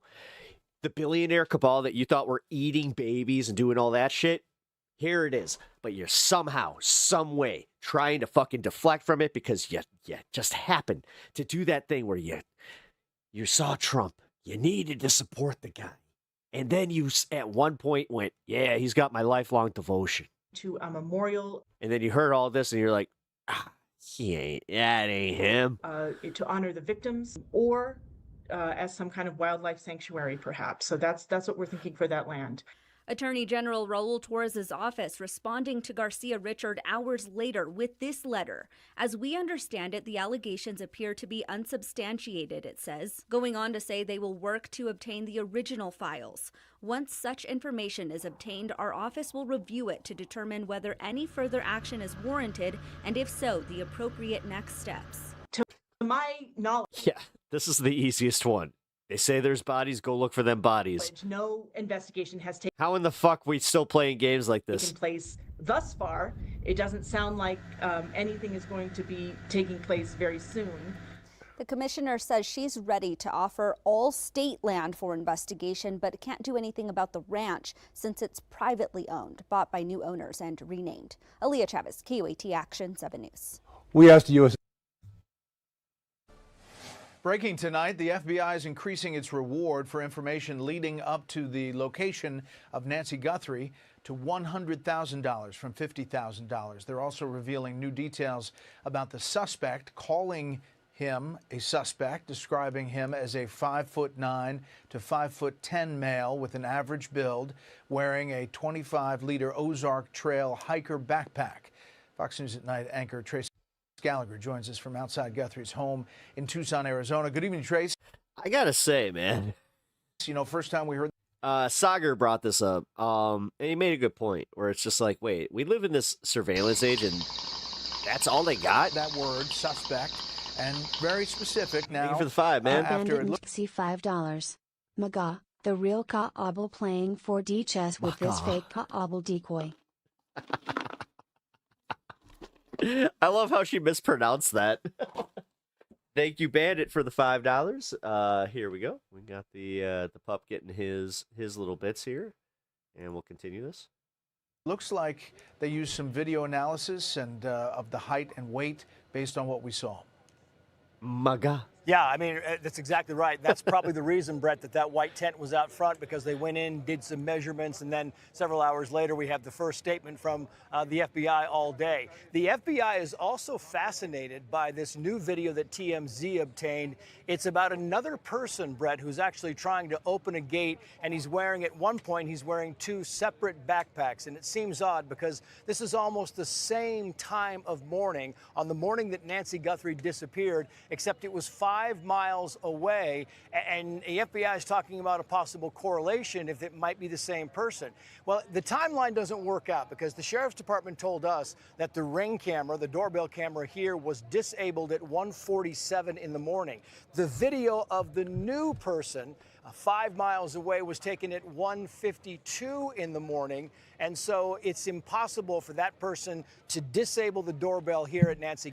So you're telling us that the FBI jumped the gun again and almost ruined another guy's life? Cool. Guthrie's house, and then 5 minutes Fucking later Cash to be Patel. able 5 miles away. Holy fuck, But he has made that. TMZ He's made is that saying agency a saying they joke. believe that the FBI thinks that it was 2:12 in the morning that the actual doorbell video here was triggered. And if that's the case, it would have given that person 5 miles away about 18 or 19 minutes to get here, which brings more intrigue to the whole investigation on whether there is any connection at all. It also brings up why the FBI, the sheriff's office, are now asking residents within a 2-mile radius of Nancy Guthrie's home to kind of submit whatever video they have, video of cars on the street, cars driving by, people driving by, anything they believe is out of the ordinary that might help this investigation. And they want that video to be taken between January 1st and February 2nd. Jesus. Interesting on the second. Jesus. Date because this was the 84-year-old mother of Savannah Guthrie? It's a day after. Man, and this is just like the ones that like the rich buy their fucking family. Oh, god damn. Guthrie. Shut up. I never want to hear about this not taxing the rich bullshit, dude. For real. Yeah, and we've had obviously a lot of experts on our air all the You know how much more we pay in taxes, like comparatively to these people? This is insane. time. James, look how much property they have. Gagliano talking about what you're saying, this call for action from the public. Take a listen. All right, 420. This is the exact antithesis of a cold case. Public interest out here in the Tucson area is through the roof. And I think that there are so many leads coming in now. Each day we learn new developments, and that is advancing the investigation step by step. Remember, I've said all along, this case is going to be solved with the help of the public. And they've got new video of the backpack putting out, trying to get specifics about that backpack. And, you know, Trace, to your point, asking for help, we now quit smoking in cigs in December 2024. Congratulations, but didn't stop puffing. That's the same here, brother. Sort of a timeline. I have been off smoke since I was 24 years old. I'm 39. You do the math. And you piece it all together, even when the pacemaker goes offline. And one would think investigators are mapping that all out. If the pacemaker's offline, that's not good. Time, second by second. Yeah. And I think it's important to also note, Brett, that when you talk about this timeline, this is the Sheriff's Department timeline. Remember, the FBI says there's no timestamp on the video that they went into the cloud and they dragged out of it, right? Rebuilding this video, there's no timestamp. So it's very possible that this video up on the porch behind me, taken on February 1st, wasn't ICE agents can outrun most vegetarians. I got a video for you. In fact, taken at 12 minutes after 2 o'clock in the morning. And that would kind of open up the possibilities here. And that's why they want more video from these neighbors and residents around here, Brett, to try to piece this puzzle together. They could use a break, Brett. Hey, Sean Hannity here. Hey, click here to subscribe to Fox News. Let's not. And say we didn't.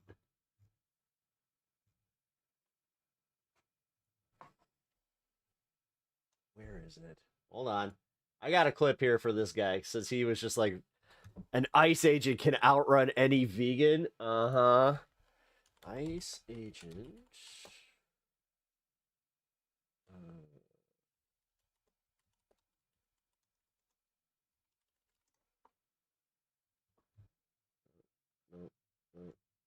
Where the fuck is it? We got everyone but the one I'm looking for. We got the ice guy falling on ice. We got the ice guy chasing the guy on the bike. But I want the one with the runner. What the fuck? Runner?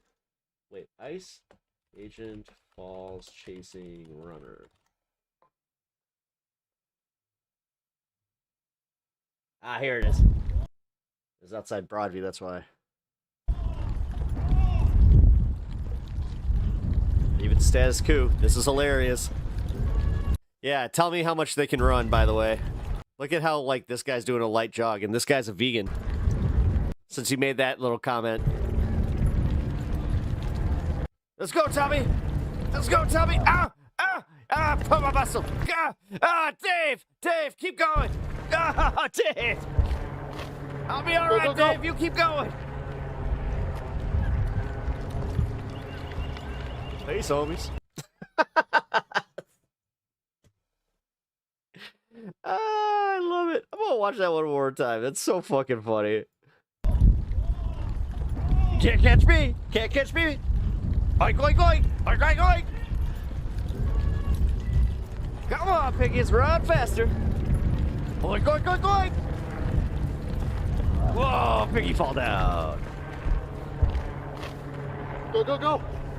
Oink, oink, oink. Oink.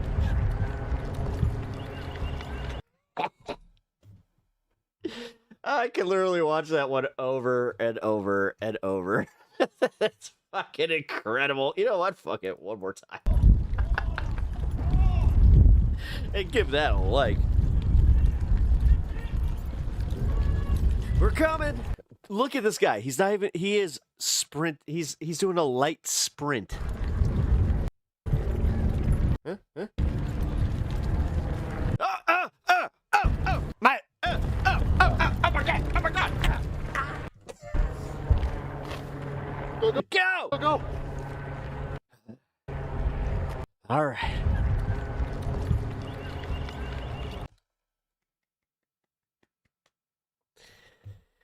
All righty.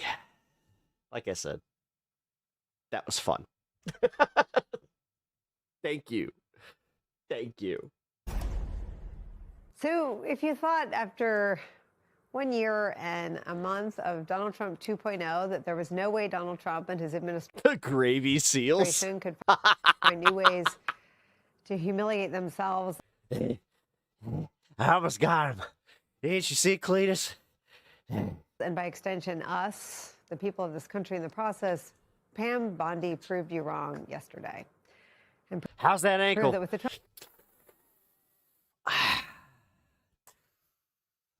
Trump administration, there is always a new low to achieve. Watch. I am reclaiming my time, and when I will reclaim my continue to time, answer. it is Mr. Chairman, the gentlelady is reclaiming her I'm not going time. to get in the gutter for her theatrics. This is your committee, and she is embarrassing Shame on you. Shame on you. Wasn't a trick question. You don't get to Madam Attorney reclaim General. your time. Madam Attorney General, because I don't like it. Mr. Chairman, will you explain to the witness that he does reclaim his time? Because I don't answer a question to your satisfaction. Yeah, that's actually how that works. If they're not privileged, quiet. Don't. Well, Did Mr. she Chairman, post regular anything? order, please. She Regular posted order. nothing on her X account, on her Twitter account during the Biden years. Gentlelady. Yet now, all of a sudden, question she's asked. going after Committee will be in point of order. There was no question in on order. you. This is not a game, Secretary. I'm Attorney General. My apologies, I couldn't tell. Dude, that shit, that fucking burned. I have That no was rough. words. But that performance, in this instance, it wasn't me. That performance was so bad that while it was aimed at getting Bondi I mean, we got somebody in here that was just like, I'm MAGA, and I think Pam Bondi's fucked. out of some sort of proverbial doghouse she must be in with Donald Trump, who's called her weak and ineffective, according to the Wall Street Journal, it is unlikely to reverse the negative views that the American people have about the Trump administration's handling of the Epstein files. Remember, 81% of Americans, based on polling over the summer, think Donald Trump is hiding something. There's more recent numbers. 52% think Trump is Jesus. covering up All right, I'm Epstein's speeding crimes. her up. She's a little Americans slow. believe that there's something in there. They've been told to believe that. 50% believe that And now Trump she's was involved slower. in the crimes Epstein is accused of, and just 29% disagree. John Heilman is back. Heilman, this polling has gone from, over the summer, 81% thought Trump was somehow involved in keeping these secret. Now The circus is there are good. people who think Trump is You never involved see- in if the you've never seen it, I don't care what side of the aisle you're on. It's good coverage of the first term. crimes. I mean, that is taking a sort of a guilt by association, where it was a mystery that we talked about every day. Why isn't he releasing them? So now that they're out, you've got a majority of Americans who think that there's some proximity to the crimes. They're hiding something. And Chucker. this is a political calamity. The internet was a mistake. That Pam Bondi seemed, whether wittingly or unwittingly, to be determined to make worse. Somebody coded their life away so some guy could type away into a random political chat under the name Pooh Chucker 2007. Well, that's right, Nicole. In some ways, not saying I don't love it. It's just the same. Some nerd totally wasted his life. Story, except that every time we I get to laugh. Escalate from one level to the next, it makes Trump look guiltier because, the facts on the ground, the story that we've been telling this entire time through Epstein, the question we've been asking has been, Donald Trump is acting like a guilty person. What is he hiding? We don't know. We all would say he's not been accused of any crimes. We don't know what's in the Epstein files, but he's acting it like a guilty person. But we'll wait and see when we start to see the files, if we start to see the files. And the more that we see the files, the more we see Donald Trump's name is in these files in thousands of references in the 3.5 million documents that they just released. It's not politically beneficial for the admin to show humility and empathy in these situations. They will more than likely double down. He's in there.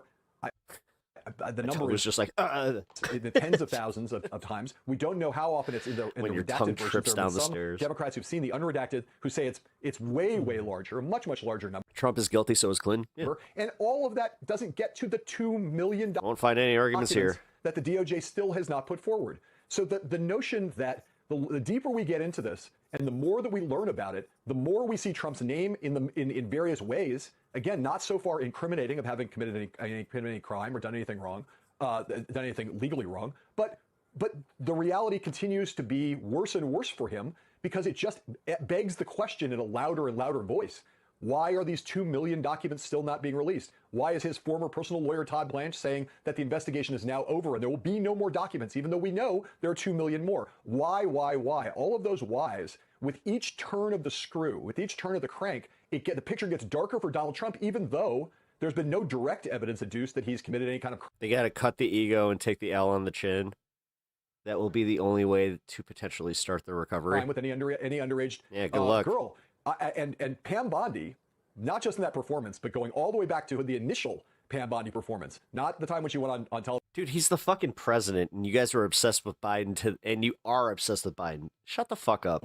Quit being a disingenuous little asshole, and just understand, people are going to judge the president, especially when he's such a fucking, centerpiece of everything in our lives. He literally, dude, on the shitter, he moves markets, which you sit there and think, oh, he is a god who can move markets while he poos. Meanwhile, the rest of us, sensible types are just like, oh, shit, that's not good. Said that she had the Epstein files there on her desk, which invited all those right-wing influencers into the White House and said, we're going to release all these files. All the information is going to come out. She is the proximate Yes, Timothy, I'm so triggered. cause, not the deeper cause, because the deeper cause goes way back to Jeffrey Epstein and his associates, but she is the proximate. How did Trump's dick taste? I mean, you must have been the last one since you have all this gusto in you right now, so you must have just gotten out of the bathroom. How long did it take for you to, do you put his fat rolls on top of your head while you're trying to do the little... Hold on, Daddy Trump, hold on. Proximate cause of Donald Trump's biggest political liability throughout this entire term. So hope you had your knee pads. So far, and everything she does, as you said, wittingly or unwittingly, is only making it worse because she seemed utterly hysterical yesterday on Capitol Hill, as even the right pointed out on multiple you missed something, though. You got a little orange. Just so you know. Occasions yesterday. Can't even see it, but I know. Let me bring into our conversation the publisher of The Bulwark, the host of the Focus Group podcast, Sarah Longwell. Sarah, I keep thinking of pumpkin face pump. The things they've done since they have been back. And Pecker munchers. What they've done since they've been back is that Bondi's deputy, Todd Blanche, went and met with a convicted child. Yeah, you eat jerky there, Timothy. I can do that too. Sex trafficker. And these are some of the things that Ghislaine Maxwell is accused of doing. Participating in the sexual abuse. One of the survivors said she took off her underwear. These were girls who were raped. That is the textbook definition, regardless of what Megyn Kelly says about age. That is the legal crime of Biden was a puppet on a single string. Child rape. Sure. That's what pedophiles do. These are pedophiles. I think he was literally passed out for 98% of the presidency, so whatever. And you've got, again... You guys, you're the ones demonizing this guy to the point where it's comical, where we're just like, you understand that your, whole be-all, end-all evil mastermind was the guy who couldn't even win a debate against a fucking halfway there Trump. Like, yeah, dude. And wittingly or unwittingly, you've got Todd Blanche who cozied up to her. God forbid you actually find someone who can speak in complete sentences. Went and met with her. Oh, fuck. Then you're really fucked. Oh, and actually with sincerity. And, you know, that was my problem with Kamala. He met with her. She was moved to a low security prison. You get someone that can speak like Trump. Oh, fuck. You guys are so fucked if, like, we actually get somebody that, like, you know, can communicate the same way and just be like, oh, yeah, these guys fuck them. She broke one of the programs where at that low security prison, they train puppies, but you're not allowed to have a sex offender around a puppy because a puppy is viewed as vulnerable, and sex offenders aren't allowed to be around vulnerable people or creatures. They're breaking all of these systems since they've been back in office to do what? What do people think is behind all of the contortions when it comes to the Epstein files? All right, well, let me tell you something. So this is the Epstein administration because there are two types of people in it. There are people who are in the Epstein files, and there are people who are covering up the Epstein files. Yeah. There are nobody else in this administration that is not in one of those two buckets. But I have been hearing from voters now for a long time. You know, we've been listening to voters talk about Epstein. And one of the reasons Trump is so vulnerable on Epstein is because it goes to a central mythology of Trump, where Trump is the kind of person who is supposed to be above the elites that don't tell you things. Trump is like, no, I'm going to tell you if there are aliens in space. I'm going to tell you if there was a second shooter. Oh, he was totally covering up for his friends, too. On like, the grassy knoll. Like, I am here to uncover Lock buying up, too. all the conspiracy theories that you have ever been wondering about, that those elites, that those people have been hiding from you. And so the voters are genuinely confused as to why this guy who they thought was going to be sort of their advocate to uncover all the unseemly business of these global elites, why he now seems to be engaged in a cover-up. And they know now, like, what I don't understand is this is sort of the opposite of what you do in a crisis PR situation. Like, the rules of crisis communications is you tell it all, you tell it fast, and you tell the truth, and you try to get past it. They are making this bigger, I think, than it even had to be for them, the way that they are dripping this out. I mean, as John was just pointing out, everything that is so explosive that we've heard is like, there's still 3 million more files to see. That means this is what they've been willing to show us so far. And the way that she behaved yesterday, now look, the voters are not watching congressional hearings, but I gotta say, I don't understand the mode of going in there and behaving like a lunatic that is obviously going to raise the specter. Like, SNL is clearly going to do a skit about that this weekend. Those clips are going to be everywhere. It took it from what could have been sort of a sober hearing in which she behaved like a normal human being, acknowledged the victims, you know, gave us some information, but instead she behaved like a crazy person. And now voters are much more likely to see it as a result of that, and much more likely to continue to not understand what they are hiding. I've watched the evolution with Trump voters from, wait, I'm mad that Pam Bondi's not releasing the files, or I don't know what's going on, to what is Trump doing? Trump is covering something up. Like, they are getting increasingly agitated by the lack of information, and it's starting to move not just from Bondi, but to Trump himself. Yeah, my stepmom, like, my stepmom is like it's the lack of hardcore humanity MAGA, against and she's the pissed. survivors who have Like, she does not understand why he keeps playing the games, and honestly, I think that he lost a supporter in her. Like, she's now part of, like, oh, well, I like what the Republican Party's doing, and I like some of his policies, but I don't like him. It's like, okay. no political leanings, right? They go down Does there that and they meet mean with much? Republicans as well. And they say that the Republicans are nice to them in private, but they won't do anything in public. So the survivors are not going to be easily smeared by whatever efforts. And I think that's why you've got all sorts of MAGA figures, Tim Pool and Eric Erickson, breaking with Pam Bondi today. Yep.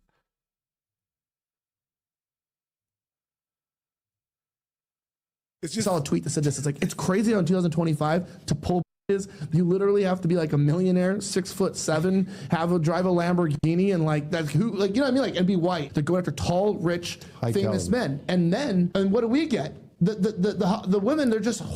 They can't even cook a Hot Pocket. Mind you, this man is married, has multiple kids. It's like, and that's why once you have sex with them, once you come to your senses, right? After you nut, you're like, you're just a bunch of holes. And that's really sad, because then it devalues women. So then your view of women becomes so low, because women really are just a bunch of holes today. This is a married man, again, with a trad wife for a partner. Dumb bitch, please. I'm trying to, like, God damn it. Being such a fucking I'm like, literally like, oh, hey, you know what? You had a couple beers. Oh, why are you lying to me? Why are you lying to me? You know why? You're a fucking bitch. And you need to shut the fuck up. How about that? What? Wife and kids, eh? Because when I talk to you the truth, you become a fucking whore, and I don't want to be around you. And how about this? Shut the fuck up, because I'm your husband, and I'm trying to support you and be your husband. This shit. So fuck you, honestly, from my bottom of my heart. Fuck you, bitch. There was recently a giant drama involving some of the biggest political figures, some not so much, but trad wives. Oh. And people like Nick Fuentes, and This it just is blew up fun. all over Sarah Stock's face after Elijah Schaefer cummed on it. She's a married woman who's a trad wife. She's a pretend trad wife. And she was caught having a giant affair. She made her husband wait till marriage, and it turns out she was throwing it back for a raging alcoholic with a decent YouTube channel. I mean, that's kind of sexy. Nigga. Milo Yiannopoulos, Oh, a it man came? who came back Oh, after okay. getting his veneers done and realizing it's a mistake to be gay. He decided to out every straight couple he can find. So I'm going to just What's with the read veneers? through some of this and play some videos because it's not hearsay.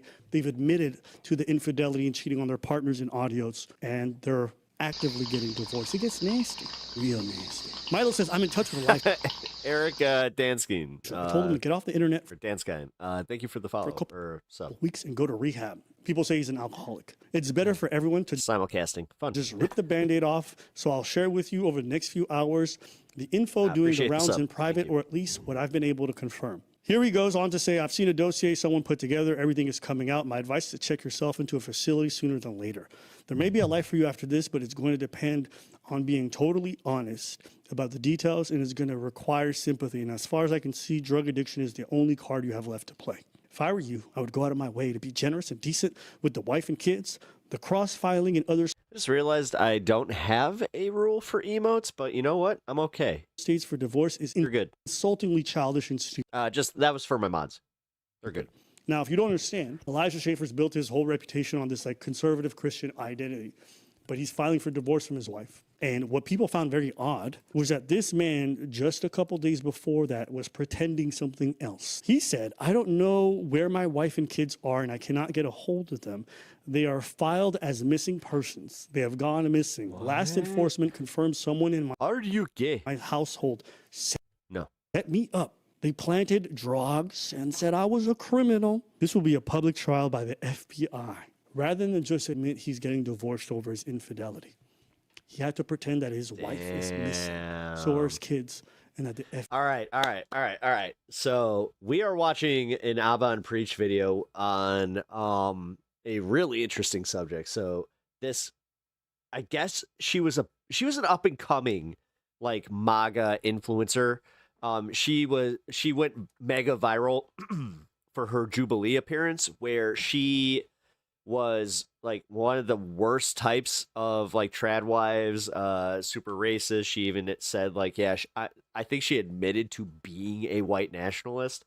So her influencer ass and another dude who was a influencer who he was all about trad wifing with his wife and kids.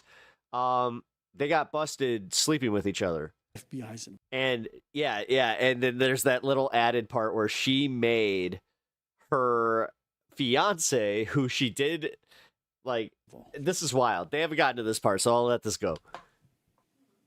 Manipulation. Okay. That's the insanity of some of these people. I actually think one time we covered him. He was in a video about a guy named something Murphy. Anamorphosis says, Elijah, and I apologize for this in advance, Jack, asked Murphy about the article he wrote about literally cuckolding his wife. I wish I was joking. True alpha. Well, she's reading a super chat in front of this guy. Watch. Wow. Wow, you went there with that. Absolutely no comment on that other than to say that whatever people's perception is about that, it's 180 degrees wrong. And it has nothing to do with people think what they're thinking it to be today. Are we talking about sex right now? Do you know what cuckolding is? I totally thought it's they were where reading... you get a chicken and you hold it and you love it. I just blanked and out then for a second. You make more chickens. No, you hold your chicken. You have your chicken and you hold it. Mm-hmm. So cock holding. Mm-hmm. While something else is happening to your wife. While someone's taking their cock that they're holding and inserting it into her. While you're holding yours. And you just hold your and you just stroke it. Mr. Dick and Balls says, hey, Jack. Mr. Dick and Balls. Could you God damn, as I said, the internet's a mistake. Please clear up the cuck article you wrote. I am not going to talk about Again? this. Okay. And basically, you know what? Fuck you for bringing this up right here and right now. Me? Why are you doing this to me? I didn't know that. I didn't know what it was. Well, just use a little bit of fucking common sense. Sorry, apologies. Yeah. Fuck you. Heartfelt. Elizabeth Harrison's. Fuck you, heartfelt is a wild sentence. Heartfelt, just like Fuck you. Heartfelt. You know, the heart. I mean, dude, he like enunciated it too. How hard you hold that cock. Jack Murphy, the guy who the beard gets a huge reputation kill. He's basically gone. Nobody hears from him anymore. Elijah Schaefer never protected her throughout this whole thing, even though they're co-hosts. She ends up leaving his show 4 years later. We get the situation today. Now, the girl involved, you guys actually know who she is most likely because you've seen her in Jubilee videos. Yeah, we covered her. Remember that drama involving Pearl and other trad wives, the one who said, I won? She decides to share how happy she is. Her name is Sarah Stock, and she goes, Yeah, I won. I won. Yeah. Got a little ring. Pearl's like, stop being attention. And Sarah Stock says, once you stop getting ran through by black guys, it could happen to you too. That's her. That's fucking. She was the one who's like, that's cool. I won. I got a husband. I've been cucking. He's waiting till marriage. Just And I'm f***ing some other Whoa. dude every day. Me, I'm from Newport Beach. Oh, shit. Oh, I remember this one. I'm single. I've never had a long, serious relationship or anything. I've had like 2 pretty short relationships and a lot of first dates kind of thing. How many first dates would you say you've had? No idea, to be honest. More than 10, more than 20, more than 30? I don't know. Probably around 20 over my life. Okay. What's the longest period of time that you've dated a guy? Like 2.5, 3 months, I think. Would you call it a situationship? No. Have you ever called somebody your boyfriend? Yeah. You're also religious, correct? Yeah, I'm a Christian. Are you waiting until marriage? Yep.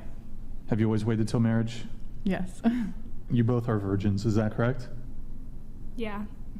Yes.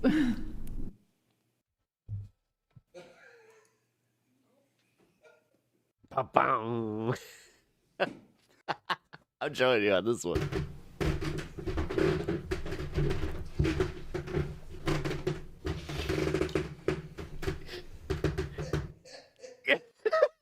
Nah.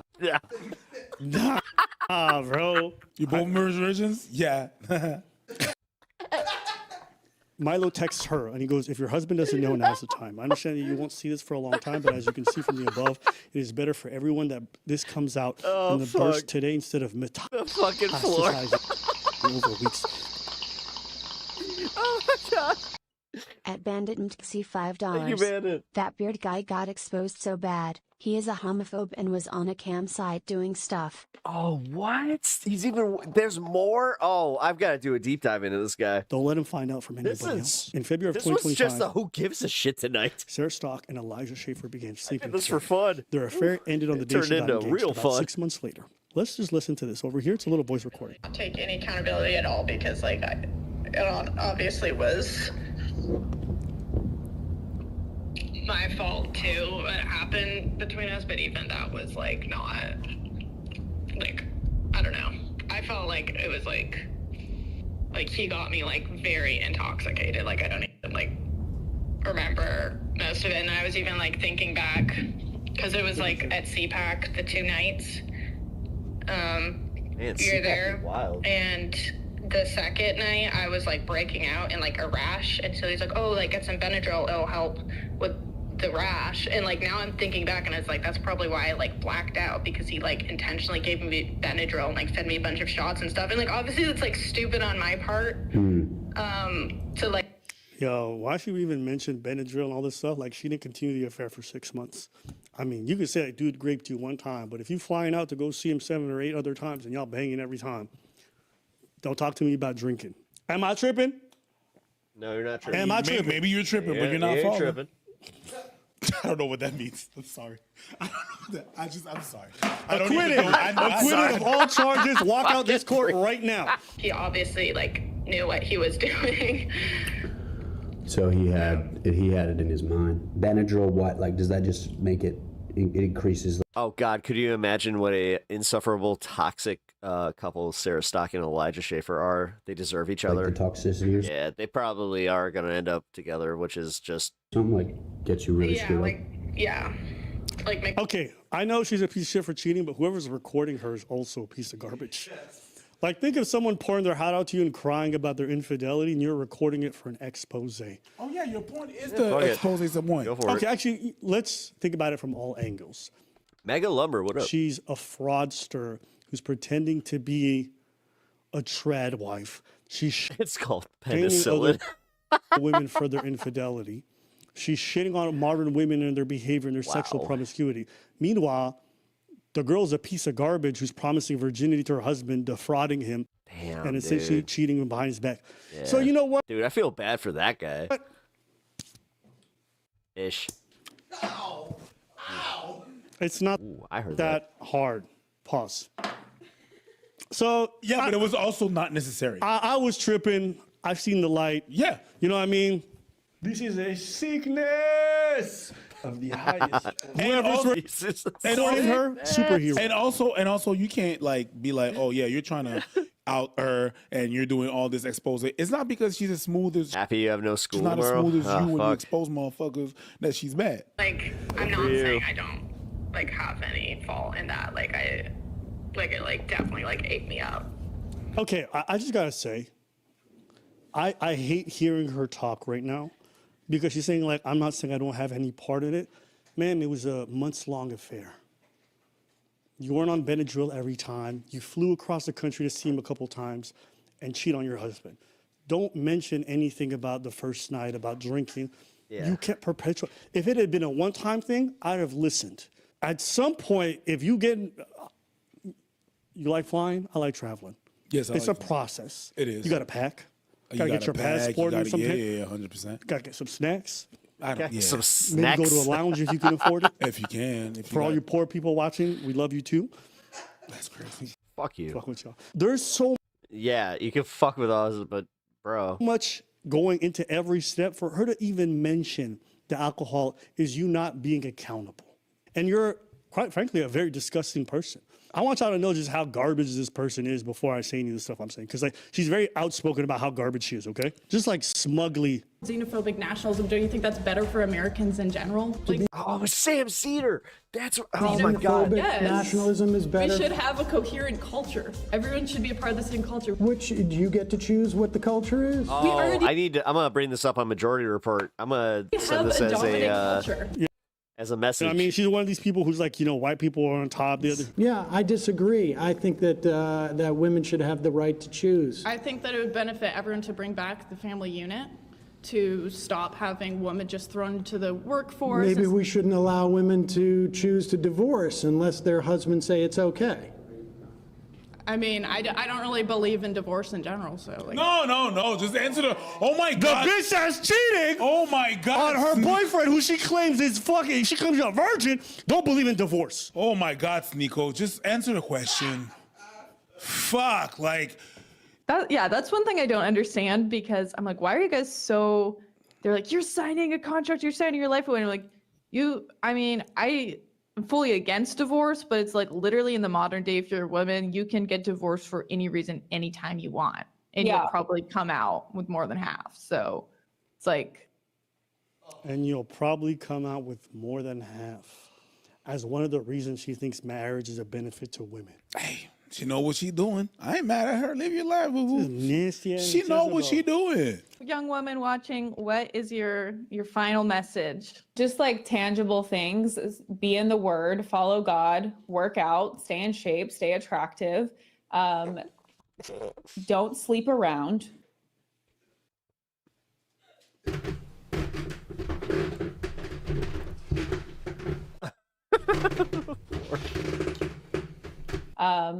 Don't sleep around.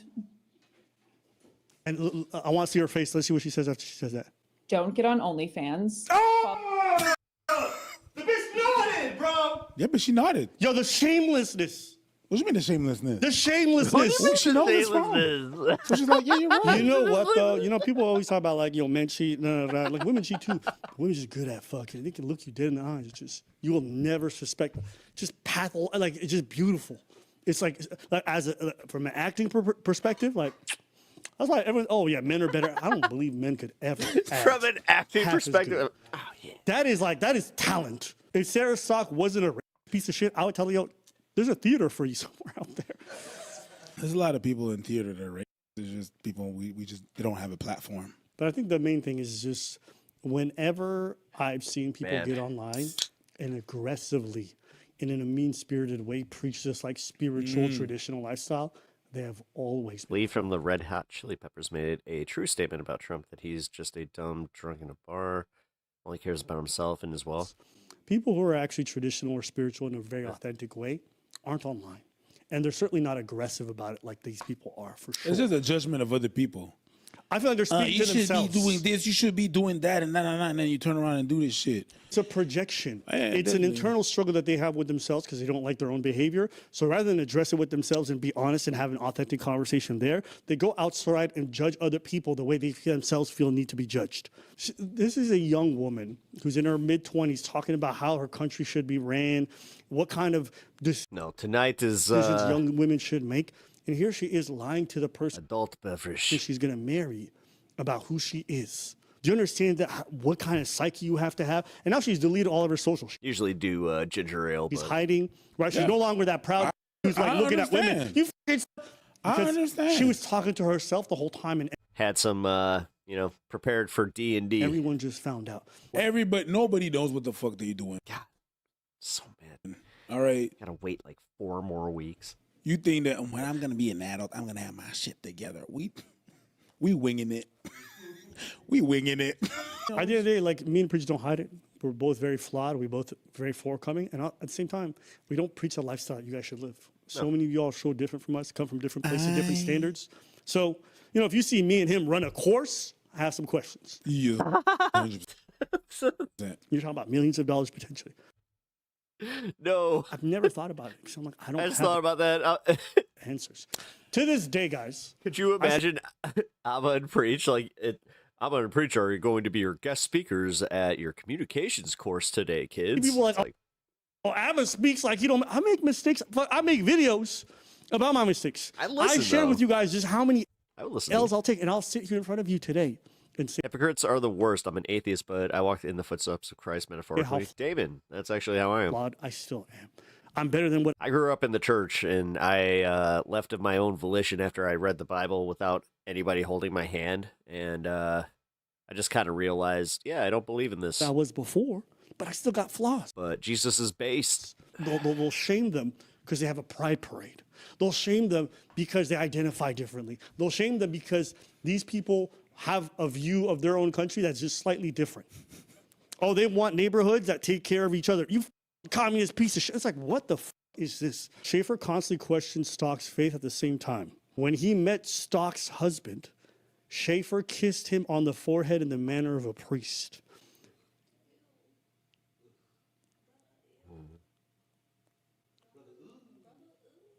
What did he say about his family? Because obviously he has a family and kids. What was his excuse with that, though?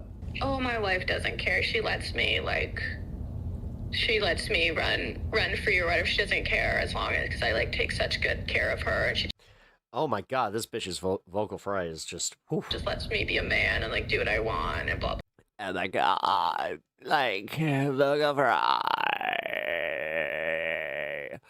Blah blah, blah blah blah. Really? He was saying. Oh my God, could you imagine talking to this woman for more than even a minute? Yeah. I'm having a hard time even listening to this. I don't want to include the more salacious parts because some of it is unverified in that these are things that Milo's alleging that didn't show receipts for, but he showed receipts for some of it. Stuff like Elijah's bisexual, he's banged Benny Johnson, dildos, and he travels with it. There's a lot of crazy shit, okay? But what's very clear is that he's a fraud. There's a part here where they actually show his divorce proceedings that he filed in Palm Beach. He filed? Mind you. He filed? This is get the fuck out. He filed for divorce first.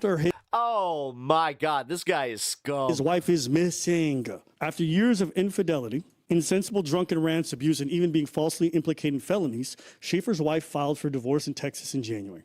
Worried about his mainly public image, Schaefer filed in Florida so he could pretend he had instigated the divorce. So there's already a divorce proceeding that was started before, but he Damn. filed so he can say he was the one who did it, and they show all the paperwork here, which is public record. So there's no doxing involved. You guys can go look this up. Everything is above board. And the reason why I'm going through all these details is I just want to explain to folks the level of lies and obfuscation these people engage in to maintain the veneer of I'm conservative, I'm traditional, we are about the truth, we're gonna help you heal. If you live like us, you'll find happiness and peace. Most of them who do this shit online are living a complete fucking lie. Nobody's traditional. You got an internet connection, you're not traditional, okay? There's this romance about traditional shit that you guys have. Just like whenever you just take little pieces of that tradition that you have. Right? It can never be like back in the days because we're not like back in the days. It's exactly like when someone tells me, you know what? You know what I love? You know what I love? You know what I love? Oh my God, you know what I love? I'm not born in the right era. You know what I love? The 50s. And I'm like, okay, where's your segregated bathrooms then? Because I don't fit in there. We can't go back there without leaving some pieces. And we're not. We're not there. But you try to romanticize this shit because, oh, that's the solution. Back then, they don't have no problems. They had different sets of problems. Yeah, when the woman was at home. Bitches, you didn't have no choices. You didn't have no voices. I'm a trad wife. No, you're not. Because you're having an opinion right now. You're telling other people to do. You should shut the fuck up. Stay home, shut the fuck up, bake them cookies and pop them kids. That's trad. There's nothing romantic about that shit. You create yourself something that you're not, a standard that you're not living up to. You're making me think like the Kardashians. Oh my God, the beauty standards are so... You're the beauty standards! This is a picture of them getting married. I believe the Pope is the one who marries them or someone. Oh, no. It might be. Hey, man, if he's old enough, I'll believe anything. This was happening and everyone in the conservative circles knew. People were talking about Elijah being weird. Sydney Watson, the woman who exposed the Jack Murphy dude, she ended up quitting that show years ago. And she said, I won't say why, but like the people in this space are very bizarre and they don't live... And then today, she recently came out, I've been telling y'all all turn your backs on me, but this fucker is weird. Jake Shields, who's a former UFC fighter, became like a political commentator yapping about Jews every day. Shout out to Tree of Logic because she got this for me. I've already had an extremely successful career and do the podcast as a hobby. I've been nothing but respectful to Nick Fuentes and got him on big podcasts when nobody would touch him. I even ignored him being a homosexual. You all know this is true. But apparently he wants war with me. And an ongoing rumor that these people have been spreading is that Nick Fuentes and Benny Johnson are incredibly gay. Sorry, that was my best Walter impression. Think about this. So, are they all gays? I don't know if Nick's gay. I'm not really caring. It's just the fascination with like this traditional. All right, that's I gotta get my soundboard. The idea that these folks yap about this lifestyle, have a fake wife at home when they go bang other dudes, and then try to tell y'all how much of a sin it is, but they're constantly just having dripping down their face like milk. It's weird.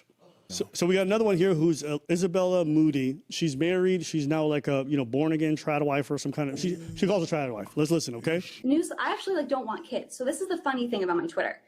I play the part of a trad wife. Play the part of a trad wife. Play the part of a trad wife. Play the part of a trad wife. But I'm like, I have no maternal instinct whatsoever. I have no maternal instinct whatsoever. Many months later. My husband's texting me, and he said that he wanted me to tell you that we will have our daughter ready for you as a virgin. What the fuck? If you guys don't know who the guy on the right is, that's the pedo, John Zerka, who likes women who are 14, 15, whether illegal or not. Said some weird shit that I saw on the internet that we have to address, dude. You were talking about teenagers.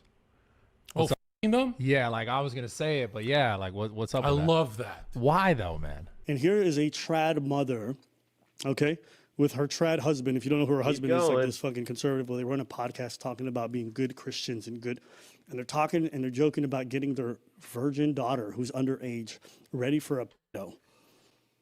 Okay, so these are the kinds of people who yap about, and they're very popular. John fucking Zerka, the greatest pedophile to ever live.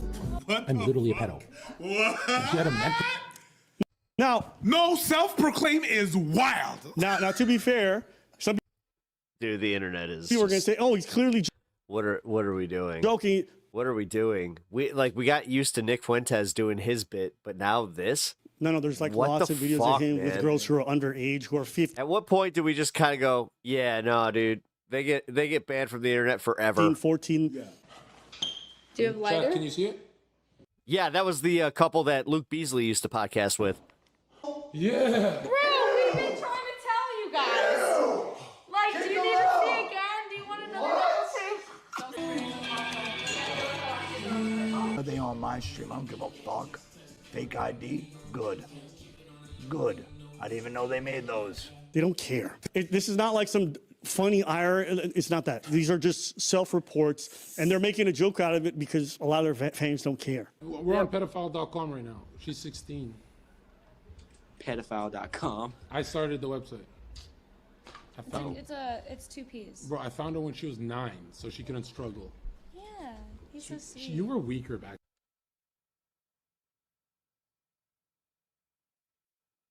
then. Now, y'all look at that girl. This man is in his like mid to late 30s. Y'all know that girl underage. Okay?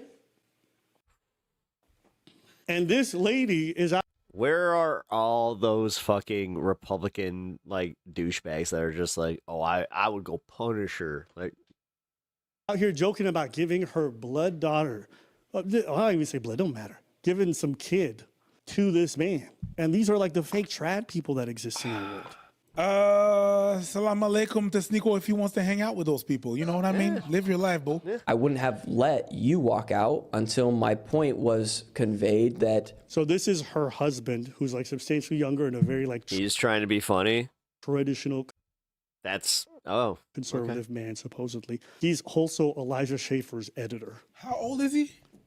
I don't know. He's got like 6 to 7 years younger than her. So he's 12. You do what you're supposed to So do. he's 12. Whatever I tell you to do, because that's your job, is to submit, do it with a smile on your face. I don't care. And I wouldn't have let you leave. I would have, you would have had to eat whatever mean things I would have said.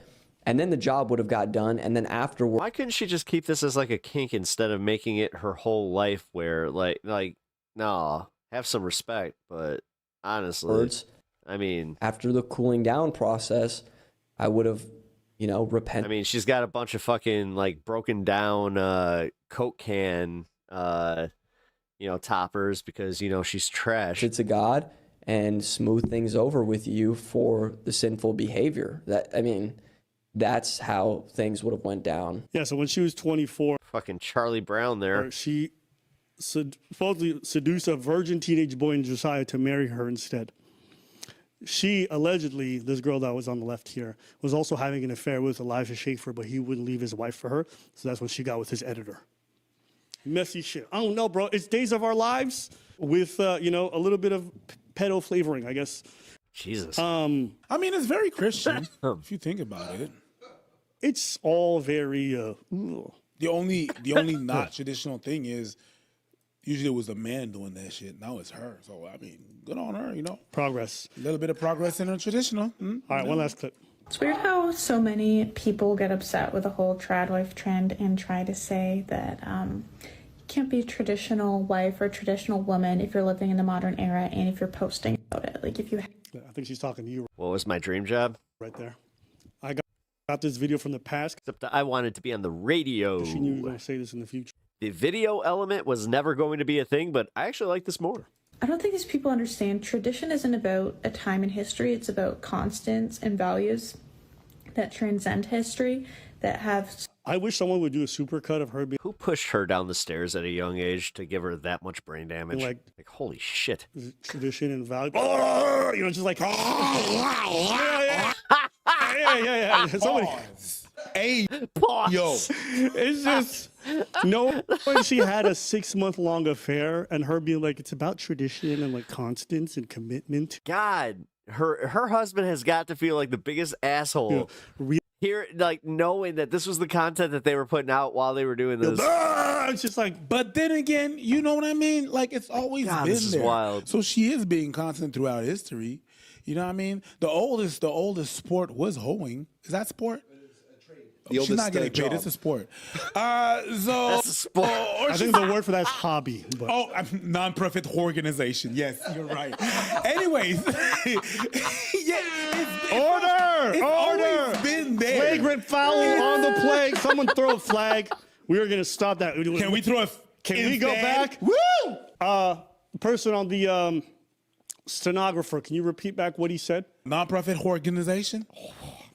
Order. That is going to get you in contempt. I'm sorry. Even though I asked you to read it, don't ever say those words out loud, okay? Your Honor. That was crazy. You said order. He said non-profit organization. Is hoarder. These values include women's domain being in the home, women being submissive to their husband, women prioritizing their children, women being feminine, dressing modestly. These are all things that you can do while adapting to the modern world. For instance, you can dress modestly while still You a HASAN gobbler or a Democrat? Wearing I am neither. modern clothing. You can still take care of your children and take care of the house while using modern technology. Yeah. And taking care of that dick. Modern technology. Sorry. But that actually means Bye, MAGA deep or mega other lumber. means That's technology. Crazy. That's technology. So You know what I mean? No, it's That was just horrible. ever since technology brought us the video of that lady with the grapefruit. I knew that's what you were referencing. I knew it. Those who know. Sorry, I got excited. I actually showed someone the grapefruit technique last week. Not like that. Okay. The video. Hey, yo, bro.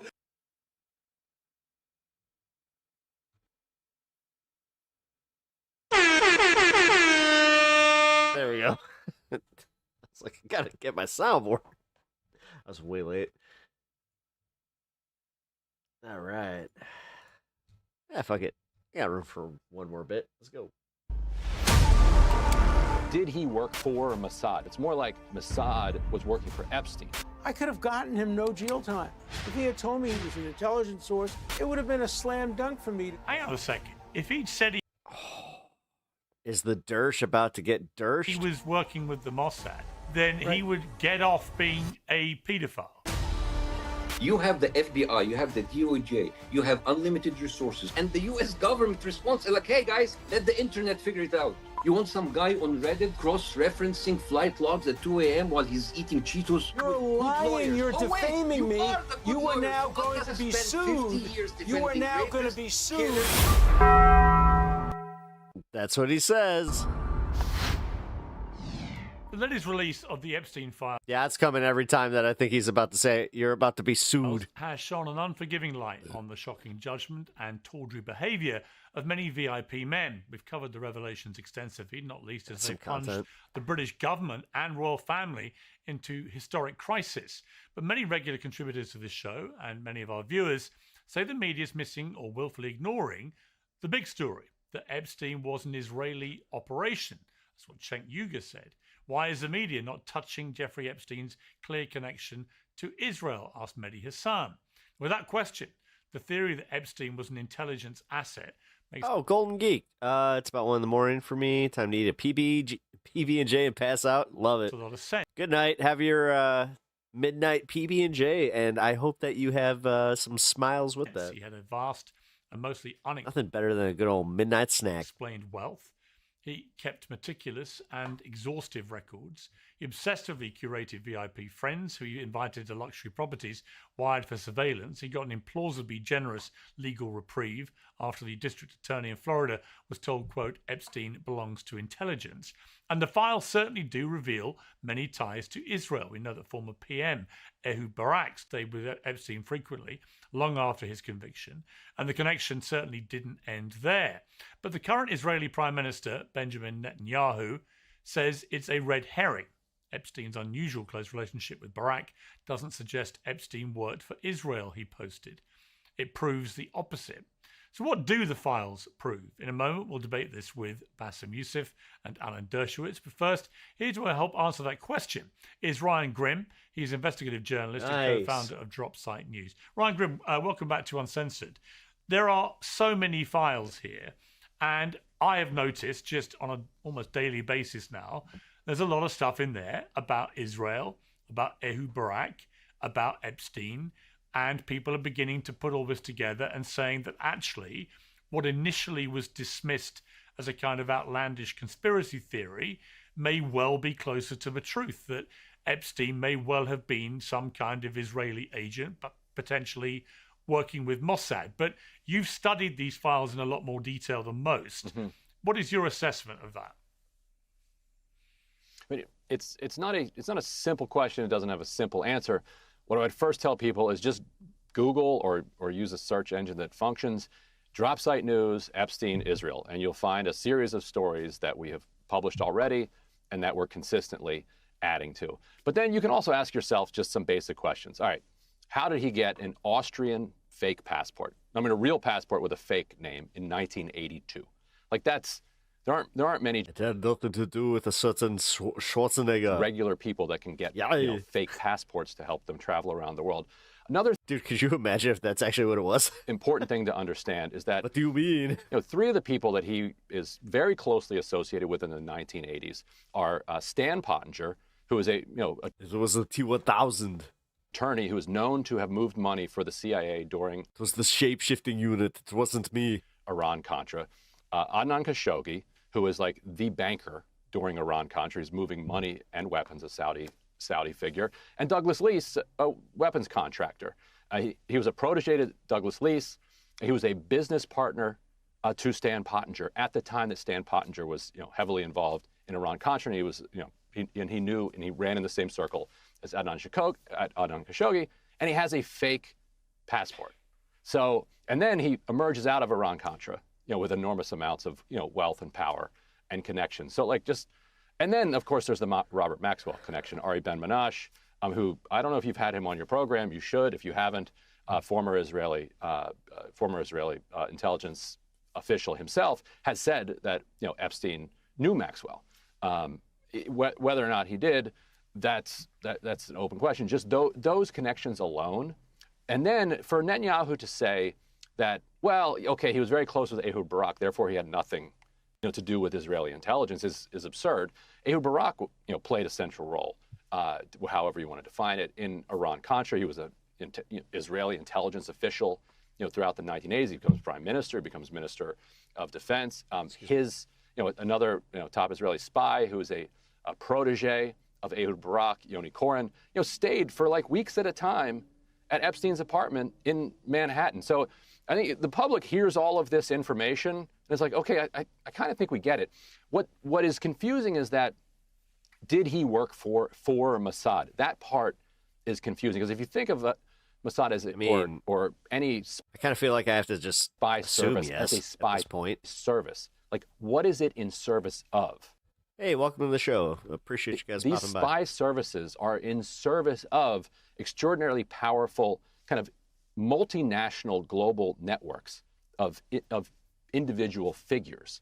And so it's not as if, is Mossad or something like that, he was working for them. It's more like, that Mossad was working for Epstein. Now that's putting it quite too simply, but if you understand, the way that power works at, the top global levels, they are able to direct the services of these different, agencies rather than him like filling out a W-9 and sending it into Mossad.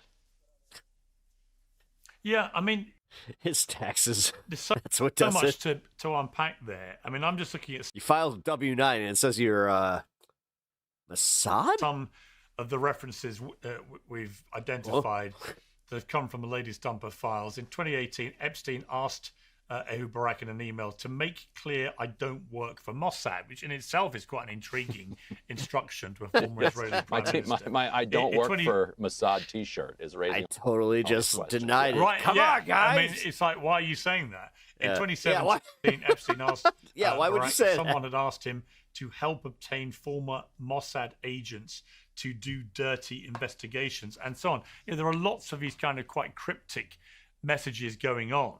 I guess the obvious response I would have is, well, why wouldn't he be? I mean, he was perfect territory, I would have thought, for an organization like Mossad to want to recruit, given how far his tentacles spread around the globe, around rich, powerful, famous people. That's why nobody's surprised by that this. people have suggested that there's a lot of references to Russia and Putin and so on in there as well. Well, that wouldn't surprise me either. You know, he was clearly recording people for some form of compromat. Maybe it was self-protective, or maybe he was doing this for large sums of money on behalf of foreign states. I mean, you know, I've reached the point with the Epstein scandal where I'm pretty much prepared to entertain any conspiracy theory until I see concrete evidence it's not true. Honestly, yeah, that's where most people are. It would be, you're right, it would be malpractice on the part of Israel or any spy agency at this point not to have attempted to recruit somebody like him who had the access, obviously utterly amoral or immoral in character. This is and knows how to move money around, knows how to do money laundering, knows how to do weapons trafficking, knows how to traffic in commodities. Like this is a very valuable asset. And it's important to understand there's a difference between an agent who's like hired by Israel, to go out and infiltrate or to do assassinations or whatever they do, and an asset who is somebody who you scratch my back, I'll scratch yours. And it appears like he's much more kind of in that realm. It's also important to understand what he and Barack were doing for the 15 years, I guess the 5 years or so after he became left his office of Minister of Defense, and then Epstein died. They were central to the kind of expansion of the Israeli kind of cyber weapons program, which itself is very connected to the Israeli state itself and has helped shape what web surveillance, cyber surveillance looks like around the world now, because all of these multinational major corporations you've heard of are just scooping up all of these Israeli startups that are themselves filled with people who came out of Unit 8200. And Barack is one of the key players in the growth of that industry, and Epstein was with him every single step of the way. Yeah, and there are direct time zone references in the files. There's a confidential informant to the FBI that Epstein was employed by Mossad. An FBI report from the Los Angeles field office in October 2020 said the bureau's source had become convinced Epstein was a co-opted Mossad agent. It said Epstein had been trained as a spy for Mossad, alleging he had ties to the US and allied intelligence operations through his longtime personal lawyer, Alan Dershowitz. I can ask Alan in a moment about that. Also said Jared Kushner, President Trump's son-in-law, and his brother Josh, a financier, were both his students. Now, there's no independent evidence to corroborate that. This is one of many kind of intriguing references in there. And I should say as a caveat, there are obviously many things in the document dump which are outlandish and just tips that have come in, which are obviously complete nonsense. But there's certainly enough meat on the bone here. Right. Yeah, of course. Yeah, and that has to be made clear with all of this stuff. But the mere fact of his incredibly close relationship with Ehud Barak, and as you say, working on this cyber stuff, I mean, that alone shows that he's certainly very, very close to the higher echelons of Israeli political life. Maybe he wasn't a fully paid up Mossad agent, but he was certainly what I would categorize as somebody right in there with the Israeli hierarchy. Mm-hmm. That's right. And he's not the kind of guy that needs to invoice for services. Like he's so far beyond that world. Even if he wasn't a complete, he's always referred to as a billionaire. So let's take that at face value. If not, he's worth hundreds and hundreds of millions of dollars. And what he's doing is he's striking cybersecurity deals with Ivory Coast, with Nigeria, with Mongolia, with South American countries, just around the world.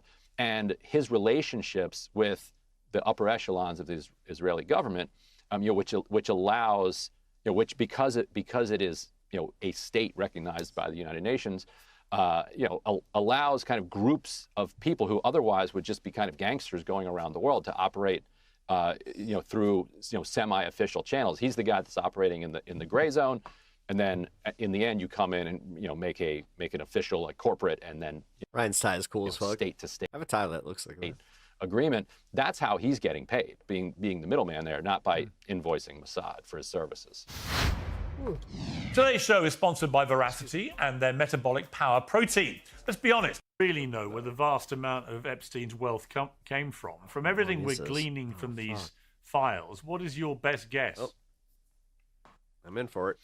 Well, you have to understand that during Iran-Contra, hundreds of millions, eventually up to a couple $2 billion were stashed away in these secret slush funds that were controlled mostly by the Israelis, because the Israelis were the middlemen, and the CIA had their own slush funds as well that were coming off of the profits that they were making from basically upselling weapons to Iran. Think about that, by the way. Netanyahu is here in Washington today urging Trump to bomb Iran because of this gigantic threat. In the 1980s, it was Israel and the United States who were arming Iran to the Oliver North teeth and went to jail for that. A huge profit out of it.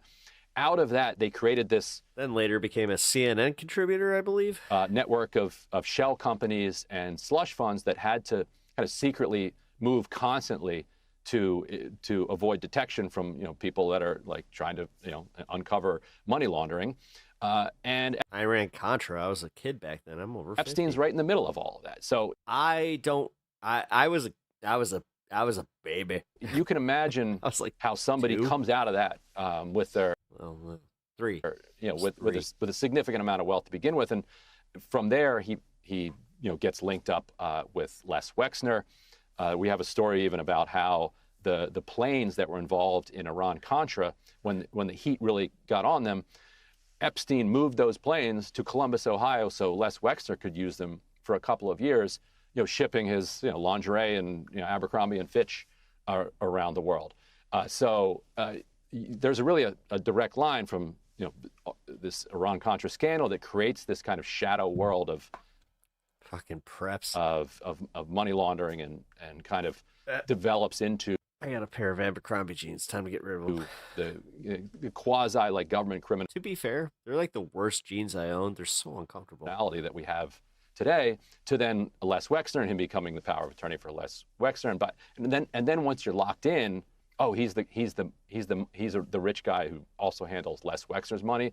Then you're in. Then you can start getting contracts with people like Leon Black and others. Jesus. And it just snowballs. Yes, makes sense. Fascinating. Ryan Grimm, I really appreciate you coming on. Thank you very much. Yeah, my pleasure. Well, to debate all of these claims is Alan Dershowitz, shit, dude. Author of the All right, I gotta pee. I'm gonna let this play. I'll Jeffrey Epstein's literally former be lawyer. right back. And comedian and activist Bassem Youssef. Well, welcome to both of you. Alan Dershowitz, I know you said emphatically you do not believe Jeffrey Epstein was a spy, but as more and more stuff appears in these document dumps from the files, there is more and more stuff linking him to Israel, to Ehud Barak, to all sorts of stuff. Are you still as certain? More so. Look at the chronology. As far as I know, he doesn't meet Ehud Barak until after he pleads guilty. And if he had been a spy before he pleaded guilty, the first person he would have told that was me. I was trying to get him the best possible deal. And I asked him over and over again, what can you tell me that will get you a better deal? Do you have anything on Trump? Do you have anything on Clinton? Do you have anything about intelligence? He would have told me. Instead, in 1999, 1998, I was in Israel doing research for a book, and he called me from Paris saying, I want to come to Israel. I've never met any Israelis. I don't know anybody there. Could you arrange a lunch for me with Israel's 5 smartest people? And so I did. I got the Justice of the Supreme Court, the Attorney General, interesting people that I thought he would meet. And we had lunch, and then he and I took a walk in the Shuk, and I bought him a T-shirt which said, I'm a member of the IDF, kind of khaki T-shirt, and he loved it. He wore it. There's no possibility that he was working for intelligence at the time I was representing him. Now we have a chronological issue. He meets Ehud Barak, but that's later. Did Mossad hire him after he was convicted? Well, maybe. Your previous guest talked about planes involving Victoria's Secret. Well, Wexner didn't buy Victoria's Secret until well after the early time. So one has to look at the dates. One has to look at the chronology. I hate to pour water on a fascinating conspiracy theory. It's so much fun to talk about. But from what I know, I just don't see any evidence that he ever worked for the Mossad. And if he did, why wouldn't he have told me I actually was a lawyer. I represented the Mossad back in the 90s when 3 Mossad agents were caught in Cyprus, and Cyprus thought they were working for Turkey. In fact, This is Alan Dershowitz is also why I just don't believe in karma. they weren't. He has had too long of a life for me to actually like buy into that. And I helped to get them out. I have a very good relationship with the current head of the Mossad, the former head of the Mossad. Obviously, I've asked them that question, and there's no evidence But at all Alan, that I would say have ever this. seen I that would he say, worked. Alan, I would say this to you. You know, if I was to ask you about all the despicable crimes that Epstein was committing, right? You would say, because I think you've said it publicly, you didn't know about any of that, right? So, could it be that Jeffrey Epstein just had a completely different life that he just did not tell you about, and that included despicable human sex trafficking, and it may also have included being a spy. I mean, clearly, Does Ryan have a black eye or something? if he wasn't telling you about I don't think so. all the sex trafficking, which was a huge Also, amount base thermal of his Welcome. of his life, then why is it surprising if he kept the rest of it from you? Well, it's very surprising because telling me about his sex life didn't help him. Telling me that he worked for the Mossad would have given him a get out of jail free card. Remember, Jeffrey Epstein hated me before he died. He wrote all kinds of letters to Woody Allen as to what a terrible lawyer I was. He wouldn't pay me my fee. He fired me because he thought I had gotten him a terrible deal, that famous sweetheart This is not clearing your name. deal. He ended up Dude, does he think this is 18 actually months in helping prison. him? He was outraged. He didn't want to spend a minute in prison. I could have gotten him no jail time. If he had told me he worked for the Mossad, for the CIA, he was an intelligence source, it would have been a slam dunk for me to go to whoever I had to go to, even up to the President of the United States, and I would have gotten him a deal with no time at all. Epstein was a selfish SOB. He would do anything to avoid prison time. Why wouldn't he have told me that he worked for the Mossad if he worked for the Mossad? So, yeah, of course he's not going to tell me when I knew him as an academic or These things are fucking dangerous. acquaintance. He's not going to tell me My favorite tag-alongs. he's having sex with young children. He hid that from everybody. He did have a separate life, a completely separate life. But once I was his lawyer, it was in his interest to tell me things that would benefit him. And I can't imagine anything benefiting him more than having worked for an intelligence agency. But I pressed him I mean, on some that, people might and be. he didn't. I'll come to Bassem in a moment, but some people Also, base thermal, if you can hit that follow button. Appreciate be it. listening to this And if you guys are just joining us, hit the like and sub. going, hang on a second. You mean if he'd said he was working with the Mossad or CIA, then he would get off being a paedophile? In other words, you can commit crimes right. of Well, paedophilia he against wasn't accused underage of being children, No, and you let's would be simply clear. not go to He prison wasn't- for it. We'll be getting off here after this. That's right. Let's be clear. He was charged with 2 counts. One, a 17-year and 10-month-old woman who he paid for prostitution. The other, a woman in her 20s who was a prostitute who he paid. Those were the only 2 things he pleaded guilty to. The only 2 things he's ever been convicted. He was never convicted of pedophilia. He was never convicted You already do? Cool. of Thank trafficking. None of that. He may Appreciate have that. done all of those things. But when I was representing him, all he was being I'll be charged honest, with I can't really was see, these 2 counts of paying so. prostitutes.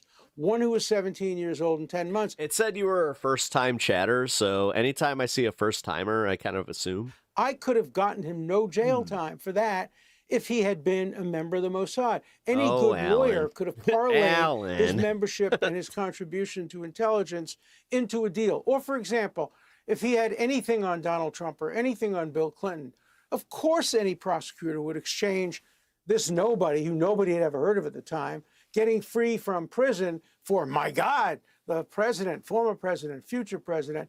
No, the best evidence is that he never, ever tried to tell me anything that would help him, that would support any of these theories about Clinton or Trump or the Mossad. So I am completely confident. He was dreaming so hard. He was doing the little, like, he had his paw like this, and it was going like...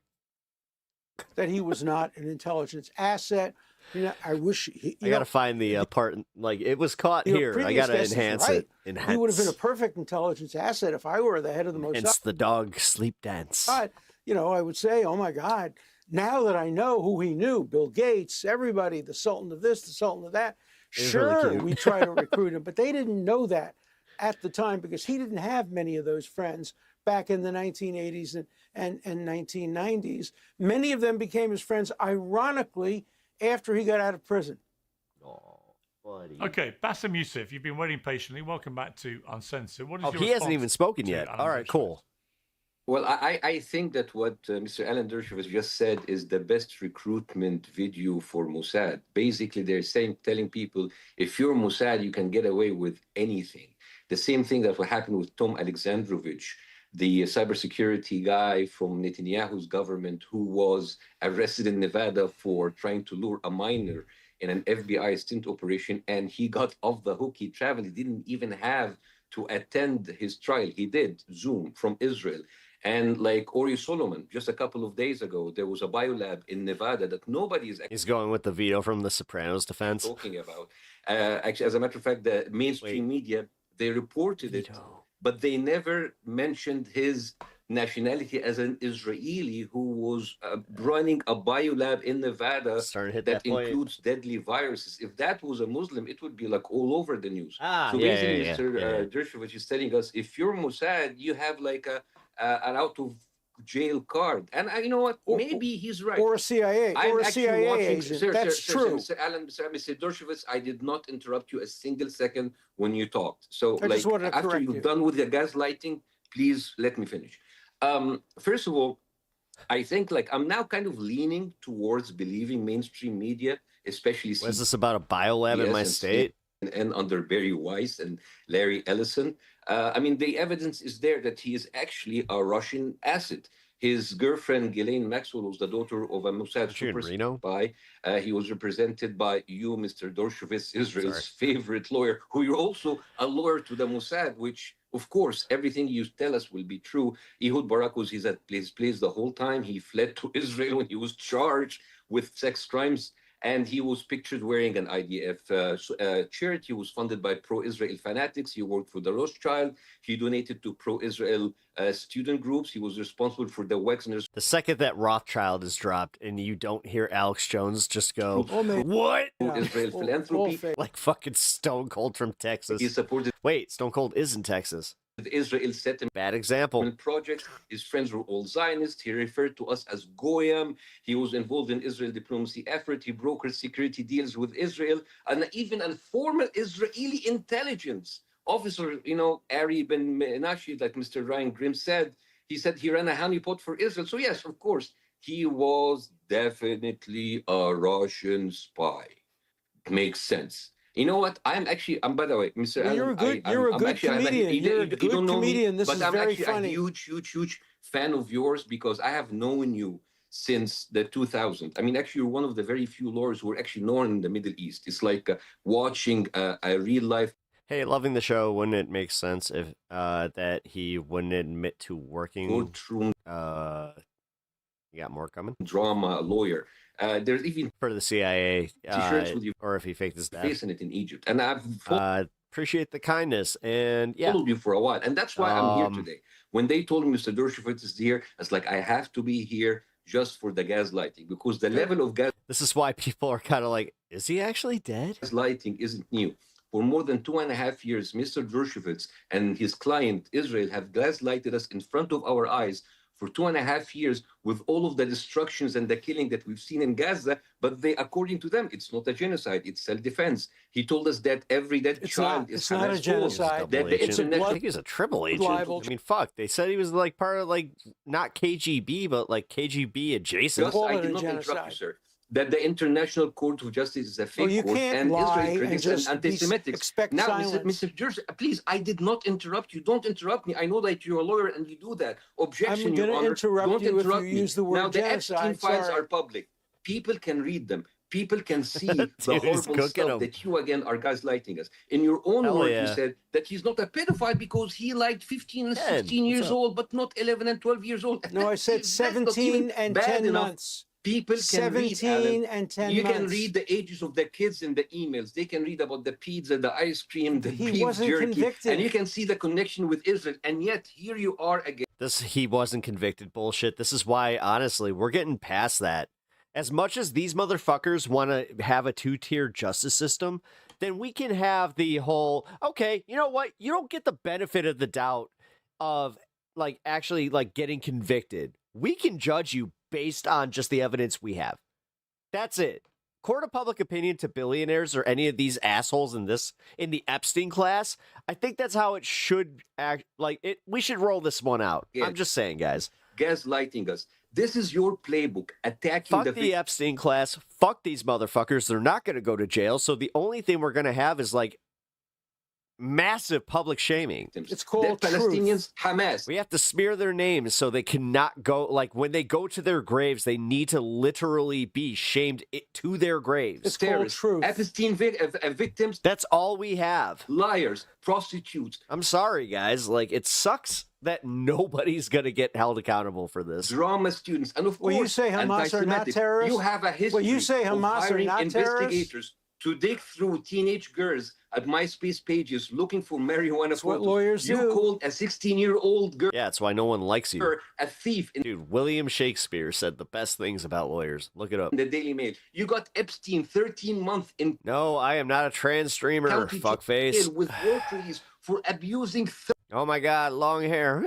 34 victims where he should have got life in prison. That's not a Yeah, Jesus loves the trans community too because Jesus loves the little children, all the children of the world, red and yellow, black and white, they are precious in His sight.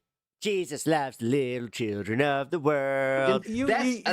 just And lying. every single You're time, just your lying. defense is the I same. challenge She's you to lying. She defend. wants money. I challenge you to defend don't your believe what you statement read. that You he got represented 18 Stop months. interrupting me, Mr. Dershowitz. You're You just represented lying. a serial You're just child lying. predator and got him the deal of the century. 2 women accused you under oath. You settled for nearly $1 million.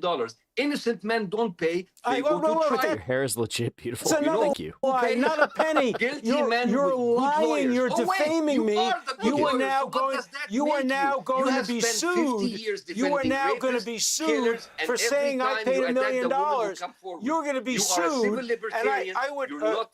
Pierce, You're I not a would civil recommend libertarian. you are cutting him defending the off innocent. when he You're not defending says them. that I You paid are $1 a million. professional gaslighter. I You didn't can pay take one Bassem, penny. attack That's a what they lie. do and trust you instead. Bassem, you've Sir, spoken for a long time. Like Pierce, I Okay, did not Bassem, you've made it. interrupt Mr. Alan Bassem, you've Dershowitz, spoken and for he a keeps long interrupting time. me.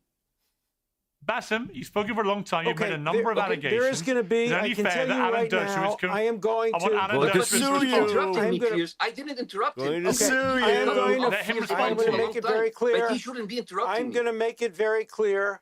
I'm going to make it very clear. I'm filing a lawsuit immediately. I'm instructing my Called it. lawyers to file a lawsuit against him for saying I paid $1 Fucking million. Dershowitz is anything What but happened is predictable. a woman falsely accused me. She admitted she may have mistaken Also, Liv Moss. me and confused me for somebody else. She dropped all of her charges. Not a single penny was paid. Nothing. And it's all in the agreement. All a matter Not of court according to the record. New Yorker, You sir. saying that Not I according paid $1 to the New million Yorker is 2019. going to result in I am you just having to copying what pay the New Yorker me said. You go many through the New millions Yorker. of dollars. What'd you say? This is from the New Yorker. The New Yorker never said anything like that. You know, you're such a liar. You know, I thought you were a comedian. I thought at least you'd be funny. You're just a liar. You're just somebody who is prepared to make any kind of anti-Semitic, anti-Israel That's what he thought of his jokes. statement, Oh, and you're anti-Semitic. willing Please to stop lie with that, about it. Mr. Now I Dershowitz. want you to Stop with justify that. the million. Please, you I have want to you stop to with that. justify Nobody that I believes paid $1 anti-Semitism million. anymore. I No want one you to believes in justify accusation, that. sir. That's all I'm hearing.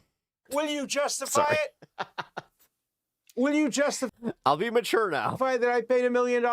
Where'd you get that piece of nonsense? Where did you make New that Yorker, up? sir. You said Hamas The New is not a Yorker. terrorist The New organization. Alan Dershowitz just laid it on us. My ears. If And you want to yours sue too. someone, You sue show me the New Yorker and I'll pay you $1 million. You're a liar. The New Yorker didn't That was a dry print that. You're lying. Okay, Why don't we take a time out now? Go online, get the New Yorker. That's a new one. And show the people that are listening, the good people, the New Yorker. You're lying through your teeth. You're a despicable liar, and if you said it under oath, you'd be a perjurer. There is no truth to what you've said, period, and I'm going to sue you. Oh, come on. You do, is that what you Finally, do? I shut him up. No, no. Oh, it's my nuclear diarrhea button that did it. You didn't shut up. You're just like Yes. cutting me. Mr. Allen, you went from I never got a massage on Oh, Epstein my to I got a God. massage from a 50-year-old Russian woman named Olga. But I kept my wife underwear and on. I both received therapeutic. I received a neck massage back All right, in I'm the done. 1990s. I have never received an erotic massage in my life. I have never told a misstatement about this. And I want you to show everybody the New Yorker the claim that the New Yorker says I paid $1 million. It's an outright lie. You can look it up right now while we're talking. Show it to the I'll people. look it up Show for them you, what sir. you say the New Yorker said. It Okay, I'm is waiting. I'm done. under the I'm New waiting. Yorker. Look it up. Yeah, I'm looking it up right now. It is called for people to Okay, search let's see it. Let's see it. Everybody can see it. It's called You're Alan gonna have to admit Dershowitz, your lie Devil's now. Maybe Advocate it'll mitigate your by Coney damages. Brock, Again, we're watching politics, people. July 29, Very serious here. 2019. You can read there. It's there. Read me the quote. damn it. Read No, me my the software- quote no, about my $1 software million. crashed. You can't find it because it's I not had it there. lined up and Because you everything. made it up and because you're a despicable liar. All right. And we're you're back, going to we're be back. sued. And if you want to mitigate your damages, then you'll show me the New Yorker. But you're not going to show me the New Yorker because everybody out there is going to look you in the eye and say, you lied on international television about Dershowitz paying $1 million and the New Yorker saying it. It is false. Categorically false. I'm calling you a liar. You can sue me for defamation. And if you can produce the New Yorker article, you'll win that case. But you can't because it doesn't exist. No, sir, I can read it to you right now. I mean, it's there. Yeah, read it to me right now. Read it to me. Let's hear. Okay. Do you have a second? I have more than a second. I have all the time you want. Read me a New Yorker statement that says, I paid $1 million to the woman who accused me falsely and who admitted that she may have misidentified me with somebody else. You read me that right now. I have a feeling yeah. he's got this. Silence. Silence. So, dude, it's a big article. Profound Wait. silence. Dude, stop Find it. me the relevant point. Yes, Find sir. it for me. We have all the time in the world. Find it for me. Let's go. Find it for me. You can look it up. Google has, we would say, Dershowitz $1 million. Oh, here it is. Here it Look is. Here it is. We caught you. In 2015, Yeah. when Jeffrey's allegation against Ghislaine Merton and Epstein became, okay. Just before a trial was to begin in May 2019, the amount was undisclosed, but Jeffrey reportedly received a multi-million-dollar settlement. The allegation went in. Who did? Wait, dude. Jeffrey. Yeah, let's go. Veronica Bell.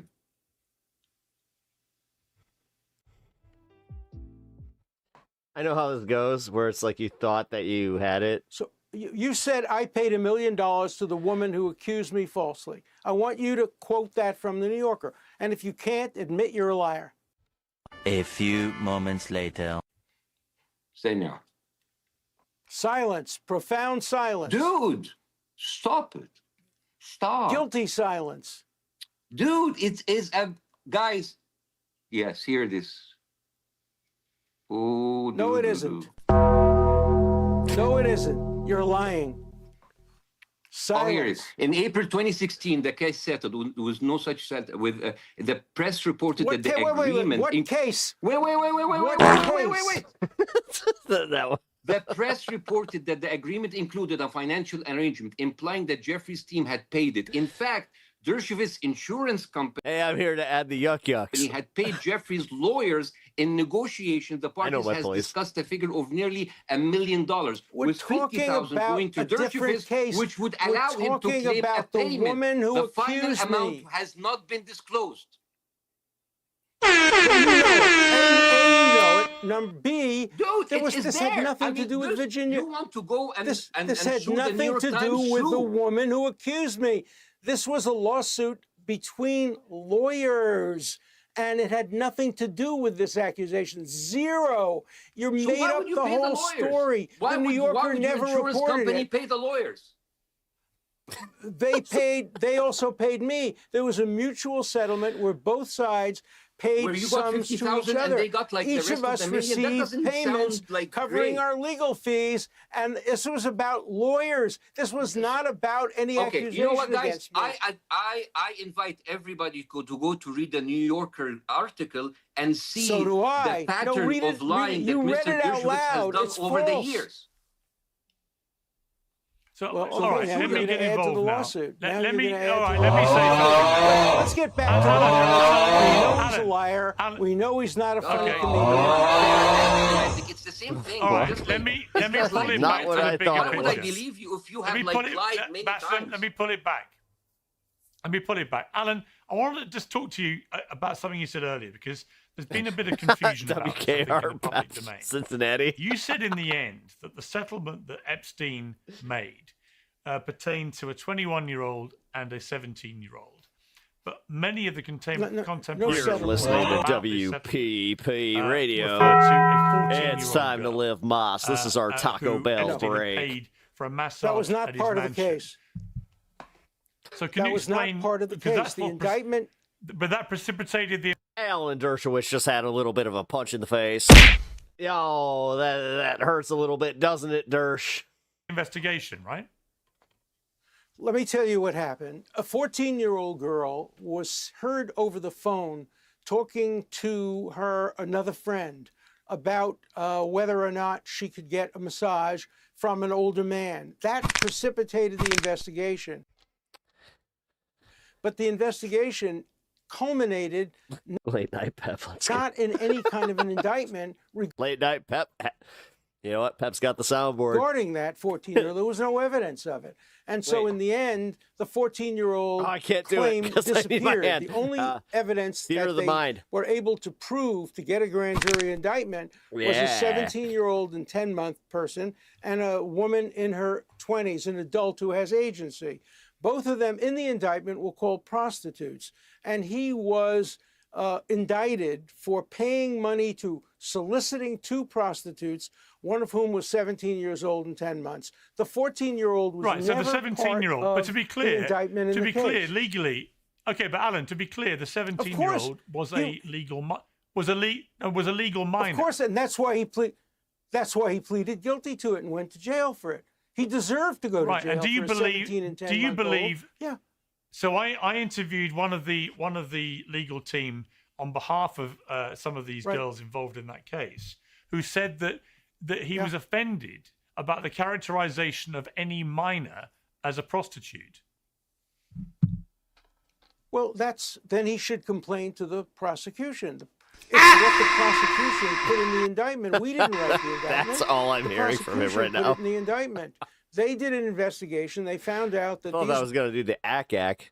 They changed. were young women who were coming for pay, were being paid money to give massages. time to They defined re-record that as that. prostitution. It wasn't us who did that. That was the prosecutors who did that. So that's all. But when he you ever say, pleaded but when you guilty say to he this wasn't day. convicted, okay, but when you say he wasn't convicted as a paedophile, he was though. If you do a deal that involves a minor, Look, you can quibble over words, but medical definition of pedophile. Well, no, it's a is legal definition, isn't prepubescent. it? He pleaded. No, that's not the legal definition. The legal definition is underage. The word pedophile is never used. What? Legally for anybody who's 17 and 10 months. But we're quibbling. He pleaded guilty to 17 and 10 months. He was guilty of that. It's a despicable, terrible thing. He may have had sex with even younger people, but he was never convicted of that. He was never charged with that. He probably would have been charged with it had he stayed alive, but he wasn't. But let's stick to the facts. He pleaded guilty only to 2 charges of soliciting a 17, 10-month-old and a above age person for prostitution. That's what the state charged him with. That's what he pleaded guilty to. That's what the federal government agreed would be the deal that would terminate the federal prosecution. All right, I like that one. That's what happened. He But hated if you me have for that if you deal. have any He thought I sexual was a relations terrible with lawyer. a minor, yeah, but Alan, if you, I mean, talk about quibbling, but if you have sexual relations with a minor, you're a paedophile. Bullshit, No, well, I don't want to fight with that because you can call him whatever you want. Yes. That's fine. You call him a pedophile. But no medical doctor, no psychologist will tell you that a 17-year-old, 10-month woman who's taking money to give massages is subject to the other person being called a pedophile. But let's not get into that. Call him a pedophile. That's fine. He pleaded guilty to charges of having sex for money with a minor. Yes, he did that. And he did much worse than that. And he was a despicable human being who deserves no pity whatsoever. But that doesn't give anybody license to simply lie about what happened. For example, you are an idiot! One of the papers in Israel, when talking about Ehud Barak, said he was convicted of having sex with a 14-year-old. No, he wasn't. He was I'm having too much fun. Investigated for that, and the investigation terminated with no prosecution for a 14-year-old. 10 out of 10 first impression of a stream. Did he have sex with a yes 14-year-old? Shitbox Henry. I have no idea. Maybe the prosecution has an idea. Maybe it's true. Maybe it's not. But it's not. Well, you know what to do. Hit that sub button because you know what? Have fun here. Not true that he was convicted of that. Never. So what is your assessment, Alan Dershowitz, now of what Jeffrey Epstein did?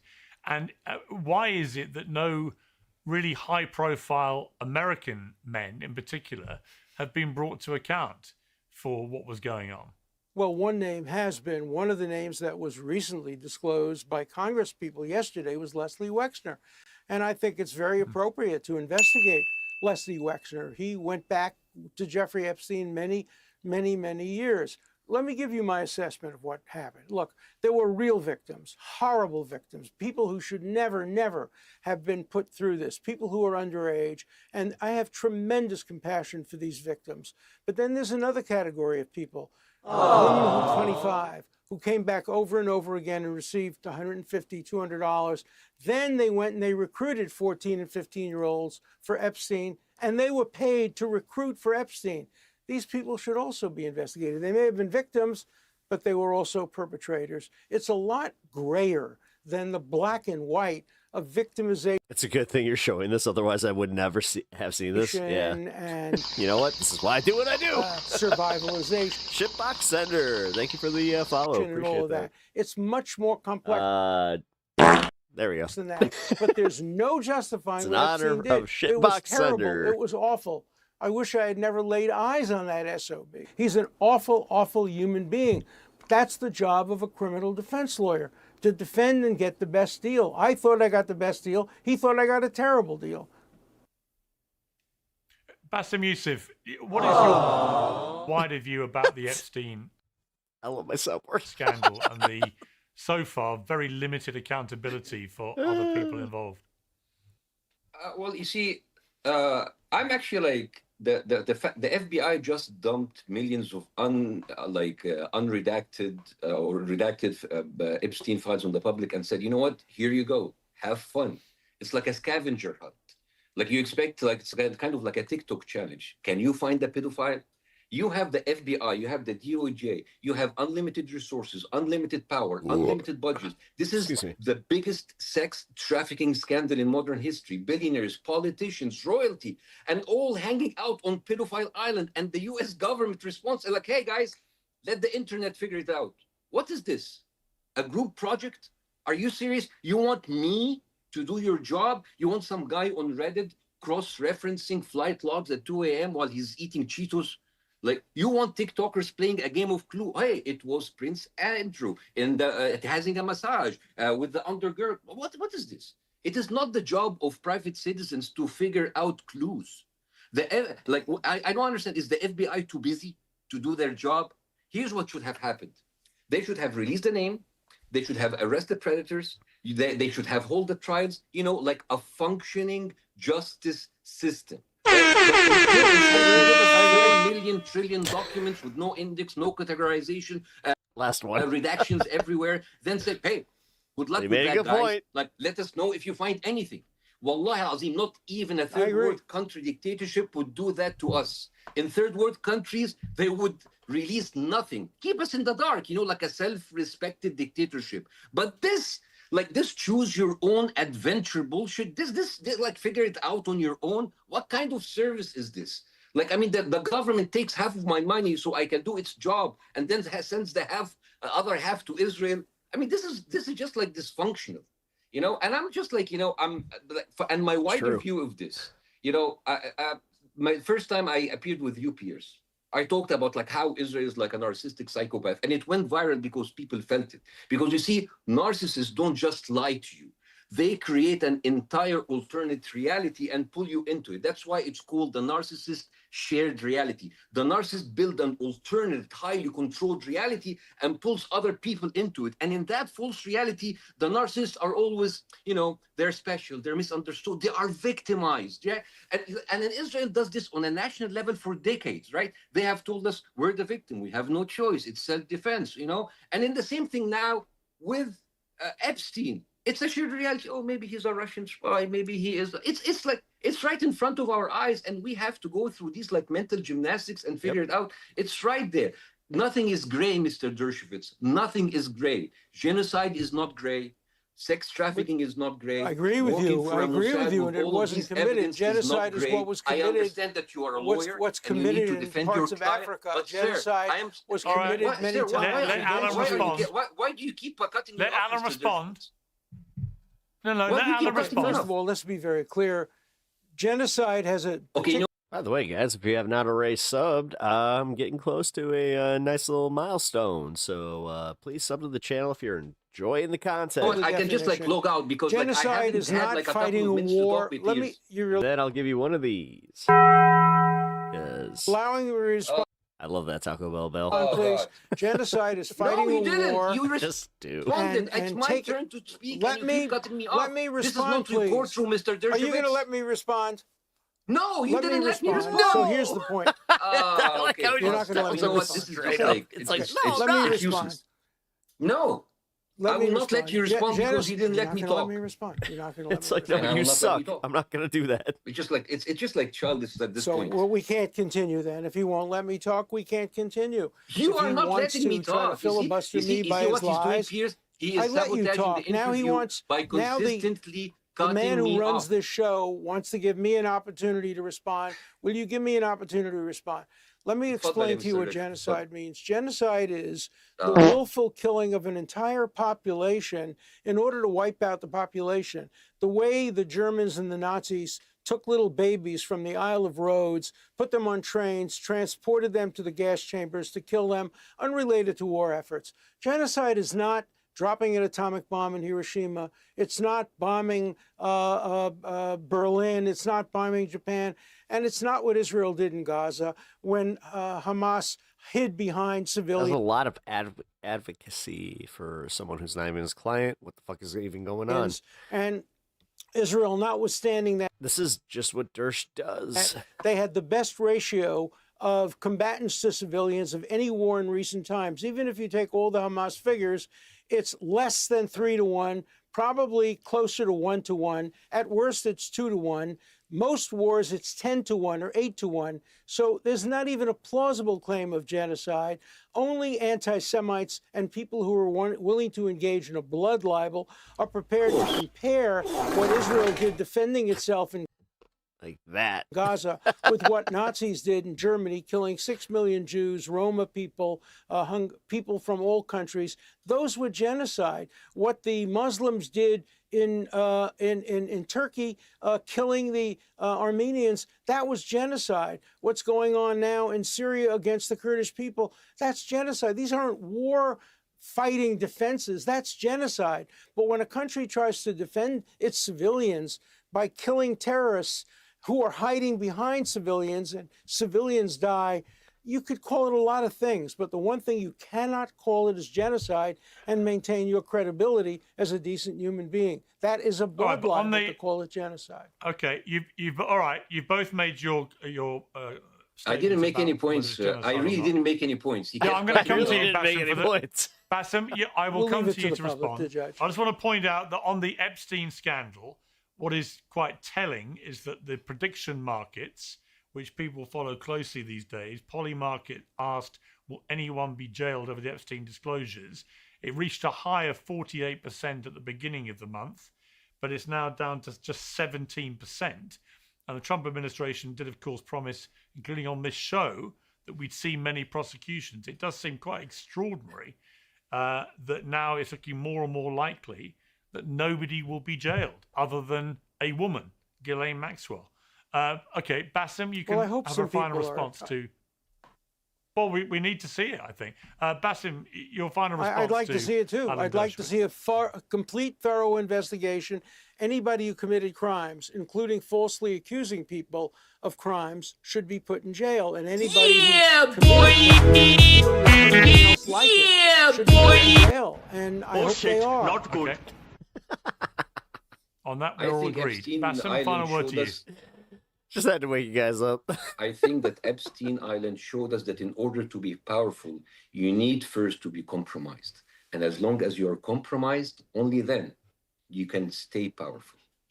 This is the conclusion of all of this. None of these people go to jail. There will be like a couple of fall guys, Peter Attia, he will lose his thing, all of this, it's important. But the billionaires, the people in power, they will be untouchable. We will not see a single person that's going to go behind bar unless he's not protected. But they have to be guilty. Mr. Dershowitz, why are you Who are they? Dude, Who are I they? didn't even talk about you. Why are you... It's just like, it's so frustrating I care about innocent people being prosecuted. I care about McCarthyism. I want to see a return of McCarthyism. I'm sorry, sir, what did I just say? That, association. What did I just say? That how do we know if there are billionaires who are involved? If there are, let's name them. Let's get the evidence and let's prosecute them and let's put them in jail. But not that was the perfect one to find tonight. On the basis of McCarthyism, not on the basis of guilt by association. Let's do it on the basis of real evidence. I'm in favor of that. You and I agree with that. No one will be punished and no one will go to jail, and these people will go. When these files have released, even with all of these redactions, the one thing that should have been done, that all of these people should be now be at least investigated. We didn't even, you have like an FBI director, and you have, you have an FBI director who came out and said there's no sex trafficking, and the email proved otherwise. You have all of the people like, there's nothing, and then the emails proved otherwise. Oh, shitbox Sindri. Is he, he's blasting the Eurobeats, yeah. And you have, like, the FBI... Eric, you hear that he is blasting the Eurobeats? Yeah, Peter, I do. I hope that he is blasting a little bit of the electric carboy. Yes. Said once, America needs to wake up and prioritize Israel. Don Bongino, second man in the FBI, said like... You know that he is going to eventually come around. Israel is very... What does that mean, Eric? Close to my heart. Why don't you find out later? How do you expect truth from these people? I think, they are all like working for a different master, and they're not working for the American people. So I really don't expect anything. None of these people will see a day... I like how you type that out. ...of an investigation, a day of jail. All I know, all I know is will be people who are. I kind of agree with you, Bassem. I do think that unfortunately, the Trump administration before and after the election made it clear. Yeah, I'm liking this Euro bit. I don't know. We're not talking politics no more. We are now in the Euro club. Yeah. They were going to be totally transparent. All the files were going to get released. We've now had 3 million heavily redacted files released, and there's apparently over 3 million more which are never going to see the light of day. That is not transparency. That is why the conspiracy theories. They should. I want everything out. And but that's part of the problem, man. And if no rich, powerful people in the end are made remotely accountable, people will assume they are names that were redacted or never published. Yeah, but unless you publish the files, they can hide behind the redactions and the lack of publication. Every name should be published, including the name of those who accuse them, so that if there's a false accusation, the people who have been accused can confront their accusers. Otherwise, it's McCarthyism. That's why from day one, I wanted no redactions. I want everything out there. The only redaction should be for minors, people below the age of consent. Okay. We're Kane battle. It sounds like you actually lived with Peter and Eric. going to leave it there. I appreciate you both coming on. Oh my God. And debating this. Peter and Eric have they're triplets. And I appreciate that. Oh shit. Kane battle. You're not going to agree about much, but I'm grateful for the debate. Thank you very much. All right. Yeah, that was great. All right. Here's what we're gonna do. We're gonna wrap up the show here, but before I do kind of want to hang for a second because that was fun. Obviously, I was having a little bit of a good time with my soundboard. Shut up, Alan. Crinkleface. Yeah, no, he is definitely Alan Crinkleface. All right, what do we got? Let's see. You're listening to WPEP Radio. I hope you've enjoyed this content. If you haven't already, hit the like and subscribe button. It would be much appreciated. It makes you a very cool person, and I will tell you, you might get yourself a imaginary Taco Bell coupon. When I say imaginary Taco Bell coupon, it's exactly what it sounds like. All I have to say is I just wanted to say Taco Bell so I could say Live Moss. All right, now we're moving on to the next subject. I don't even know what I'm going to be doing here. All I know is I'm going to be widening my screen. This is why I didn't want a video element when I did this.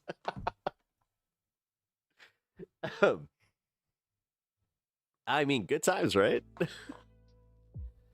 All right. What do we got? I got nothing else. I do have one thing that I want to do here, though. I'm going to end the show on a high note. I got a hankering to play some friends of the show's music. Let's see. What do we got? I think it's gonna be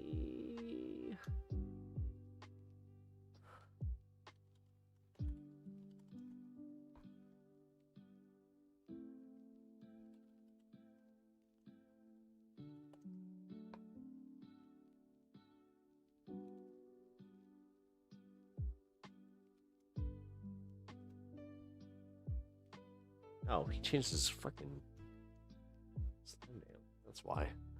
Dick. All right, let's see. Which one do I want to play tonight? There we go. All right. You're listening to WPEP Radio. You're about to listen to some Kirk official music over from YouTube. If you haven't already checked out his channel, please do so. Click in the chat, not the description. Unfortunately, it's not in the description yet, but Kirk official music is a contributor of the program. Hey, Ryan, what's up? You're just about to enjoy some Kirk official music. And as I said, please subscribe to this guy because he is about to hit his 1,000. I would really like to see him do so very, very soon. But with that being said, I do want to play you one of my favorite songs from Mr. Kirk here.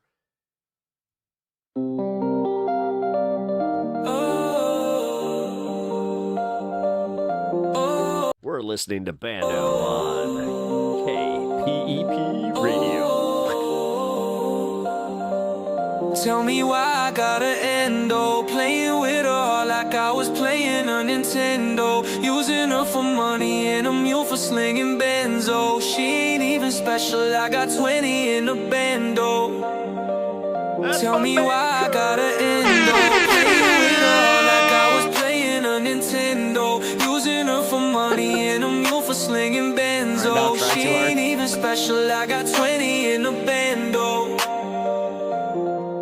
I know it's wrong, but I need this to work, cause I'm cashing out dirt, she gon' put in the work. I got plenty of baddies who fucking with Kirk, got them passing out perks, never trying to be Kurt. I took away all her pride, I said she was mine and I make her my bride. I made her work heavy, it's making me cry. I thought making money was all of my life. I changed what I did if I wasn't this rich. I made all this cash off it thanks to this bitch. She should've been cautious and seen all the signs. She ain't going anywhere, one of us dies. Tell me why I gotta end, though, playing with her like I was playing a Nintendo, using her for money and a mule for slinging benzo. She ain't even special, I got 20 in the bando. Tell me why I gotta end, though, playing with her like I was playing a Nintendo, using her for money and a mule for slinging benzo. She ain't even special, I got 20 in the bando.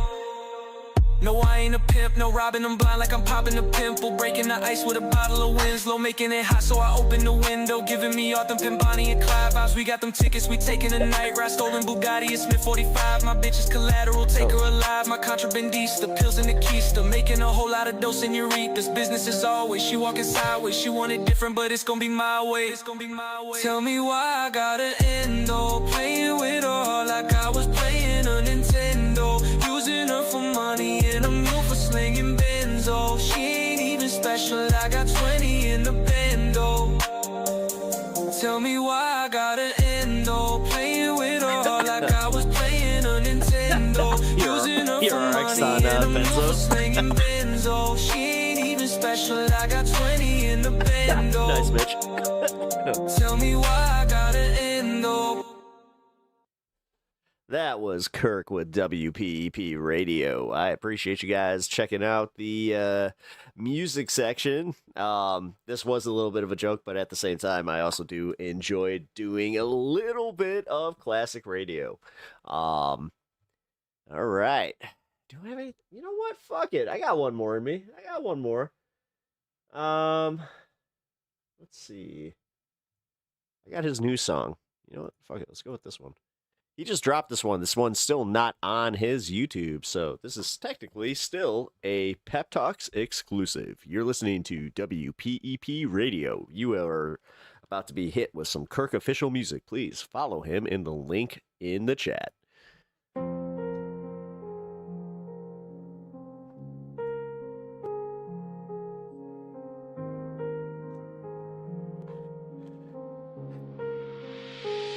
Yeah.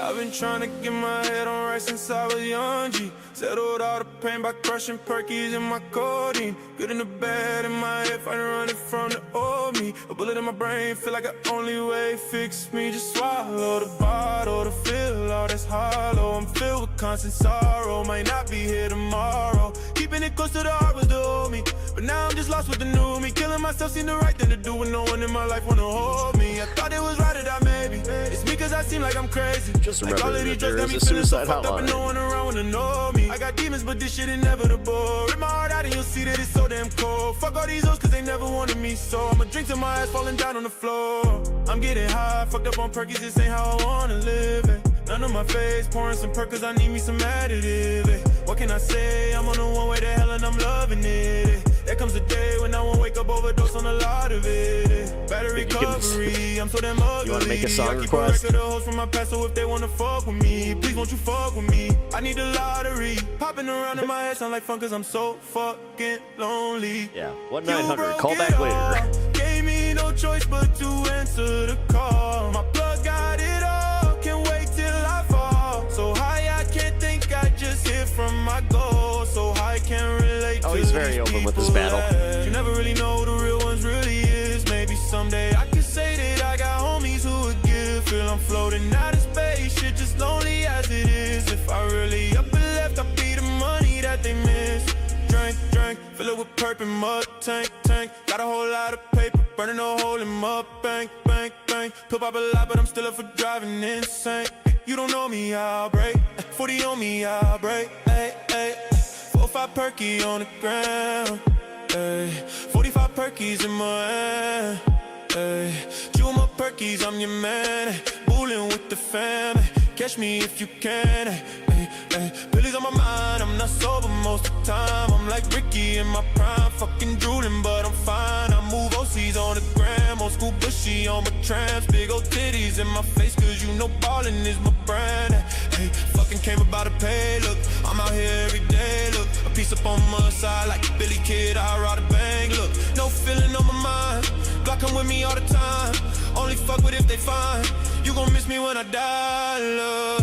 I'm getting high, fucked up on Perkies, this ain't how I wanna live. None of my face, pouring some perk cause I need me some additive. What can I say? I'm on a one way to hell and I'm loving it. There comes a day when I won't wake up, overdose on a lot of it. Better recovery, I'm so damn ugly. I keep a record of hoes from my past, so if they wanna fuck with me, please won't you fuck with me? I need a lottery. Popping around in my head sound like fun cause I'm so fucking lonely. Welcome, John. You broke it all, gave me no choice but to answer the call. My blood got it all, can't wait till I fall. So high I can't think, I just hit from my goals. So I can't relate to these people, oh.